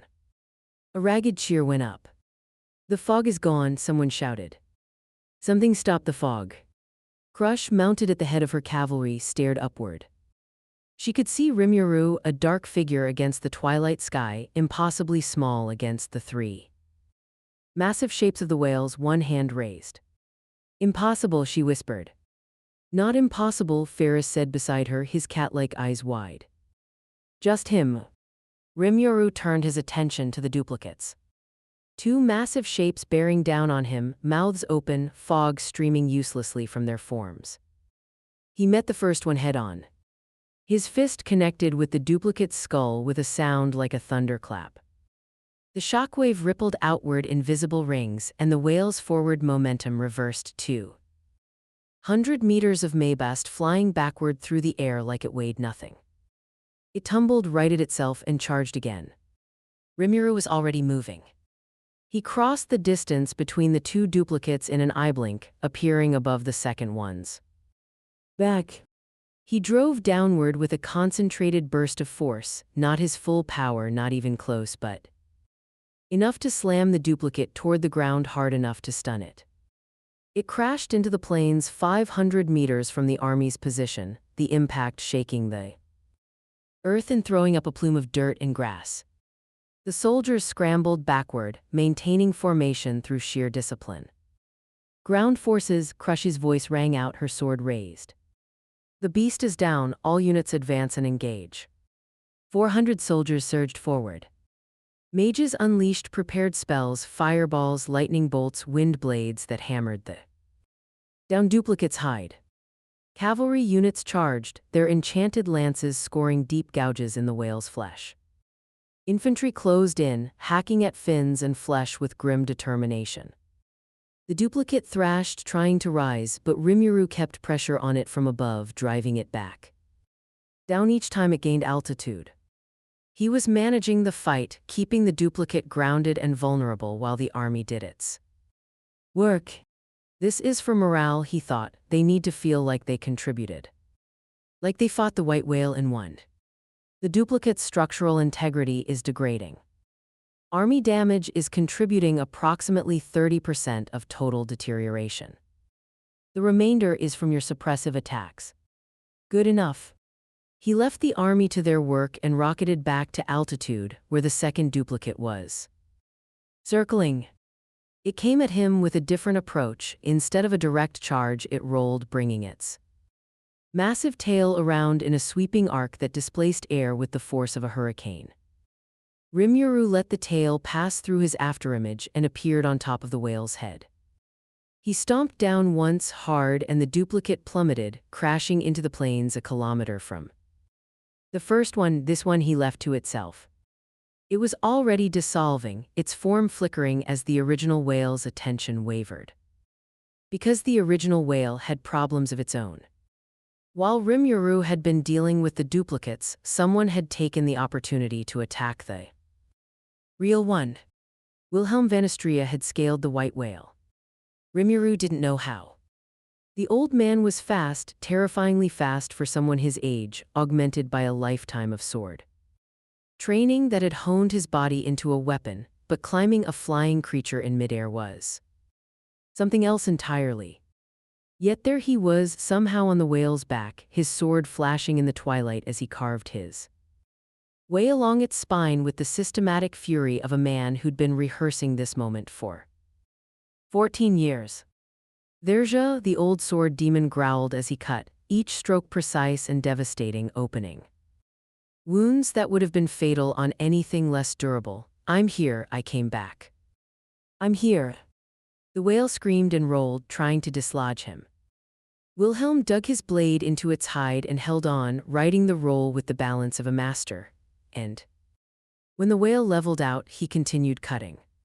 But he wasn't reaching the core. He couldn't. The whale's skull was 40 meters of enchanted bone, and no matter how skilled Wilhelm was, his sword couldn't penetrate that kind of defense through conventional means. Rimuru appeared beside him. Wilhelm didn't startle, he'd felt the approach. His eyes, fierce, wet, burning, met Rimuru's. "I can't get through," he said, and the admission cost him. "The skull, it's too dense." "I know. But I can open a path." Rimuru placed his hand on the whale's hide. "When I do, you'll have about 10 seconds. Can you reach the core?" "How deep?" 40 meters. "Straight ahead through the skull after I breach it." "Tell me when." Rimuru pressed his hand flat against the white whale's flesh and activated Beelzebub. The predatory skill went to work immediately, not consuming the whale's entire body, which would have been possible but wasteful, but boring a tunnel, dissolving tissue and bone in a precise, straight line from the exterior surface toward the core. The whale felt it instantly and screamed, a sound so loud and so agonized that it shook the clouds. It thrashed, dove, climbed, spun, but Rimuru held on with one hand and kept Beelzebub working with the other. 10 seconds. The tunnel reached the core chamber, a hollow space deep within the skull, lined with pulsing cursed tissue, at the center of which floated a dark, crystalline mass that radiated malevolent energy. The white whale's heart, its true body. The anchor of 400 years of destruction. "Now," Rimuru said. Wilhelm moved. The old sword demon launched himself into the tunnel like a bolt from a crossbow, feet first. Blade extended, his entire body rotating in a controlled spin that turned him into a human drill. He traveled 40 meters in under 2 seconds, the walls of dissolved tissue blurring past him, and burst into the core chamber. The crystalline core hung before him, pulsing, alive. The concentrated essence of the creature that had killed his wife. Wilhelm's eyes blazed. For there's his sword struck the core with every ounce of strength, skill, and love he possessed. The blade, honed by decades of training, driven by 14 years of grief, guided by the hand of the greatest swordsman of his generation, cut through the crystal like it was glass. The core shattered, and the white whale died. The effect was immediate and total. The massive body went rigid, then limp, its fog banks evaporating like morning mist. The two duplicates, one already half dissolved by the army's attacks, the other flickering on the plains, burst apart into particles of light that scattered on the wind. The original whale began to fall. 200 meters of dead Maybest, dropping from the sky like a collapsing mountain. Rimuru grabbed Wilhelm, who was making his way back through the tunnel, his face streaked with tears he wasn't bothering to hide, and pulled them both clear. They emerged from the whale's body as it plummeted past them, the wind of its descent whipping their clothes and hair. The white whale hit the ground with an impact that registered on seismographs in the next country. Over. A wall of dirt and debris erupted from the crash site, the shockwave bowling over soldiers who'd been standing too close despite their officers' warnings. Then silence. Then screaming, cheering, sobbing, laughing silence. 400 soldiers, many of them injured, some of them collapsed from exhaustion, looked at the mountain of dead flesh that had been the most feared creature in their world and lost their collective minds. Helmets flew into the air, weapons were raised. Names were shouted, of friends, of fallen comrades, of people the fog had taken that they could now remember again, because with the whale's death, the erasure effect was beginning to unravel.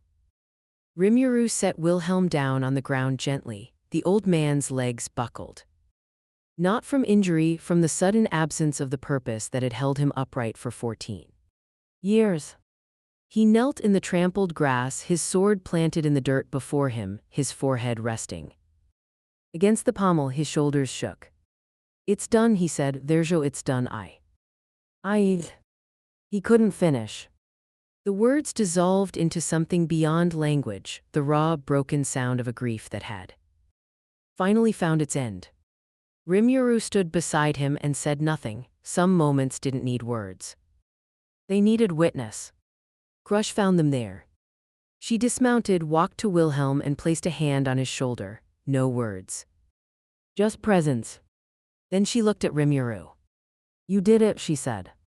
Her composure was cracking at the edges, not from weakness, but from the sheer magnitude of what had just happened in minutes. A creature that's terrorized this kingdom for 4 centuries, and you ended it in minutes. Wilhelm ended it. I just opened the door. Don't be modest. It doesn't suit you. She took a breath, steadied herself, the crack sealed. The commander reassembled. Rimuru Tempest. I owe you a debt that I cannot repay. I'm not keeping score. I am. And I always pay my debts. She looked at the massive corpse of the white whale, already beginning to draw spectators from the surrounding area. This changes everything. The political implications alone. I know, but that's your arena, not mine. Do what you need to do with it. Crush studied him. You genuinely don't want anything from this, do you? I want one thing. There's a specific location about 20 kilometers east of here, a point in the dimensional barrier that I need access to. The white whale was blocking the route. Now it's not. Dimensional barrier, she said it slowly. This is about going home. Yeah. Then you'll have your access. I'll ensure no one disturbs you. Thank you, Crush. Thank you, Rimuru. She extended her hand. He shook it. The grip was firm, warm, and carried the weight of genuine respect, the kind that couldn't be performed or faked. The celebration continued around them. Soldiers who'd expected to die tonight were very much alive and expressing their relief through a combination of revelry, tears, and the kind of dark humor that combat survivors specialized in. Field medics moved through the ranks, treating the relatively minor injuries that the engagement had produced, a fraction of the casualties Crush had planned for. Ferris appeared at Crush's side, his medical magic already active, a soft glow around his hands as he scanned the wounded. Casualty report, 12 injuries, none life-threatening. 0 fatalities, he paused. 0 fatalities against the white whale. I want that in the official record. Nobody's going to believe it. They'll believe it when they see the body, Crush said. Speaking of bodies, Ferris nodded toward the whale's corpse. What do we do with that? We can't exactly bury it. Let the local lords handle it. The materials from a great Maybest's body are extraordinarily valuable. It'll be an economic windfall for the region. Practical to the last. Rimuru liked her. He found Rem at the edge of the army's formation. She was uninjured. He'd been tracking her through magic sense throughout the battle, ready to intervene at the first sign of danger, but the danger had never reached her. She'd been part of the ground force that engaged the downed duplicate, and from the state of her Morningstar, dented and coated in whale residue, she'd contributed more than her share. You okay? He asked. Rem looked at him, looked at the dead whale. Looked back at him. You killed the white whale, she said.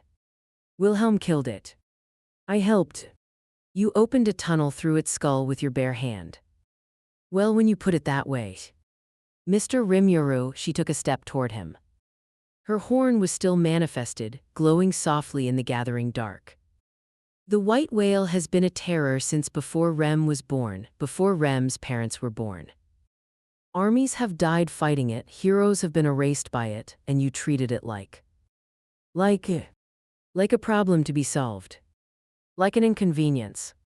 He rubbed the back of his neck. I mean, it was inconvenient. It was between me and a dimensional thin point. Rem stared at him for a long moment. Then she did something he didn't expect. She laughed. Not the small, surprised laugh from training sessions. Not the polite breath of amusement from tea on the terrace. A real, full, helpless laugh that bent her double and made her Morningstar clang against the ground. She laughed until her eyes watered, until she was gasping for breath, until the soldiers around her were giving her concerned looks. The white whale, she managed between gasps, was an inconvenience. Rimuru grinned. It's all about perspective. Your perspective is insane. You're not the first person to say that. She straightened, wiping her eyes, still shaking with residual laughter. And when she looked at him, the expression on her face had changed. Not dramatically, Rem didn't do dramatic emotional shifts. But the quality of her attention was different, deeper. As if a wall she'd been maintaining without thinking about it had come down while she wasn't looking. Rem is glad she came, she said. So am I. They held each other's gaze for a moment longer than necessary. Then Rem shouldered her morning star and turned toward the medical tents. Rem should help with the wounded. Good idea. I'll be with Crush. She walked away and he watched her go and thought, she's going to be something extraordinary. She's already something extraordinary. She just doesn't know it yet. Emotional analysis suggests. Raphael. Don't. Acknowledged. The aftermath of the battle stretched through the night. Crush organized the army's withdrawal with military efficiency, sending riders ahead to spread news of the victory. The political ramifications were already unfolding. Word of the white whale's death would reach the capital by morning, and Crush's stock in the royal selection would skyrocket. She'd organized the expedition, led the forces, and the victory belonged to her banner. Rimuru didn't mind. He hadn't done this for political credit. He'd done it because the whale was in his way, because it killed people, and because Wilhelm van Istria deserved his closure. Speaking of Wilhelm, the old man found Rimuru as the expedition force began its march back toward the capital. He'd cleaned himself up, sheathed his sword, and composed his face into something approaching normal, but his eyes were different. The driven, hungry light that had burned in them since Rimuru first met him was gone, replaced by something quieter. Something that might, given time, become peace. Rimuru Tempest. Wilhelm. They stood facing each other in the trampled grass, the dead whale a dark mountain on the horizon. Behind them. I have spent 14 years preparing for tonight, Wilhelm said. I imagined it 1,000 times, the battle, the killing blow, the moment of release. In none of those imaginings did I picture a stranger from another world opening a path for me. He paused. I expected to die tonight. I had made peace with that. I'm glad you didn't. So am I. Which surprises me more than anything. The old man's weathered face creased into something that was almost a smile. My wife would have liked you. She sounds like a remarkable person. She was the finest swordswoman who ever lived. And the kindest soul I've ever known. Wilhelm's hand rested on his sword hilt gently now. Without the white-knuckled grip of before, I will remember her properly now. Not through vengeance. Through the life she would have wanted me to live. That's a good way to honor someone. Wilhelm extended his hand. Rimuru took it. The grip was strong and steady and warm. If you ever return to this world, Wilhelm said, the Van Istria family will welcome you as kin. I'll hold you to that. The old sword demon nodded once, released his grip, and walked away toward his lady's forces. His steps were different. Rimuru noticed it immediately, lighter, less driven. The steps of a man walking toward something for the first time in 14 years, instead of away from loss. The march back passed in a blur of exhaustion and celebration, soldiers sang. Officers actually allowed it. Someone had produced alcohol from somewhere, the eternal mystery of military logistics, and Rimuru watched disciplined troops devolve into cheerful drunks with the same inevitability that governed entropy. Rem walked beside him, her morning star slung over her shoulder, her oni horn retracted. She didn't speak much, but her silence was companionable rather than guarded. Every so often their shoulders would brush as the march shifted and swayed, and neither of them moved away. At one point, Ferris drifted past them with a knowing grin. You two are cute. We're not, Rem started. Rem's right, we're not, Rimuru added. Ferris was already gone, his laughter trailing behind him like a ribbon. That man is insufferable, Rem muttered. He's not wrong that we make a good team, though. That's not what he said. It's what he meant. It is absolutely not what he meant. Dawn was breaking by the time they reached the Flugel tree. The expedition force set up a temporary camp, and Rimuru excused himself for what he told Crush was a personal errand. The dimensional thin point was 20 kilometers to the east.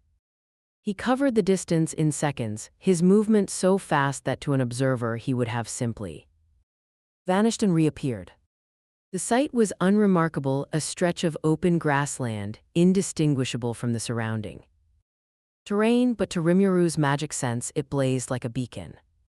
The dimensional barrier was thin here, worn down by some ancient geological or magical process, and on the other side, impossibly distant but detectable, like hearing a familiar voice through a thick wall, was the faintest echo of home. Magicules. His world's magicules, not this world's mana. The fundamental particles of the cardinal world, bleeding through the thin point in microscopic quantities. He closed his eyes and breathed them in, they tasted like Tempest. Like the forests and the mountains and the ridiculous architecture and the morning markets and the sound of Veldura's laughter echoing through the halls. Raphael, tell me. The thin point is viable. With the white whale eliminated, there are no obstacles to calibration. I can begin immediately.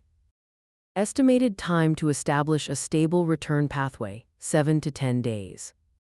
7 to 10 days. He stood in the pre-dawn light, feeling the ghost of his world against his skin, and did the math. 7 to 10 days for calibration. The witch cult still moving in the shadows, converging on the Mather's domain. Emilia, Ram, the village, all in the path of whatever the cult was planning. And Roswell, the puppeteer, watching it all with his blank gospel and his adapting plans. He could leave before the witch cult arrived. Raphael could prioritize speed, cut the calibration to the minimum. He'd be home in a week, safe. Back where he belonged with his people, his nation, his responsibilities. All he had to do was walk away from the people he'd spent 2 weeks caring about. Raphael. Begin calibration, standard timeline not accelerated. Acknowledged. Standard timeline 7 to 10 days. You are choosing to remain longer than necessary. I'm choosing to finish what I started. He opened his eyes, the sun was rising, painting the grassland in gold and copper. In the distance, a single bird sang, the same kind he'd heard in the forest near Roswell's mansion, the one that had started singing again after the Walgarm were destroyed. New growth pushing through poisoned soil. He turned and headed back to the camp. The news of the white whale's defeat reached the capital before they did. By the time Crush's expedition returned to the city, the streets were lined with cheering crowds. People who'd lived their entire lives under the shadow of the white whale, who'd lost family members to its fog, who'd avoided certain roads and certain regions out of primal fear, they poured into the streets to celebrate the creature's death with a fervor that bordered on religious ecstasy. Crush rode at the head of the column, accepting the adulation with the composed grace of a born leader. Wilhelm rode beside her, his scarred face stoic but his eyes bright with something that might have been wonder. Ferris waved to the crowd like a parade marshal. Rimuru and Rem entered the city separately, avoiding the main route. He had no interest in the spotlight, and the last thing Emilia needed was her ally publicly celebrating alongside a rival candidate. They slipped through the side streets and reached the Mathers townhouse by mid-morning. Emilia was waiting on the front steps, Puck on her shoulder, her expression a mixture of relief and awe that hit Rimuru like a warm wave. You're alive, she said. Was there doubt? There's always doubt. She came down the steps and before Rimuru could react, hugged him briefly, tightly, then stepped back, flushing. Sorry. I was worried. Don't apologize for caring. It's one of your best qualities. Puck floated forward, his small face unreadable. The white whale is dead. Dead and buried, well, dead and lying in a field. Burial would require heavy machinery. And you did it. Wilhelm did the killing blow. I just opened the door. Puck stared at him for a long moment. Then the spirit floated forward and very gently pressed his forehead against Rimuru's. Thank you, Puck said quietly, for coming back safe. Leah would have been devastated if you hadn't. Just Leah. Don't push it. Rimuru laughed. Inside the townhouse, he gave them the short version: the battle, the fog resistance, the duplicates, Wilhelm's killing blow. He left out the dimensional thin point. Not because he was hiding it, but because there was a time and place for goodbyes, and this wasn't it yet. Rem, sitting beside him, added her own account of the ground battle. She described engaging the downed duplicate with the army, the controlled use of her Oni power, the moment she'd driven her Morning Star into the whale's hide and felt it give way. Rem fought the white whale, she said, and there was something new in her voice. Not pride exactly, ownership, and Rem contributed. You did more than contribute, Rimuru said. I watched through magic sense, your controlled power output was textbook. You hit harder than soldiers twice your size and used half the energy. Ram, who had come downstairs to listen, said nothing. But she poured Rem an extra cup of tea, and the look she gave her sister, brief, fierce, hidden behind the mask of her usual indifference, held something that went beyond sisterly affection into the territory of something Rimuru recognized. Pride. The day wound down.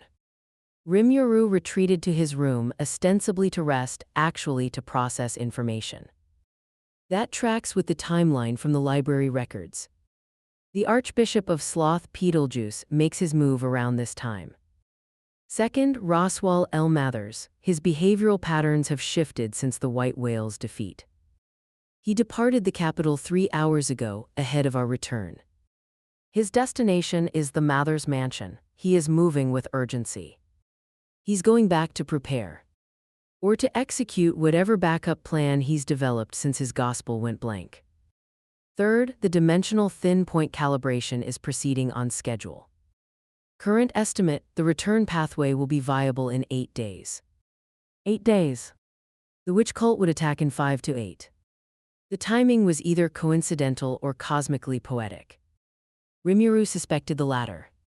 So here's the situation. I've got maybe a week before the witch cult hits the Mathers domain and about 8 days before I can go home. If I deal with the cult first, I can leave knowing Emilia and the others are safe. If the cult arrives before the path is ready, I deal with them anyway. Either way, I'm not leaving until this is handled. Your commitment to resolving this world's problems before departure is noted. I want to point out that extending our stay increases the risk of unforeseen complications. Noted and ignored. He lay on his bed and stared at the ceiling. Through the walls, he could hear the sounds of the household settling in for the night. Emilia's soft footsteps in the hallway, Ram's efficient movements in the kitchen. Rem's lighter tread on the stairs, pausing outside his door for a moment, just a moment, before continuing to her room. One more fight, he thought, one more problem to solve. Then home. He closed his eyes, and for the first time in 2 weeks he dreamed. Not of Tempest, not of his subordinates, not of the nation he'd built. He dreamed of the faces he'd collected in this strange world, Emilia's quiet determination, Felt's defiant fire, Crush's iron composure, Wilhelm's grief-turned gratitude, Reinhard's lonely strength. In Rem, standing in a meadow with her horn blazing and her laugh ringing out across the grass, fierce and bright and becoming something extraordinary. He woke to the sound of birds and the smell of Rem's tea drifting up from the kitchen below. 8 days. He'd make them count. Chapter 5, The Witch Cult Comes to Prey. They returned to the Mathers domain on a gray morning, clouds hanging low over the hills like a ceiling that had given up on staying high. The carriage rattled along the familiar road, and Rimuru watched the countryside pass with it. Different eye than he'd had on the first trip, he knew this land now. The village to the south with its 312 residents. The forest to the northeast, already recovering from the Walgarm infestation. The lake that caught the light and threw it back like liquid silver. And beneath it all, invisible to everyone except him, the web of approaching danger. The witch cult was coming. Raphael had been tracking them for 3 days, since before the white whale expedition. The movement patterns were unmistakable, small groups converging from multiple directions. Traveling by night, hiding in caves and abandoned structures during the day. They moved with the disciplined coordination of a military force and the fanaticism of true believers, which was exactly the combination that made them dangerous. Current tracking data. 47 confirmed witch cult operatives within a 70-kilometer radius of the Mathers. Domain, movement converges on a rally point approximately 15 kilometers to the east. At current pace, they will reach full assembly within 3 days. Attack most likely within 4 to 5 days. And the Archbishop.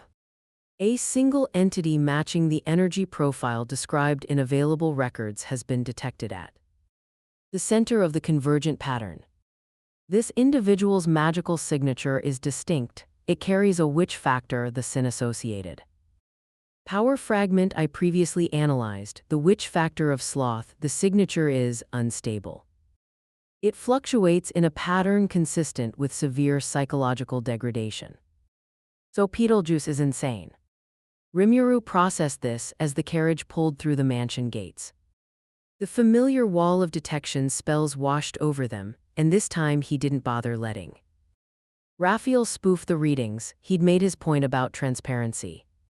Let Roswell's words read whatever they wanted. Roswell was waiting inside. The Mage Lord had changed since the capital. The theatrical affectation was still present, the sing-song voice, the painted face, the colorful robes, but it sat differently on him, thinner, more brittle. Like a costume that no longer fit quite right.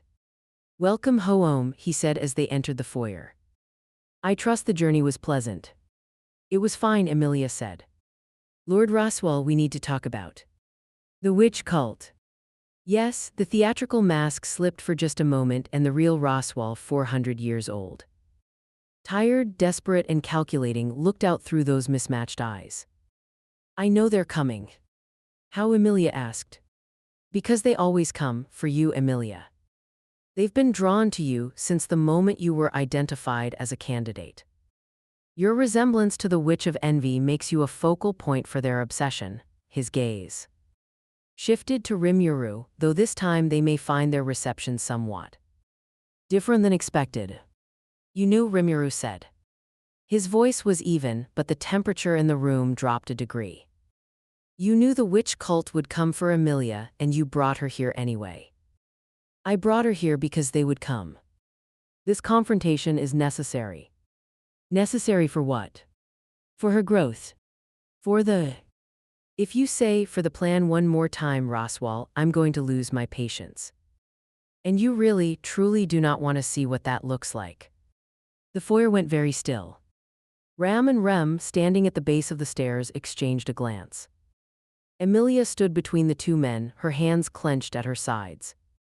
Roswell held Rimuru's gaze. 4 centuries of accumulated willpower against the attention of a true demon lord. To his credit, he didn't flinch, he just bent. The mask came down entirely, and the ancient, exhausted person behind it stepped forward. "You want the truth? Fine." His voice lost its melodic quality. It was flat, worn, and honest in a way that seemed to cost him physical effort. "I have spent 400 years working toward a single goal, resurrecting someone I loved. Someone I lost. Everything I've done, the body transfers, the political manipulation, the positioning of Emilia as a candidate, all of it serves that purpose." Silence. "The witch cult's attack is a catalyst I've been engineering for decades. It would force Emilia into a crisis that would break through her emotional barriers and unlock the full potential of her contract with Puck. The casualties," he paused, and for one flicker of a moment, something like genuine shame crossed his face. "The casualties were calculated as acceptable losses in service of the larger goal." "Acceptable losses," Rimuru repeated. "You mean the village? The 312 people living 2 kilometers from here?" Among others. You were going to let them die. I was going to let events unfold as they needed to.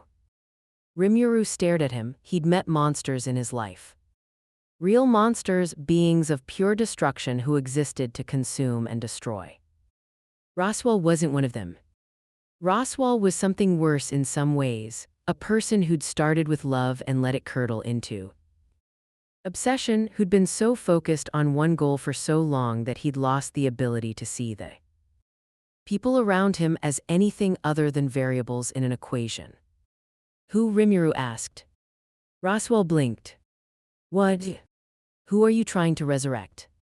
Who was worth 400 years and all those acceptable losses? The silence stretched. Roswell's jaw worked. His hands clenched and unclenched at his sides. Her name was Echidna, he said finally. The Witch of Greed. She was my teacher, and she was everything. Raphael. The Witch of Greed, Echidna. Historical records indicate she was one of the 7 witches of sin, active approximately 400 years ago. She was known for her insatiable thirst for knowledge and her creation of numerous magical artifacts and techniques. She was killed by the Witch of Envy during the same catastrophe that resulted in Sattala's sealing. Her soul is believed to persist in a preserved state within a hidden tomb. So he's been body-hopping for 4 centuries to bring back the woman he loved, who was also one of the witches of sin. Correct. The emotional and psychological profile is consistent with an extreme case of maladaptive grief. Rimuru looked at Roswell. Looked past the paint and the robes and the centuries of accumulated manipulation, and saw at the very center a man who had lost someone he loved and never learned how to stop losing them. He'd seen this before, in his own world, in his own subordinates. Grief that became purpose, purpose that became obsession, obsession that became destruction. I understand, Rimuru said. Roswell's eyes widened. I don't condone it, I don't accept it. But I understand the why. Rimuru took a breath. You lost someone and the loss broke you, and you spent 400 years trying to undo it. I get that. I've seen people do terrible things for love. Hell, I've done some questionable things myself when the people I care about were threatened. He stepped closer to Roswell, not threateningly, just closer. Close enough that the Mage Lord could see his eyes clearly. But here's what you need to hear, and I don't think anyone's told you this in 4 centuries. You're wrong, not about loving her, about the method, about the cost. You've been so focused on bringing Echidna back that you've turned yourself into someone she wouldn't recognize. You think she'd want this. The manipulation, the sacrifices, the centuries of using people as tools. If she loved you back, even a fraction, she'd be horrified. Roswell's face contorted. The words hit him like physical blows, each one landing in a place that 400 years of armor couldn't protect. His mouth opened, closed, opened again. You don't know her, he whispered. No. But I know you. And the person I've watched for the past 2 weeks is someone who's been running from grief so long. He's forgotten what he's running toward. Rimuru held his gaze. You can still change. That's the thing about being alive. Even after 400 years, you can still choose differently, but you have to actually choose. The moment stretched. The mansion creaked around them, old wood settling in the morning cool. Ram stood frozen by the stairs, her face unreadable. Rem's hands were clasped tight. Emilia's eyes moved between Rimuru and Roswell, her expression a complex architecture of shock and something that might have been compassion. Roswell broke eye contact first. He turned away, facing the wall, his shoulders held with the rigid control of someone containing an internal earthquake. When he spoke, his voice was raw. The witch cult will attack in approximately 4 days. Their target is Emilia. Their objective is to test her compatibility as a vessel for the Witch of Envy's return. The Archbishop of Sloth, Betelgeuse Romani Conti, leads the assault. He commands roughly 50 cultists, most fanatically devoted and willing to die. I know, Rimuru said. I've been tracking them. Roswell turned back, something sparking behind the devastation on his face. You've been tracking. Since before the white whale. My magic sense reaches further than your detection wards. I've had eyes on their movements for days. Then you know. I know where they are, how many there are, and when they'll arrive. What I need from you is anything you know about Beetlejuice specifically, his authority. His capabilities, anything that isn't in the public records. Roswell was quiet for a long moment. The gears were turning again, 400 years of schemers' instinct reasserting itself, trying to find the angle, trying to regain control of the situation, but something had shifted. The confrontation had cracked something open, and the old patterns didn't reassemble quite the same way. Beetlejuice was originally a spirit, Roswell said, centuries ago. Before the witch factor of sloth consumed him, he was a good man once. Devoted to Amelia's mother figure, the spirit Fortuna. When Fortuna was killed and the witch factor took hold, it shattered his mind. What remains is a personality fractured between genuine devotion and absolute madness. His authority. The unseen hand. He manifests invisible appendages, shadowy extensions of his will that can interact with the physical world. They're invisible to normal sight and most magical detection. Only someone with exceptional sensory capabilities can perceive them. He can extend dozens simultaneously. Raphael. Invisible appendages operating on a quasi-spiritual frequency would be detectable through magic. Sense full visibility confirmed. They would also be susceptible to spatial manipulation, conceptual nullification, and direct magical disruption, threat assessment unchanged, manageable. I can see them, Rimuru said. Next. Roswell's eyebrows rose. He can also possess bodies. When his current vessel is destroyed, his spirit transfers to a pre-prepared host, one of his followers. He carries multiple backup vessels at all times. To truly kill him, you must either destroy all possible hosts simultaneously or trap his spirit in a way that prevents transference. Soul manipulation. Got it. Soul trapping is within our capability through multiple skill pathways. Recommend using Beelzebub's isolation function to contain his spiritual essence upon the death of his primary body. Anything else? Roswell hesitated. He carries a gospel. A lesser version of mine. It guides his actions by predicting probable futures.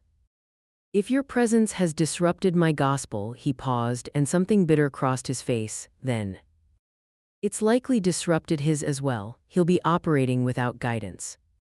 For someone as unstable as Beetlejuice, that could make him more unpredictable. Unpredictable I can handle. Is there anything that will actually make him more dangerous? His devotion. He believes everything he does is for the Witch of Envy, for his beloved. That belief gives him a zealot's strength. He will not retreat, he will not negotiate. He will fight until he is utterly destroyed, and he will consider his destruction a form of love. Rimuru was quiet for a moment. That's sad. Roswell looked at him sharply. Sad. A spirit who loved someone lost them and was consumed by a power that turned that love into madness. Yeah, that's sad. He straightened. It doesn't change what I'm going to do. But it's sad. Amelia spoke for the first time since the conversation had shifted. He knew my mother figure, Beetlejuice knew Fortuna. He loved her, Roswell said. Or the closest thing to love a spirit could feel. When she died protecting you, Amelia, his grief became the crack that the witch factor of sloth exploited. In a sense, you are the reason he became what he is. The cruelty of that statement hit the room like a slap. Amelia flinched as if physically struck. Puck materialized instantly, his small form radiating protective fury. Roswell, Rimuru said. His voice was quiet, very, very quiet. Did you just tell Amelia that she's responsible for a madman's existence? Roswell opened his mouth, closed it. Something shifted behind his eyes, not the calculating retreat of a man who'd said something strategically foolish, but the genuine recoil of someone who'd heard their own words reflected back. and realized what they sounded like. That was poorly phrased, he said. It was cruel. And it was wrong, Rimuru turned to Emilia. You are not responsible for what happened to Beetlejuice, you were a child. You didn't choose any of it. The blame lies with the witch factor and the circumstances that created it, not with you. Emilia's eyes were bright. She blinked rapidly, her jaw tight, fighting back the reaction that Roswell's words had triggered. I know that, she said, and her voice only shook a little. I know. Good, hold on to that. Because in 4 days a broken man is going to come here looking for you, and you need to see him. Clearly not as your fault, not as your responsibility, as a threat to the people you care about. Can you do that? She took a breath, squared her shoulders. Met his eyes. I can do that. Then let's get ready. The next 3 days were preparation. Rimuru transformed the Mather's domain into a defensive position with an efficiency that left even. Ram speechless, which, given Ram's capacity for commentary, was saying something. Day 1 was intelligence. He mapped every witch cult operative within detection range, tracking their movements, noting their capabilities, cataloging their equipment and magical signatures. Raphael compiled the data into a comprehensive tactical picture that would have made any military commander weep with gratitude. 49 confirmed operatives, adjusted from previous count. 3 subgroups approaching from the northeast, east, and southeast. Each subgroup contains 12 to 15 rank-and-file cultists plus 1 designated finger lieutenant with enhanced capabilities. The Archbishop Beetlejuice Romani Conti travels with the Eastern group. He has 6 pre-prepared host bodies distributed among the 3 groups. 6 backup bodies.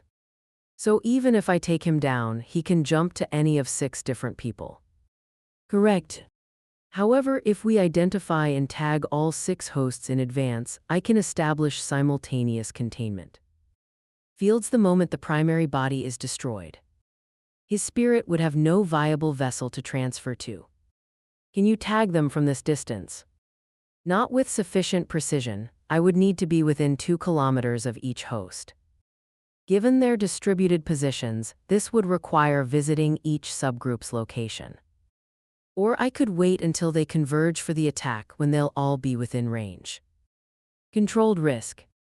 I'll make sure the civilians are clear before then. Day 2 was evacuation. This was the part that required finesse. Rimuru couldn't tell 312 villagers that a fanatical death cult was about to attack without causing a panic that would be visible for miles. Instead, he enlisted Emilia's help. The village needs to hold a harvest festival, Rimuru said over breakfast. Everyone at the table looked at him. It's not harvest season, Ram pointed out. A pre-harvest festival, an early celebration held in the capital as a treat. Sponsored by the Mathers estate, he looked at Roswell, who was eating in silence at the head of the table, his demeanor subdued since their confrontation. You can arrange transportation for the entire village. Roswell studied him. You want to evacuate the village under the guise of a celebration. I want to get 312 people out of the combat zone without terrifying them. Yes. The cost. I'll cover it, I've still got assets from the gold I brought, he paused. And you owe them, Roswell, for everything you were willing to let happen. This is the start of paying that debt. The words landed. Roswell's painted face was still, but something moved behind his eyes that cracked from there. Earlier confrontation widening by another fraction. I'll arrange the carriages, he said quietly. By the end of day 2, the village was empty. 312 people were on their way to the capital, excited about an unexpected holiday, carrying packed lunches and wearing their best clothes. The children were ecstatic. The elder had been quietly briefed, not on the witch cult specifically, but on the need for caution, and had accepted the arrangement with the weary wisdom of a man who understood that sometimes the kind thing and the mysterious thing were the same. Day 3 was positioning. Rimuru stood in the east meadow, the same one where he'd trained Rem, and laid out the battle Plan. Emilia stood across from him, puck on her shoulder. Rem stood to her right, morning star in hand. Ram stood to her left, wand drawn. And Roswal stood slightly apart, his posture carrying the ambivalence of a man whose role in the coming conflict was genuinely uncertain, to himself most of all. The cult will attack at night, Rimuru said. They always do. 3 groups converging from 3 directions. Their goal is to reach Emilia. Everything else, the mansion, the grounds, anything in their path, is secondary. He gestured, and a small model of the terrain materialized in the air before them. Not an illusion, an actual 3-dimensional construct of compressed light, rendered by Raphael's processing power and projected through Rimuru's magical output. The Mather's domain lay at the center, with 3 red lines approaching from the northeast, east, and southeast. Northeast group, 15 cultists, 1 finger, 2 host bodies. Southeast group, 14 cultists, 1 finger, 2 host bodies. Eastern group, 17 cultists plus Beetlejuice himself, 1 finger, 2 host bodies. You know their exact numbers? Roswal asked, unable to keep the surprise from his voice. I've been counting them individually for 3 days. I know their numbers, their positions, their magical capabilities, and their sleep schedules. Let that settle. Here's the plan. Rem and Ram, you take the northeast group together. Ram provides ranged support and detection. Rem handles close combat. 15 cultists and a finger shouldn't be beyond your combined capability, especially with Rem's improved control. Rem nodded. She'd been training every morning for a week. Her controlled power output was night and day from when they'd started. She wouldn't be fighting with wild, self-destructive fury anymore. She'd be fighting smart. Ram's expression was carefully neutral, but Rimuru caught the slight tilt of her body toward her. Sister, protective, always protective. But now also trusting. Emilia, you and Puck handle the southeast group. 14 cultists and a finger. Your ice magic is more than sufficient, especially with the efficiency improvements you've been making. Emilia's jaw set. 14 cultists. You can do this, Emilia. You have the power. You have the control. And you have Puck. I have Puck, she confirmed, and the spirit on her shoulder sat up straighter, his small form beginning to glow with contained power. I'll handle the eastern group personally, including Beetlejuice. And me? Roswal asked. Rimuru looked at him. You stay at the mansion. You're the last line of defense. If anything gets past the rest of us, which it won't, you stop it. Roswal's expression flickered. Being assigned to rear guard was a deliberate choice, and they both knew it. Not a punishment, a statement. You've done enough damage from the front. Stand behind the people you should have been protecting all along. And if the Archbishop's backup bodies activate, Roswal pressed. I'll handle it. When his primary body falls, I'll contain his spirit before it can transfer. But I need all 6 hosts within my detection range for that to work, which means I engage after they've converged to attack position. You're sure you can contain a witch factor spirit? I ate a dragon once. I think I can manage. The room went very quiet. You ate a dragon, Felt would have loved this. Even Ram looked momentarily derailed. Long story. Point is, spirit containment is within my skill set. He dismissed the terrain model with a wave. Everyone clear on their roles. Nods around the room. Some confident, some nervous, all resolute. Then get some rest tonight. Tomorrow we fight. The night before the battle, Rimuru sat on the mansion's roof. It had become his thinking spot. The slate tiles were cool under him, the twin moons tracking their familiar paths, the sounds of the empty domain settling into nighttime quiet. Without the village's distant glow, the darkness was deeper than usual. More honest. He heard the footsteps before the window opened. You know, Rimuru said without turning, most people use doors. Rem climbed through the window and settled beside him. She'd brought tea. Of course she had. They sat in comfortable silence while she poured. The tea tonight was the moonflower blend, the first one she'd shared with him the night they'd Talked on the terrace, a lifetime ago it felt like. 2 weeks by the calendar. You're leaving soon, Rem said. It wasn't a question. Rimuru took his cup, sipped. The tea was perfect as always. After the witch cult is dealt with, he said. Raphael's been calibrating a return pathway. It should be viable within a few days of the battle. Raphael. That's the voice in your head. The analytical skill. Yeah. Rem has grown accustomed to you talking to yourself. She thought it was strange at first. And now it's endearing. He smiled. I'll miss your tea. Rem will miss, she stopped, started again. Rem will miss a great many things. The moonlight caught the edges of her hair, turning the blue to silver.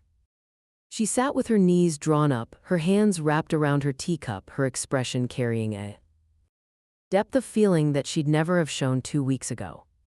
Not because she hadn't felt it, but because she hadn't believed anyone would want to see it. Can Rem ask you something? Always. Before you came here, Rem was functioning. Taking care of the mansion, protecting Lady Amelia, supporting Ram. Following Lord Roswell's directives, it was enough. Rem didn't need more. Didn't want more, she looked at him. And then you arrived and you started saying things like the weight of someone else's sacrifice. Isn't all you are, and you're going to be fine, and you've got a great laugh, and now Rem can't. Go back to just functioning. Because you showed her there was more. That's a good thing, Rem. Is it? Because when you leave, the person who showed her that leaves too. And Rem will be here with all this more and no one too. She cut herself off. Her jaw tightened. Rem is being selfish. No, you're being honest. There's a difference. She set down her tea with careful precision, as if the act of placing the cup required her full attention. Mr. Rimuru. Yes. In your world, do you have someone who matters the way people matter? The question hit him sideways. He thought about it seriously, not because the answer was complicated, but because Rem deserved a serious answer. I have a lot of people who matter to me, my subordinates, my friends. They're my family in every way that counts. He paused. If you're asking if there's someone specific, a partner, a lover, no, there isn't. I've been too busy building a nation and trying not to die to figure that part out. Rem was quiet for a moment. Then Rem will say this once and only once, and then we won't speak of it again. She turned to face him. The mask was gone, all of them. Every layer she'd built up over years of survival and service and self-denial, stripped away by simple choice to be completely, terrifyingly honest. Rem cares for you, she said. Not as a guest, not as a teacher. As a person who changed Rem's world in 2 weeks and made her believe she could be more than a shadow. Rem knows you're leaving. Rem knows this can't go anywhere. But she wanted you to know because you taught her that honest things should be said, and this is the most honest thing Rem has. The roof was very quiet, the moons watched. The wind held its breath. Rimuru felt something in his chest that he couldn't quite name. Not romantic love, he'd been alive in 2 worlds and still wasn't sure he'd know what that felt like, but something real, something warm. A connection that transcended the circumstances that had created it. Rem, he said. I need you to hear this, not as a letdown, not as a consolation. As the truth. She braced herself. You are one of the most remarkable people I've ever met. In any world. The strength you carry, the devotion, the way you've grown in the time I've known you, it's extraordinary, and the person you're becoming doesn't need me to continue becoming her. You were already on this path, I just pointed at it. That's not. Let me finish. When I leave, you're going to feel like something's missing, and it will be for a while. But what you've gained, the confidence, the control, the knowledge that you're more than a shadow. That stays, it's yours, it was always yours, I just helped you see it. Rem's eyes glistened. She blinked and a single tear tracked down her cheek. She didn't wipe it away. You're leaving after the battle, she said. Within a few days, yes. Then Rem will protect you during the battle. Rem, I don't need Rem knows you don't need protecting, Rem doesn't care, she's going to do it anyway. Because that's who Rem is. He looked at her, she looked back. Fierce, tearful, unyielding. He laughed softly, yeah. That is who you are. They sat together under the moons until the tea went cold, not speaking, not needing to. Two people who'd found something real in an impossible situation, sharing the quiet before a storm. The witch cult came on the fourth night. Rimuru felt them first, a ripple across his extended magic sense, like stones dropping into still water. The three groups broke from their staging positions simultaneously, moving through the darkness. With practiced efficiency. They'd waited for a moonless phase when the clouds were thickest and the night was at its darkest. They didn't know their target could see in the dark as clearly as daylight. He was in the entrance hall when the detection wards triggered. Roswell's systems lit up like festival decorations, every alarm firing at once. The mage lord appeared on the upper landing in seconds, fully dressed, his mismatched eyes sharp. "They're here," Roswell said. 3 groups. Right on schedule, Rimuru was already moving toward the front door. "Everyone knows their positions, get to yours." The mansion erupted into controlled motion. Emilia emerged from her room in combat attire, Puck already manifested and glowing at her shoulder. Ram appeared from the kitchen corridor, wand in hand, her expression carved from stone. Rem descended the stairs with her morning star, her Oni horn blazing blue, her power held in controlled reserve exactly as she'd trained. They gathered in the entrance hall for one brief moment. 5 people about to face 50 enemies in the dark. "Northeast group is 8 minutes out," Rimuru said. "Southeast, 10 minutes. Eastern group with Beetlejuice, 12 minutes. He's holding back, letting his subordinates test the defenses." Coward Ram said. "Tactician. There's a difference. It's a small one, but it matters." Ram disagrees. Noted, he looked at each of them in turn. Ram, head north, intercept the northeast group before they reach the tree line. Use the terrain, don't let them surround you, and if anything feels wrong, pull back. Rem understands, she met his eyes. Something passed between them, not words, just acknowledgement, "I'm coming back." "So are you." "Emilia, south, the southeast group will come through the meadow. Open terrain works in your favor, let them come to you and use area control. You don't need to fight them one by one. Freeze the ground under them and pick them off." "I've got it," her voice was steady. Her hands weren't shaking. She'd come a long way from the girl who'd chased a thief through the capital's alleys with nothing but desperation and hope. "Roswell Mansion, you're the failsafe." Roswell nodded, no quip. No theatrical flourish. Just a nod from a man who was, perhaps for the first time in 4 centuries, playing a role he hadn't scripted for himself. "Go," Rimuru said. They went. Rem and Ram vanished into the northern darkness, moving as a unit, 2 halves of a whole that had been fighting together since before they could walk. Emilia headed south, Puck expanding to his full manifested size beside her, and his full size was considerably larger than the pocket spirit form Rimuru was used to seeing. The cat became a beast, nearly 2 meters at the shoulder, wreathed in frost and radiating power. That turned the night air crystalline. Rimuru watched them go, then he walked east. Alone. Into the dark. Toward the largest group of killers and a broken spirit carrying a witch factor. The forest was silent in the way that only forests occupied by predators were silent, no insects. No night birds, no rustling of small creatures in the undergrowth. Everything with survival instincts had fled. What remained was the unnatural stillness of a place that knew violence was coming. Rimuru walked without hurrying. His footsteps were silent on the forest floor, his magic sense spread wide, painting the world. Perfect detail despite the absolute darkness. He could see every tree, every root, every leaf. He could feel the 17 approaching cultists like hot spots on a thermal map, their fanatical devotion burning in their chests like coals. And at the center of them, Beetlejuice Romani Conti. Even from this distance, the Archbishop's presence was distinctive. His magical signature pulsed and flickered like a candle in a storm, the witch factor of sloth. Wrapped around his consciousness like ivy strangling a tree. It was parasitic. Rimuru could see that clearly through Raphael's analysis. The witch factor hadn't merged with Betelgeuse, it had infected him, colonized him. Twisted the person he'd been into a vessel for something alien and hungry. All 6 backup host bodies identified and tagged. They are distributed as follows: 2 with the Eastern group, 2 with the Northeast group, 2 with the Southeast group.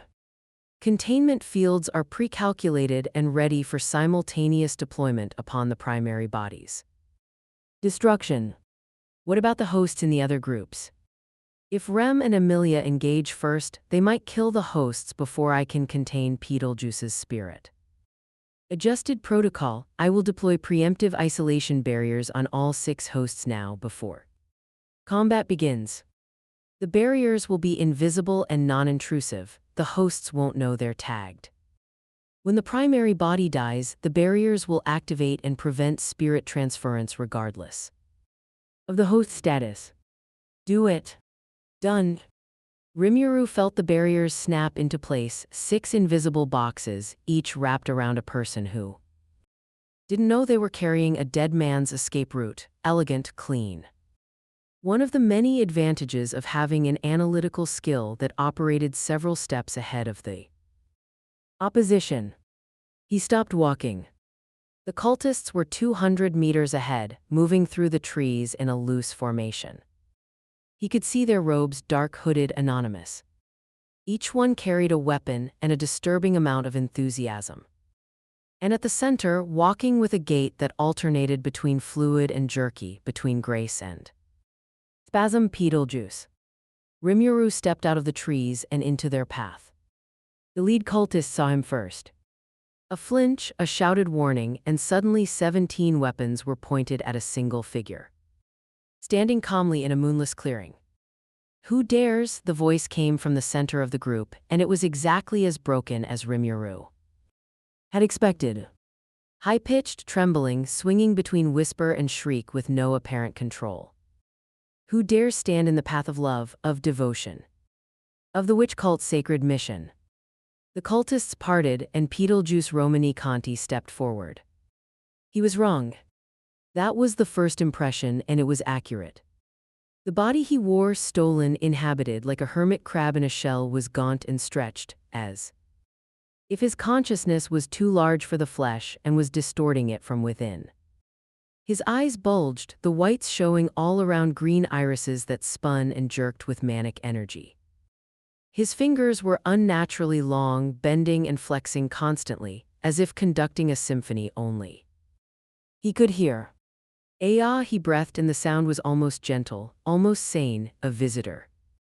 How unexpected, how diligent, yes, diligent, to come alone into the forest to greet us. Are you a welcoming party, a sacrifice, a gift? None of the above, Rimuru said. I'm the person who's going to stop you. Betelgeuse tilted his head. The motion was bird-like, too fast, too far. Stop me, stop love, you cannot stop love, stranger. Love is eternal, love is absolute.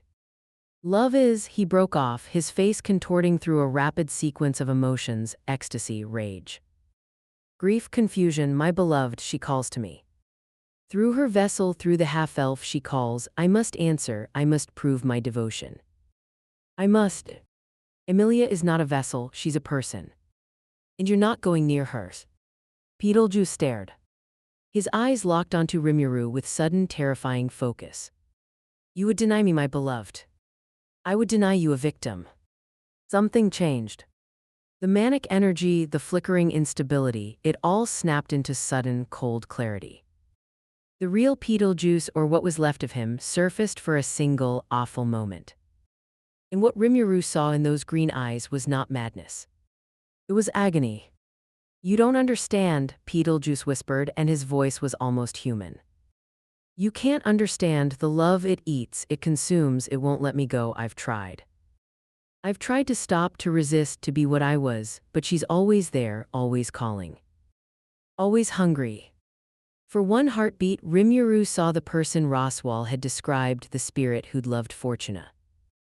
Who'd been kind, who'd been consumed by a power he never should have touched. A victim as much as a perpetrator. Then the moment passed, and the madness crashed back in like a wave. Sloth, Betelgeuse screamed, and the night exploded. Invisible hands erupted from his body, dozens of them, spectral appendages that existed halfway between the physical and spiritual planes. They lashed outward in every direction, each one carrying crushing force, each one completely invisible to normal sight, but not to magic sense. Rimuru saw them clearly, ghostly purple limbs, each one about 5 meters long, extending from Betelgeuse's back like the arms of a deranged spider. They moved fast, attacking from multiple angles simultaneously, aiming to crush, grab, and tear. Rimuru didn't move. The first unseen hand reached him and wrapped around his torso, squeezing with force that could have pulped stone. It accomplished nothing. The hand strained, trembled, and then Rimuru looked down at it with mild curiosity. Huh. That's an interesting ability. He reached up and grabbed the invisible hand with his own, his grip closing around the spectral flesh. Betelgeuse's eyes went wide, not just because Rimuru could touch his unseen hands, but because Rimuru could see them. You can see them. Clear as day, Rimuru squeezed, and the unseen hand crumpled in his grip. Betelgeuse screamed, feeling the destruction as if it were his own limb. They're strong for this world, but they're not that durable. More hands came. 5, 10, 20, Betelgeuse manifested everything he had, a forest of invisible limbs all converging on the man who stood unmoved in the clearing. They grabbed, struck, constricted, and tore at Rimuru from every angle. He stood in the center of the assault and let them try. The unseen hands operate on a spiritual-physical hybrid frequency. Their force output is impressive by local standards, approximately equivalent to a high-tier physical attack. They are unable to penetrate our physical resistance or affect our spiritual composition. Betelgeuse's maximum output of hands appears to be approximately 40 invisible arms, and he still can't scratch me. Correct. Additionally, his emotional state is degrading rapidly. The inability to affect you is causing a psychological cascade. His control over the witch factor is weakening. Rimuru could see it happening in real time. Betelgeuse's face cycled through shock, rage, disbelief, and something like existential crisis. The unseen hands that had been his ultimate weapon, the power that made him feared across the kingdom, were grabbing a man who didn't even bother to dodge. Impossible, Betelgeuse hissed. Impossible, impossible, impossible. My devotion, my love, my sloth should be absolute. Why can't I touch you? Why can't I break you? Because you're not strong enough, Rimuru said simply. And because the power you're using isn't yours, it's a parasite, Betelgeuse. The witch factor of sloth isn't making you stronger. It's eating you alive. Lies, the archbishop lunged, physically this time, his body moving with the spastic speed of someone whose nervous system had been hijacked. His fingers, those unnaturally long fingers, clawed at Rimuru's face. Rimuru caught his wrist. Gently. The contact sent information flooding through Raphael's analysis. In a single touch, the skill mapped every aspect of Betelgeuse's condition, the witch factors. Integration with his soul, the degradation of his original personality, the fragmentary remnants of the spirit he'd once been. Analysis complete. Betelgeuse Romani Conti's original consciousness has been approximately 90% subsumed by the witch factor of sloth. The remaining 10% persists in a state of continuous suffering. The witch factor cannot be removed without destroying the host consciousness. He cannot be saved. I figured. But I had to check. Let me go, Betelgeuse snarled, pulling against Rimuru's grip. Let me go, let me go, let me go. Betelgeuse, Rimuru's voice cut through the madness, calm, clear. The voice he used in council chambers and on battlefields. I know you can hear me, the real you. The part that remembers Fortuna. The struggling stopped. Those bulging eyes fixed on him, and for one heartbeat the green irises steadied. You loved someone, Rimuru said, and losing her broke you. And the witch factor used that break to crawl inside and make you into this. I'm sorry. I'm genuinely sorry that happened to you. A sound escaped Beetlejuice's throat, not a word. Something older than words. A sound that lived at the intersection of grief and gratitude and resignation. But I can't let you hurt anyone else, Rimuru said, and you can't stop yourself. So I'm going to end this, not out of anger, not out of justice. Out of mercy. The green eyes glistened. The madness was still there, still churning, but beneath it, far beneath it, a flicker of something human. Fortuna, Beetlejuice whispered. And for one moment his voice was sane and gentle and unbearably sad. I'm sorry I was so diligent. But I couldn't. Rimuru's free hand rose and touched Beetlejuice's forehead. Rest, he said. Beelzebub activated, not the consuming, destroying function, the isolating one. It wrapped around the witch factor of sloth, separated it from Beetlejuice's consciousness with the precision of a surgeon excising a tumor, and drew it inward. The witch factor resisted, it screamed, actually screamed, a psychic howl of rage and hunger that only Rimuru could hear, but against Beelzebub's absolute predation, resistance was meaningless. The witch factor was consumed, absorbed, neutralized. What was left of Beetlejuice, the 10% of original consciousness, the fragment of the spirit who'd loved Fortuna and tried to be diligent and failed, floated free for just a moment. A translucent wisp of green light, barely visible, hovering between Rimuru's hands. The fragment is fading. Without the witch factor sustaining it, the consciousness will dissipate within seconds. There is nothing to save. Rimuru held the fading light in his hands and watched it dim. Tell Fortuna hello, he murmured. The light flickered once, bright and warm. Then it was gone. Beetlejuice Romanicanti's body collapsed, empty, just a shell. No spirit jumping to a backup body, no last-ditch resurrection, no desperate escape. The containment barriers on the 6 host bodies pulsed once and then stood down, their purpose fulfilled, or rather, rendered unnecessary because there was no spirit left to contain. Rimuru had consumed the witch factor itself. There was nothing left to transfer. He stood in the clearing, alone except for 17 cultists who were staring at the place where their archbishop had been, with expressions ranging from horror to despair. Your leader is gone, Rimuru said, not dead, freed. The thing that was wearing him like a suit is gone too. You have a choice. Lay down your weapons and surrender, or don't. I'd prefer the first option. 3 of them charged him, zealots. Fanatics who'd rather die than accept the failure of their mission.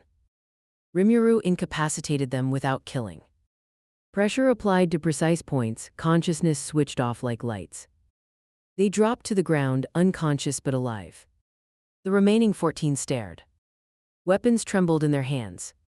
The devotion that had sustained them, the certainty that their archbishop was invincible, that their mission was sacred, that their beloved waited for them at the end, was crumbling in real time. One by one they dropped their weapons. Rimuru nodded. Smart choice. He secured them with magical bindings, nothing fancy, just compressed force constructs that held their arms and legs immobile, and left them in the clearing. He'd send someone to collect them later. Raphael. Status on the other groups. Northeast Group Ram and Rem have engaged. Combat is ongoing. Rem's controlled Oni power is performing exceptionally. Ram's range support has neutralized 4 cultists. The finger commanding the group has been incapacitated by Rem's Morning Star. Remaining cultists are in retreat. Rem's doing well. Rem is doing extraordinarily well. Her power output is consistent with advanced Oni combat capability, maintained within controlled parameters. 0 injury sustained. He breathed. Southeast Group Emilia and Puck have engaged. Puck's full manifestation has created a localized blizzard that has rendered 7 cultists unconscious through hypothermia, Emilia's ice magic has immobilized the remaining group. The finger commanding this group attempted to flee and was intercepted by an ice barrier. Combat is effectively concluded. 0 casualties on our side. Rimuru stood in the dark forest and let that settle. 3 simultaneous engagements against a fanatical death cult, and not a single person on his side was seriously hurt, not because the cult was weak, they weren't by this world's standards, but because preparation, intelligence, and coordinated defense had turned an overwhelming threat into a manageable challenge. This was what leadership looked like. Not one person doing everything, but the right people in the right positions with the right tools. He walked back toward the mansion. They converged in the entrance hall as dawn broke. Rem arrived first, morning star over her shoulder, clothes torn in places but skin unbroken. Her horn was retracted, her power carefully banked, and she moved with the controlled confidence of a warrior who just won her first real battle on her own terms. Ram walked beside her.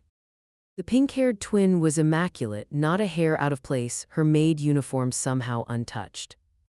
Despite having fought 15 cultists in a forest, she carried herself with her usual imperial composure, but when she looked at her sister, something slipped through. Rem fought well, Ram said. It was the most emotion Rimuru had ever heard in 3 words. Rem had a good partner, Rem replied, and Ram's composure cracked into something that was almost a smile. Emilia arrived next, Puck riding her shoulder in his compact form, looking smug. Emilia's combat attire was dusted with frost, and her cheeks were flushed from exertion and cold. But her eyes were bright with triumph. 14 cultists, she said. I got all 14. You got all 14, Rimuru confirmed. Without taking a single hit. Without taking a single hit. She laughed, that bright, startled laugh he'd first heard in the capital, the one that sounded like someone discovering they were capable of more than they'd believed. I did it. I actually did it. You did. Roswell descended the stairs. He'd stayed in the mansion as ordered, and his role as last line of defense had gone unchallenged. Nothing had gotten through. He looked at the assembled group, victorious, uninjured, standing in the dawn light of a domain. They defended, and something complicated moved across his painted face. It's over, he asked. It's over, Rimuru said, Beetlejuice is gone. Not just killed, the witch factor has been neutralized. He won't be coming back in any form. The silence that followed was heavy with significance. The witch cult had been a shadow over this region, over Emilia specifically, for longer than anyone wanted to think about. And now, in a single night, that shadow had been erased. The prisoners, Roswell asked. 31 cultists in various states of consciousness, scattered across 3 sites. Plus the 3 fingers, all incapacitated. I'll coordinate with the local authorities for collection. You left them alive. Most of them surrendered. The ones who fought were knocked out, not killed. Rimuru met Roswell's eyes. They were following a madman because they believed in something. That's not a crime punishable by death. That's a crime punishable by the judicial system. Roswell stared at him for a long moment. Then he turned and walked back up the stairs without another word. But his step was different. Lighter, uncertain in a way that 400-year-old certainty usually wasn't. As if the foundations of his worldview had been shifted by about 3 inches, and he was still trying to find his balance. Rimuru watched him go and thought, maybe there's hope for him yet. The morning unfolded quietly. Rem made breakfast, a celebration meal she called it, though she prepared it with the same precise care she brought to every meal. Ram set the table. Emilia helped, clumsily but earnestly, nearly dropping a plate twice and catching it both times. With reflexive ice magic that earned her a flat look from Ram and a laugh from everyone else. They sat around the table, Rimuru, Emilia, Ram, and Puck, and ate in the golden morning light. The food was warm, the tea was perfect. The conversation was simple and easy, the natural talk of people who'd shared danger and come through together. Rem hit the finger so hard his boots came off, Ram reported. Ram didn't need to share that detail, Rem said. Ram believes in thorough reporting. Puck froze a man's beard solid, Emilia offered. He looked like a very angry ice sculpture. Art is subjective, Puck said. Rimuru laughed. He laughed until his sides hurt, until the tension of the battle and the grief of Beetlejuice's end. And the looming reality of departure all dissolved into the simple human joy of a shared meal. After a hard night, he'd remember this. Long after he was home, long after this world was a memory, he'd remember this morning, this table. These people. These friends. Raphael, he thought, looking at the faces around him. How much time do we have? 5 days. He picked up his teacup and drank. 5 days to say goodbye. Chapter 6, A Promise Between Worlds. 5 days turned out to be both an eternity and a blink. Rimuru spent the first of them sleeping. Actually sleeping, not the meditative rest he usually defaulted to, but real, deep human sleep. His body didn't need it, his mind did. The consumption of the witch factor of sloth had been trivial in terms of energy expenditure, but the emotional weight of ending Beetlejuice, of watching a tortured soul flicker out between his hands had left something heavy in his chest that only unconsciousness could address. He woke in the late afternoon to the sound of rain against the window and the smell of something baking downstairs. His room was dim, the gray light filtering through rain-streaked glass, and for a moment he didn't know where he was. The bed was too soft to be his quarters in Tempest. The air smelled wrong, no magicules, no distant hum of Veldora's contained energy. Then it came back, all of it. Another world, another life, another set of people he'd grown to care about in the space of 2 weeks. He lay there for a while, staring at the ceiling, and let himself feel it. Raphael. Calibration status. Return pathway calibration at 43%, proceeding on schedule. Estimated viable window, 4 days, 6 hours. Any complications? None. The dimensional thin point remains stable. Ambient conditions are favorable. The elimination of the white whale has removed all geographic obstacles. The pathway, once established, will remain viable for approximately 12 hours before natural dimensional drift closes it. 12-hour window, that's plenty. Affirmative. I should note that once we transit, the pathway will seal permanently behind us. Return to this world through the same thin point would not be possible. Permanently. He processed that, permanent departure, no coming back. Whatever he left behind forever. The smell from downstairs intensified. Something with cinnamon. He got up, washed his face, and went to find the source. The kitchen was Rem's domain, and she ruled it with the quiet authority of someone who understood that feeding people was its own form of love. He found her at the central counter, surrounded by bowls and measuring implements, her sleeves rolled to the elbows and a dusting of flour on her nose. You're baking, he said from the doorway. Rem is making celebration pastries. For the village when they return tomorrow. She didn't look up from the dough she was folding. The elder sent a message, everyone is safe and excited to come home. The children have been asking about the moon person. I made an impression. You make impressions everywhere. It's a character trait. He leaned against the doorframe and watched her work. Her hands moved with practiced confidence, each motion economical and precise. The same hands that had swung a morning star through a witch cult finger's defenses 2 days ago now. Shaped delicate pastry with equal skill. Need help, he asked. Can you bake? I can follow instructions. Rem paused, looked at him. A small, warm expression crossed her face, not quite a smile, but something in the same family. Wash your hands, you're on filling duty. They worked side by side for an hour. Rimuru learned to make a fruit filling from scratch using local berries and honey, guided by Rem's patient instructions and only slightly impeded by his tendency to taste test the product at every stage. The kitchen grew warm with the heat of the ovens, and the conversation drifted from baking to other things: the village, the aftermath of the cult attack, the repairs needed on the northeast fence line where the cultists had trampled through. Normal things, domestic things. The kind of conversation that two people have when they've said the hard things already and are letting the ordinary fill the space.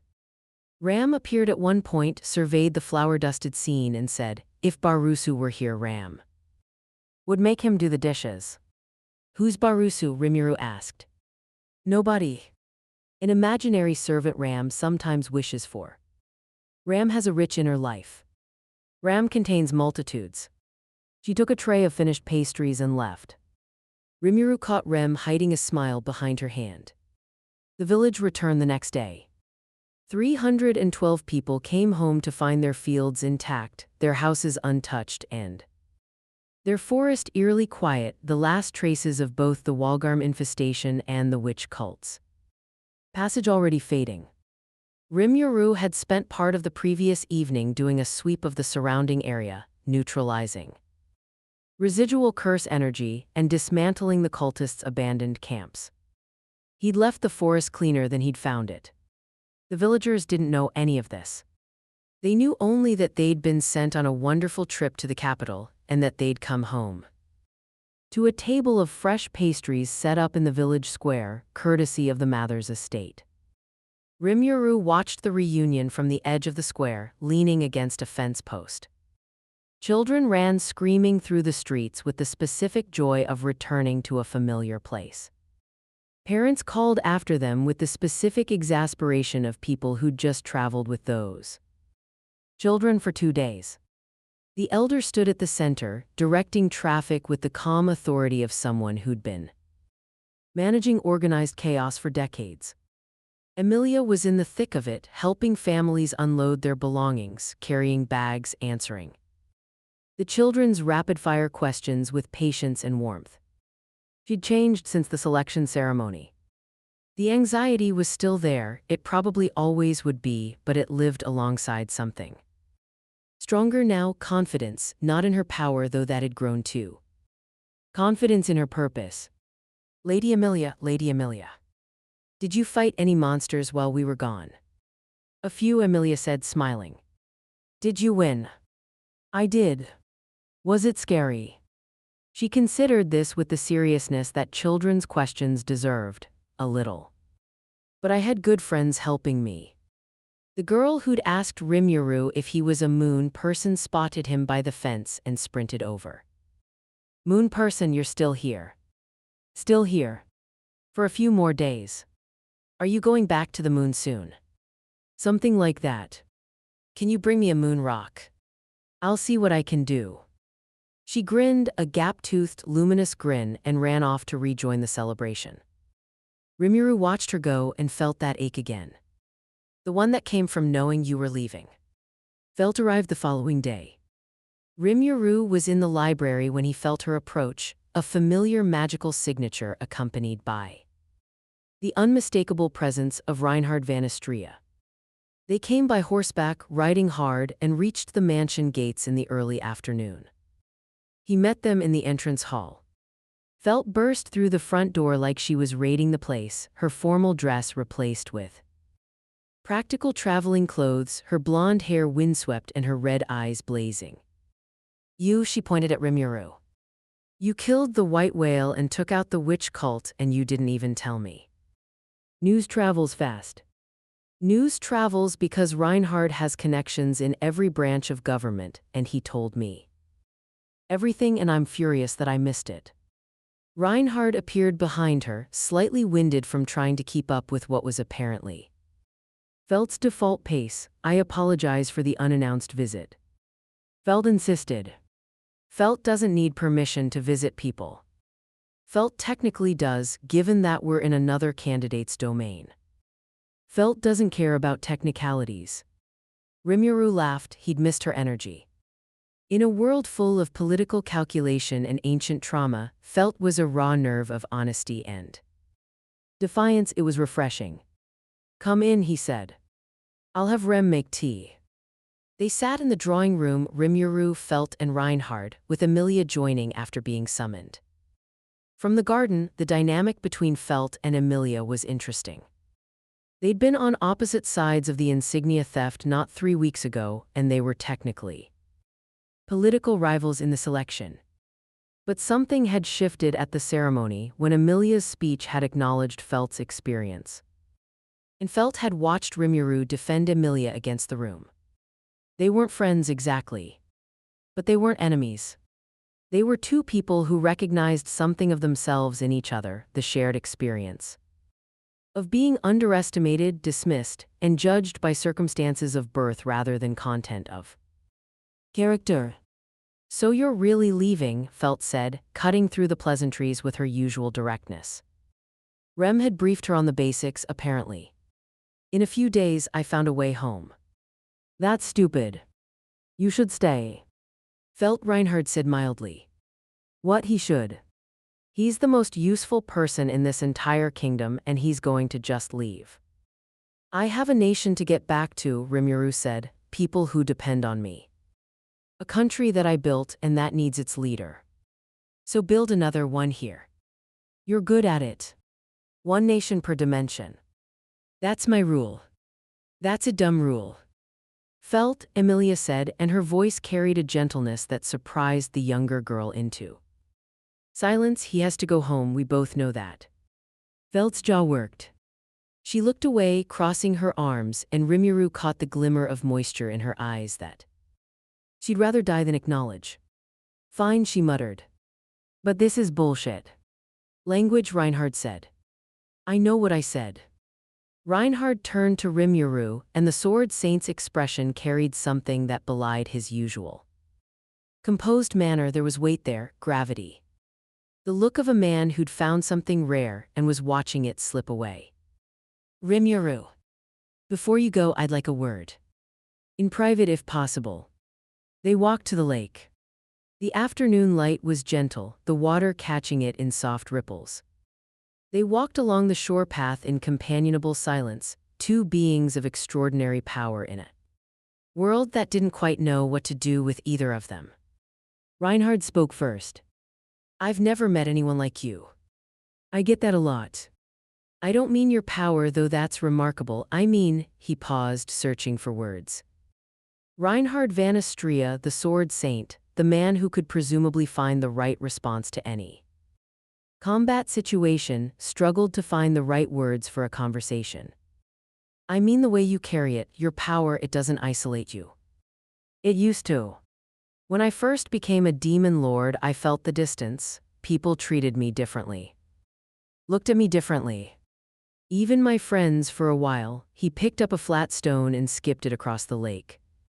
7 bounces, but I decided that the distance was optional. Power doesn't have to be a wall. It can be a bridge if you build it right." Reinhard was quiet for a long time. They walked. The lake glittered. "I was born with my power," Reinhard said. "I didn't earn it. I didn't choose it. The blessings, the divine protections, they simply came to me. Any ability I need, the world provides. Any challenge I face, I am given the tools to overcome it." "That sounds useful." "It sounds lonely." The word fell from his mouth like he'd been holding it for years. "When you can do everything, nothing you do feels earned. When every battle is won before it begins, victory loses its meaning. And when the people around you are always looking up, you can never look across." Rimuru stopped walking. He turned to face Reinhard fully. "Is that why you watch my duel with Julius so carefully? Not to assess my combat ability, to see if I was someone who understood?" Reinhard didn't answer directly. He didn't need to. His expression said everything. "I'm going to tell you something I've never told anyone in this world," Rimuru said. "In my original life, before I became what I am, I was the most ordinary person you can imagine. Average job, average apartment, average everything. I died in a random stabbing on a street corner. No heroic last stand, no meaningful sacrifice. Just wrong place, wrong time." Reinhard stared at him. "I became extraordinary by accident.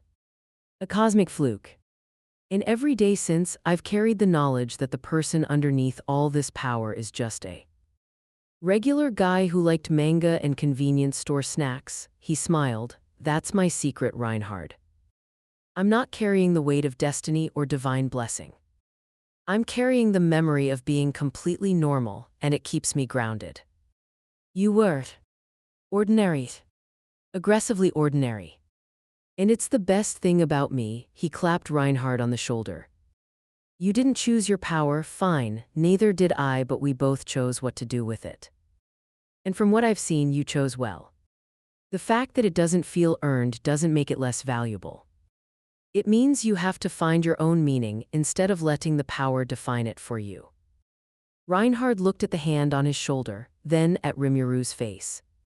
And something shifted in the sword saint's bearing, a tension releasing, a knot loosening, the first movement of a glacier that had been frozen for a very long time.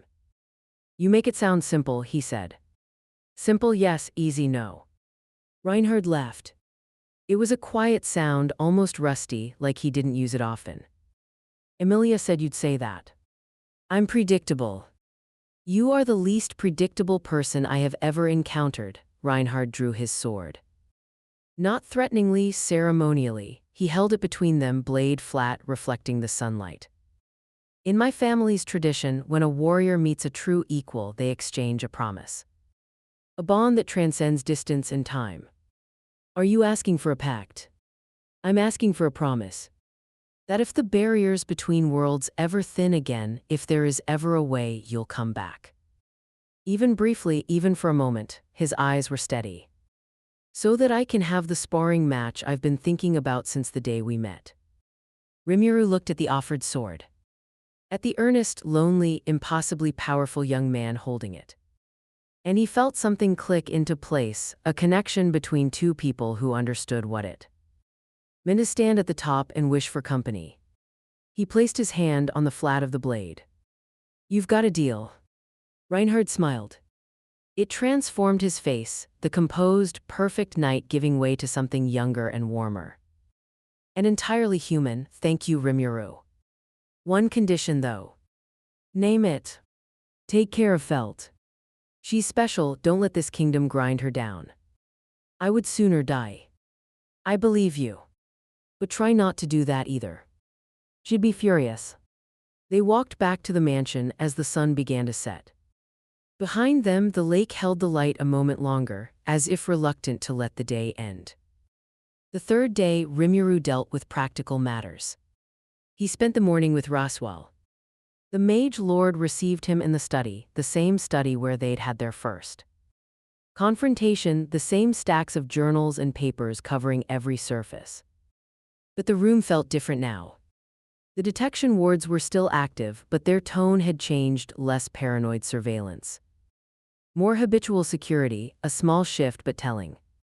Roswell sat behind his desk. The paint on his face was fresh, the colors precise, the mask was in place. But beneath it something had loosened. The rigid architecture of 4 centuries of obsession had developed cracks, and through those cracks uncertain light was beginning to filter. You wanted to see me, Roswell said. I'm leaving in 2 days. There are things I want to say before I go. More lectures on the ethics of sacrificial planning. Number practical advice. Rimuru sat in the chair across from him. You've spent 400 years trying to bring Echidna back. I consumed the witch factor of sloth 2 days ago, which means I now have a direct understanding of how witch factors operate. And I'm going to tell you something you probably don't want to hear. Roswell went very still. The witch factors are parasites. They latch onto compatible hosts and use the host's desires as fuel for their own propagation. Beetlejuice didn't become the Archbishop of Sloth because sloth was his nature, he became it. Because the factor twisted his grief into a form of spiritual apathy. The real Beetlejuice was consumed by the thing he thought was giving him power. I know how witch factors work. Then you know that whatever power Echidna had as the witch of greed, whatever knowledge, whatever capability, it wasn't truly hers. The witch factor of greed was using her thirst for knowledge as fuel. If you bring her back, you're not bringing back the woman you loved. You're bringing back the host of a parasite that will immediately begin consuming her again. The study was silent. The enchanted paintings watched with their perpetual mindless attention. Dust motes drifted through a beam of morning light. You don't know that, Roswell said, and his voice was thin. I consumed a witch factor. I analyzed its structure from the inside. I know exactly what it is and what it does. And I'm telling you, the person you're trying to resurrect doesn't exist in the form you remember. She existed in spite of the witch factor, not because of it. Bringing her back without addressing the factor would be condemning her to the same fate. Roswell's hands were flat on the desk. His fingers pressed into the wood until the knuckles went white. Then what do you suggest? The words came through gritted teeth, not anger, anguish. The sound of someone watching the foundation of their life's work develop fractures. I suggest you grieve properly for the first time in 400 years.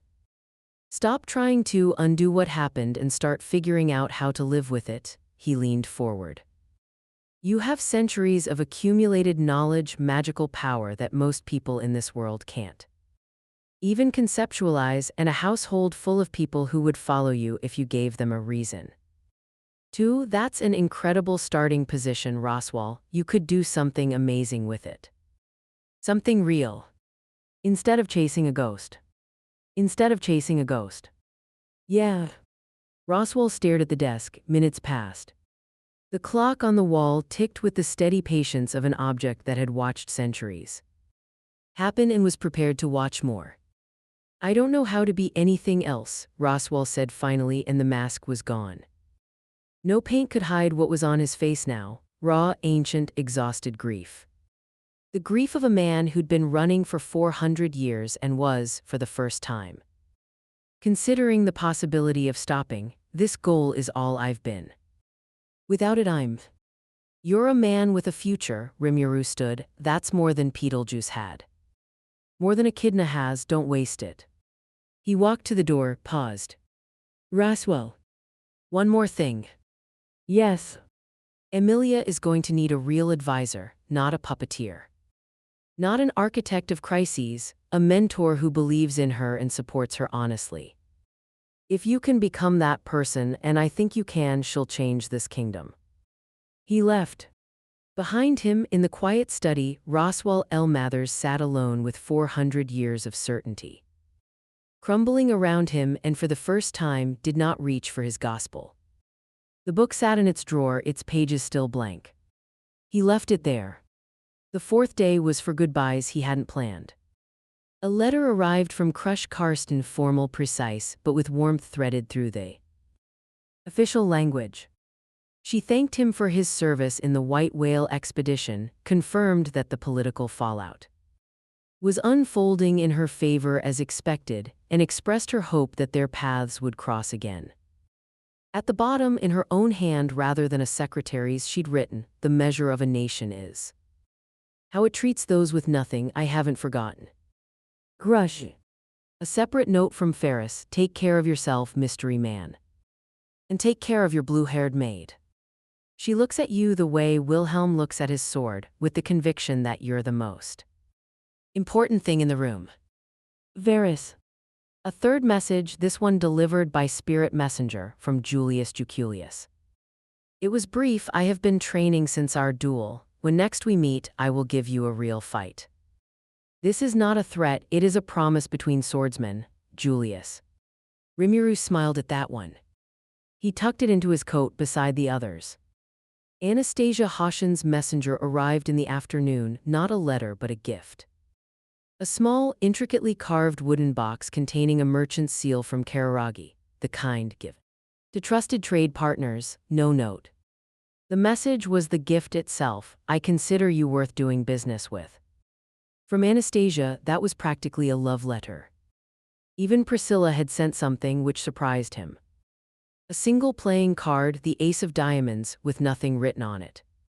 He had no idea what it meant. The Ace of Diamonds traditionally represents wealth, ambition, and rare fortune. Given Priscilla Bariel's personality profile, the most likely intended message is, "You are Exceptional. I acknowledge this. It may also mean, I win all games but you made this one interesting. That tracks.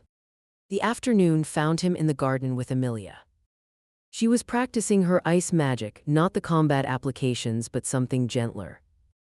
Delicate ice sculptures formed in the air around her, catching the light and scattering it into rainbows, a bird, a flower.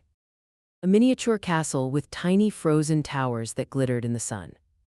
I used to do this when I was younger, she said, not looking at him. Before I knew what the insignia meant, before the selection, before any of it. I'd sit in the forest near the village where I grew up and make little ice figures. It was the only time I felt like my power was beautiful instead of frightening. It is beautiful. She turned to him. The afternoon light caught her silver hair and turned it to white gold. Her violet eyes were clear, focused, and carrying a depth of emotion that she'd learned to show rather than hide. Rimuru. I need to say this properly, and I need to say it now, because if I wait until you're actually leaving, I'll cry, and I'd rather not. Okay. You changed my life, she said it simply without drama, a statement of fact. When you found me in that alley, I was a candidate nobody believed in, carrying an insignia.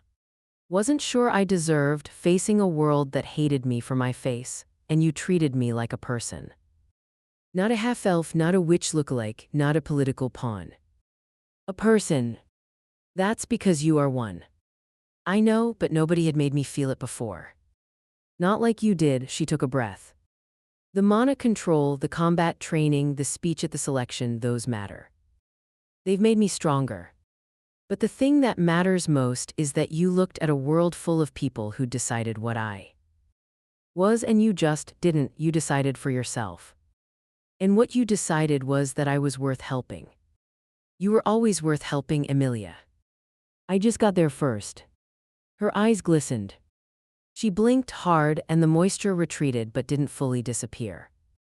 I'm going to win the selection. I know you are. Not because I'm the strongest candidate or the smartest or the most connected.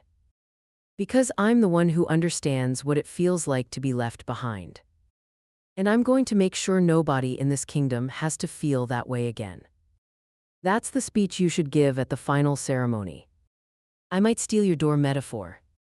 Consider it a gift. She laughed, bright, warm, real. The laugh of someone who'd found herself and liked who she'd found. Then she stepped forward and hugged him.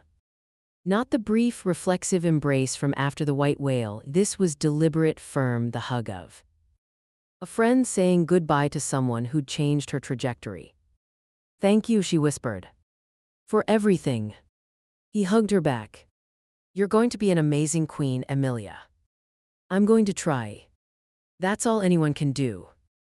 They stood in the garden for a while after, watching the ice sculptures melt in the afternoon sun. And talked about nothing important. The fifth day dawned clear and golden. Rimuru rose early. Earlier than anyone else in the mansion. He dressed in his original clothes, the black coat and traveling outfit he'd arrived in now. Cleaned and repaired by Ram's meticulous hand. He packed nothing because he'd arrived with nothing except a coin purse he'd already spent. Everything in this world stayed in this world. He went to the kitchen and found that someone had already been there. On the counter, wrapped in cloth with a small blue ribbon, was a package of pastries. Beside it, a sealed container of tea, the moonflower blend enough for several cups. And a note in careful, precise handwriting. For the journey home. The tea steeps best at 3 minutes. The pastries are best on the same day, but will keep for 2 if wrapped properly. Rem packed extra because you always eat more than you think you will. Below that in smaller writing. Rem meant what she said on the roof, all of it. And Rem is not sorry for saying it. Thank you for teaching Rem that she is more than a shadow. Please remember that someone in another world is thinking of you. He stared at the note for a long time. Then he folded it carefully, tucked it into his coat beside the letters from the others, picked up the package of pastries and the tea, and walked outside. The morning was perfect. Cool air, golden light, the distant sound of the village waking up. The world was beautiful in the way that worlds were beautiful when you were about to leave them. Every detail sharp, every color vivid, every sound precious. He walked to the East Meadow. The training ground. The place where he'd taught Rem to control her power and watched Emilia refine her magic and felt. For 2 weeks, like he belonged somewhere he'd never planned to be. They were all waiting for him. Emilia stood at the center, puck on her shoulder, her back straight and her chin up. She wore her formal outfit, the white and purple ensemble she'd worn the day they met, and the dragon insignia gleamed at her breast. Rem and Ram stood to her left, side by side. Rem's morning star was slung across her back. Ram held her wand at her side. Both wore their maid uniforms because some things were who you were, not just what you wore. Felt stood to Emilia's right, arms crossed, scowling. Reinhard stood behind her, his hand resting on his sword hilt, his red hair catching the morning light like a banner. And slightly apart at the edge of the group, Roswell. He'd come without his painted face. The makeup was gone, revealing features that were younger than Rimuru had expected, the bodies. Actual age, not the consciousnesses. Without the paint, he looked almost normal. Almost like someone starting over. Rimuru stopped at the edge of the meadow and looked at them. All of them. The people he'd stumbled into protecting, teaching, challenging, and caring about. You didn't have to come, he said. Shut up, Felt said. Yes, we did. He laughed. And then he walked forward and the goodbyes began. Felt went first because she was the worst at waiting. She marched up to him, jabbed a finger into his chest and said, "When you get back to your world, you better build a statue of me. A statue. A big one in the middle of your capital. With a plaque that says Felt, the girl who was too good for one world. I'll put it next to the fountain. It better be a big fountain." Her skull cracked and beneath it was the face of a 14-year-old girl saying goodbye to someone she just barely started to trust. You're okay, Rimuru, for a weird moon person. And you're okay, Felt. For a barefoot thief. I'm wearing shoes. I noticed. I'm proud of you. She punched his arm. Hard enough to sting a normal person. Then she turned away, walking fast, and Reinhard followed her after giving Rimuru a final nod that contained everything they'd said at the lake and more. Ram was next. She approached with her usual imperial composure, stopped at a precise conversational distance, and regarded him with those cool pink eyes. Ram has a message for you, she said. From you. From Ram. Who else? She held out her hand. In her palm was a small embroidered handkerchief, white, with tiny blue flowers at the corners. Ram made this. It is not a sentimental gesture. It is a practical item for a person who will inevitably get dirty on his journey. Ram. Don't make it weird. He took the handkerchief. It was soft, finely made, and the blue flowers were the same shade as Rem's hair. He understood. Thank you, Ram. Ram expects you to use it, not display it. It is a handkerchief, not a relic. I'll blow my nose on it regularly. Good. She hesitated. The composure flickered. You made my sister stronger. Ram does not forget debts. There's no debt. Ram decides what constitutes a debt. Not you. She turned and walked away, back straight, steps precise, and only someone with magic sense would have noticed the slight tremor in her hands. Roswell approached next, and the conversation was brief. I'm dismantling the gospel, he said. Burning it today. Good. I don't know what I'm going to do without it. Figure it out. That's the whole point. You make everything sound so simple. It's a talent. Rimuru extended his hand. Take care of them, Roswell. All of them. Roswell looked at the offered hand. 400 years of manipulation, scheming, and transactional relationships. And here was someone offering a handshake that meant nothing more or less than what it was. One person wishing another well. He took it.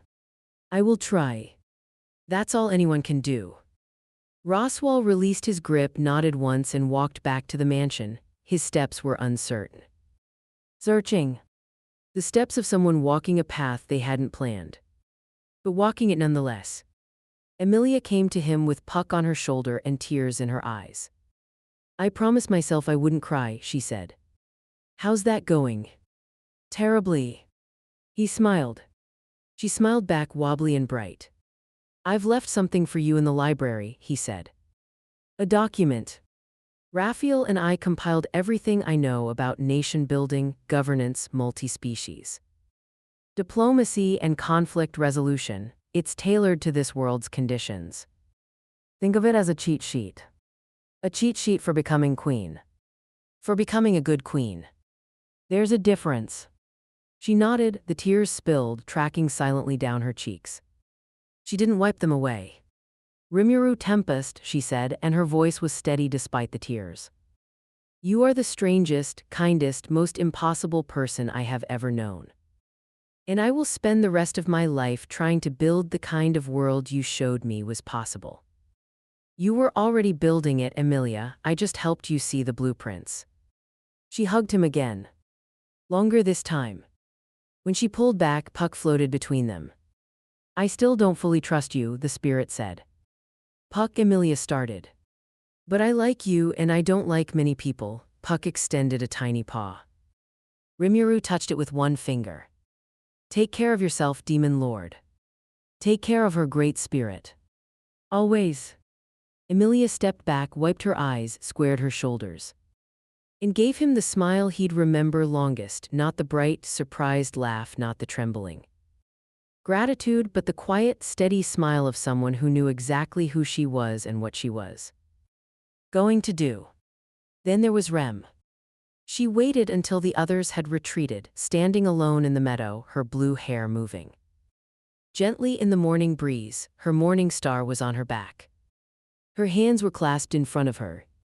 Her horn was not manifested, but Rimuru could feel the power beneath her skin, controlled. Focused hers. He walked to her, stopped. They stood face to face in the place where she'd first learned to direct her strength, under a sky that looked like it had been painted by someone who wanted the day to be beautiful. Rem, he said. Mr. Rimuru. You can drop the mister, I think we're past that. Rimuru.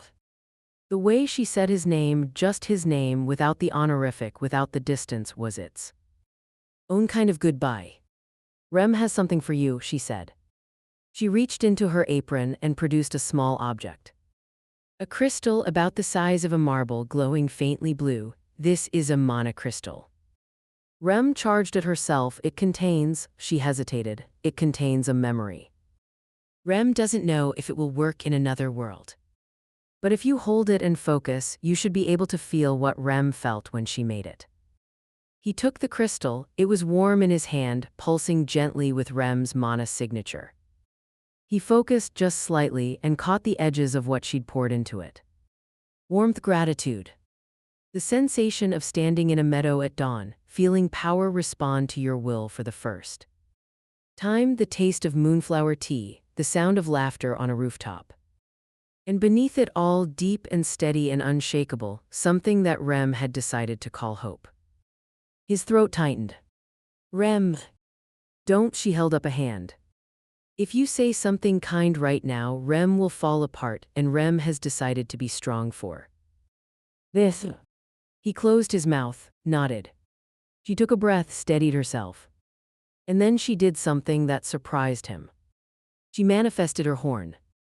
Blue light blazed in the morning air, her power surged, but not wildly, not destructively. Controlled, directed. She channeled it into her hand and held it out, palm up, and a sphere of concentrated Oni energy formed above her fingers. It was beautiful, deep blue, pulsing with inner light, radiating strength and determination, and the fierce, unyielding will of a woman who decided she was more than a shadow. This is who Rem is now, she said. Because of you.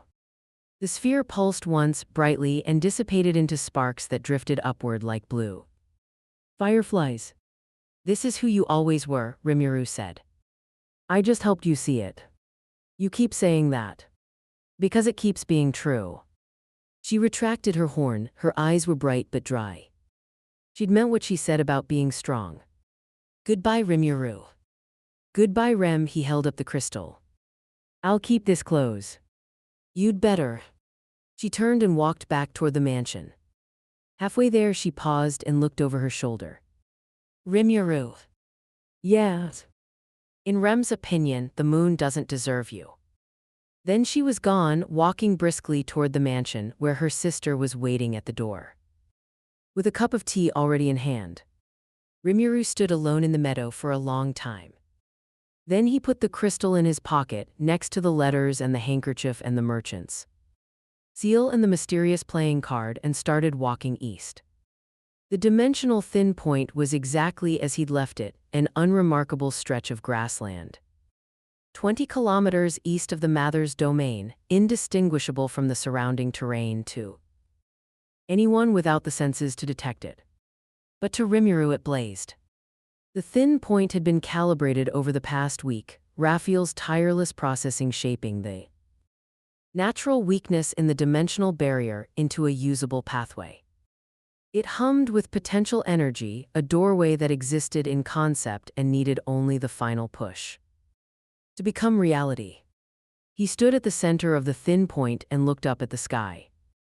2 moons tonight, the large one already visible in the afternoon sky, a pale ghost waiting for dark, the smaller one would follow later. Raphael status. Return pathway calibration at 100%. The pathway is ready to activate on your command. Transit will require approximately 8 seconds. During transit, maintain full Beelzebub isolation to prevent dimensional turbulence from causing physical disruption. Arrival point will be the exact coordinates of our departure from the cardinal world, the corridor between your office and the main conference hall. The corridor, right. I was on my way to a meeting. Poor Rigurd. Rimuru smiled. He reached into his pocket and touched the objects he carried, the letters, the handkerchief, the merchant's seal, the playing card. The mana crystal warm against his fingers, pulsing with Rem's hope. Souvenirs from another world. Proof that it had been real. Any last observations, Raphael? 1. During our time in this world, I have cataloged extensive data on an alternate magical system, new biological specimens, unique ability classifications, and several interpersonal dynamics that I do not have adequate frameworks to analyze. This experience has expanded my operational parameters in ways I did not anticipate. Are you saying you learned something? I am saying that this world contained variables that enriched my analytical models, which is functionally the same thing. You learned something. Acknowledged.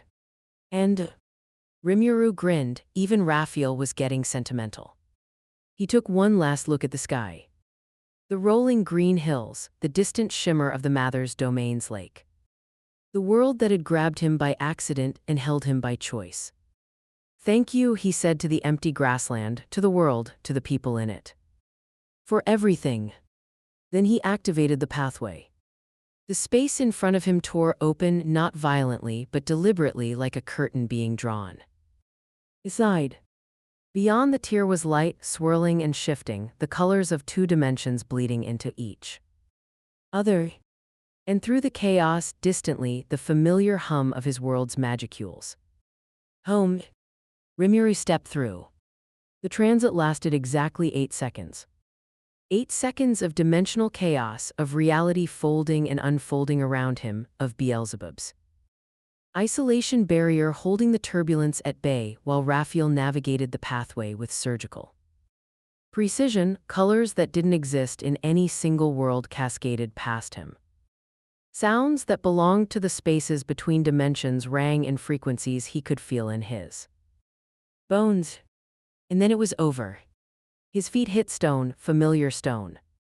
The corridor between his office and the main conference hall, exactly where he'd been standing 2.5 weeks ago when the floor stopped existing.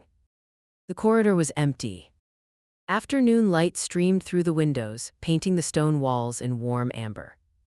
Outside, he could hear the sounds of Tempest, the clatter of construction, the buzz of the marketplace, the distant roar of something that was probably Veldora being dramatic. Home. He stood there for a moment, just breathing. The air tasted different, richer, denser, saturated with the magicules that were the lifeblood of this world. His body responded instantly, energy reserves refilling, every cell humming with the recognition of its native environment. Footsteps, running footsteps coming from the direction of his office. Fast, getting faster. Shin burst around the corner like a purple-haired cannonball. Her expression cycled through surprise, relief, fury, and joy in approximately half a second. And then she was bearing down on him with the unstoppable force of a natural disaster. Lord RIMURU. She hit him at full speed and wrapped her arms around him with a grip that would have killed normal person. He let her. He'd missed this. Where have you been? She demanded, pulling back just far enough to look at his face while maintaining structural compression on his ribcage. You vanished in the middle of the corridor. Raphael's emergency beacon went dead and we couldn't trace you, and Veldora tried to rip open a dimensional portal and nearly leveled the East Wing, and Benimaru mobilized the entire military end. Shuna hasn't slept in 3 days and Shin breathe. I am breathing. I'm breathing and shouting at the same time. I can see that. More footsteps. Benimaru rounded the corner next, his red hair wild, his hand on his sword. Behind him, Shuna, her eyes enormous, her hands pressed to her mouth. Sawe materialized from a shadow with the silent efficiency of a man who'd been searching for 2 weeks and had just found what he was looking for. Hakiru appeared behind them all, his ancient face carrying a relief so profound it aged him. Another decade. And from somewhere deep within the palace, a roar that shook the walls. RIMURU. You're back, GHHHA, I knew you'd return. The great Veldora's sworn friend cannot be kept away. Rimuru looked at them all, his people. His family. The ones he'd built a world for, and who'd built one for him in return. Hey, he said, and his voice cracked slightly on the word. I'm home. Shuna broke first, tears streaming down her face as she rushed forward. Then Benimaru, abandoning his warrior's composure for a rare, open expression of relief. Then all of them, crowding around him, talking over each other, demanding explanations and expressing relief and threatening him with bodily harm if he ever vanished again. He let them. He stood in the center of his people and let their warmth wash over him, and he held the mana crystal in his pocket and felt it pulse against his palm. 2 worlds, 2 families. Connected by the journey of one ridiculous, impossible, deeply fortunate former human. Former slime, current demon lord. Later, much later, after the debriefings and the reunions and the emergency council meeting were Rigurd cried for 20 minutes straight, and Veldora demanded a dramatic reenactment of every battle. Rimuru sat in his office. The sun was setting over Tempest. The city stretched below his window, golden and alive, its streets bustling with the evening energy of a nation that had been holding its breath for 2 weeks and was finally exhaling. He reached into his pocket and set his souvenirs on the desk, one by one. The letters from Crush, Julius, and Ferris. Ram's handkerchief with its tiny blue flowers. Anastasia's merchant seal. Priscilla's ace of diamonds. Rem's note carefully folded. And the mana crystal, glowing softly blue in the fading light. He picked up the crystal and held it to the light, Rem's mana preserved in crystalline form. A piece of another world, carried across the dimensional divide. He focused and felt it again, the warmth, the gratitude, the hope. The memory of moonflower tea and morning training, and a girl who decided she was more than a shadow. Raphael. Yes. Is there any way to send a message back? Through the thin point or any other method? The thin point has sealed as predicted, however. There is a theoretical possibility. The mana crystal Rem gave you contains a resonant frequency tied to her personal magical signature. If I were to encode a message onto that frequency and amplify it to sufficient power, there is a 12.7% chance it would traverse the dimensional barrier and reach its target. 12%. Do it anyway. What message? Rimuru thought about it, about everything he wanted to say. About the kingdom she'd help Emilia build, about the strength she'd found, about the person she was becoming.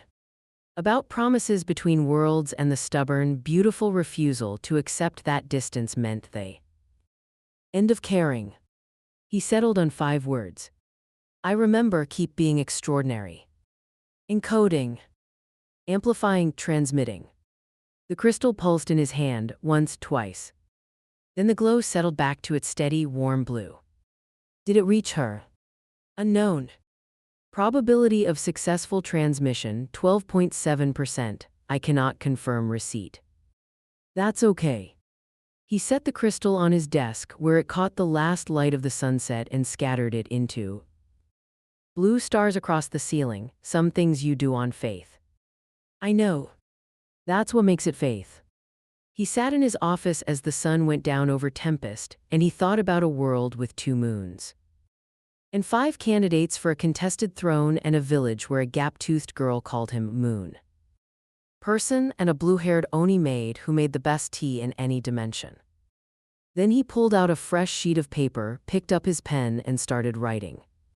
A governance framework for multi-species integration. Tips on mana control for ice-type magic users. A recipe for Gyuran root seasoning, reconstructed from memory. Notes on everything he'd learned, everything he'd seen, everything he wanted to remember. The pen moved, the pages filled. And somewhere between the practical notes and the political analysis, he wrote. Things I want to remember about the other world. 1. The food was excellent. 2. The people were stronger than they knew. 3. Sometimes the best thing you can do for someone is show them what they already are. 4. Moonflower tea steeps best at 3 minutes. 5. Every world has people worth fighting for. He set down the pen, leaned back. Smiled. Outside his window, Tempest glowed with the light of 10,000 lives he'd chosen to protect. In his pocket, a handkerchief with blue flowers. On his desk, a crystal full of hope. And in another world, in a meadow behind a mansion where the grass was growing back strong and the forest was healing and the cursed darkness had faded to nothing, a blue-haired girl paused in her work, her hand drifting to her chest, where something warm had just pulsed against her heart. She looked east, toward a stretch of empty grassland 20 kilometers away. Toward a place where the barrier between worlds had opened and closed. She smiled. Rem remembers too, she whispered. And the morning light caught her hair, and the world turned, and the story continued. In both worlds. Always.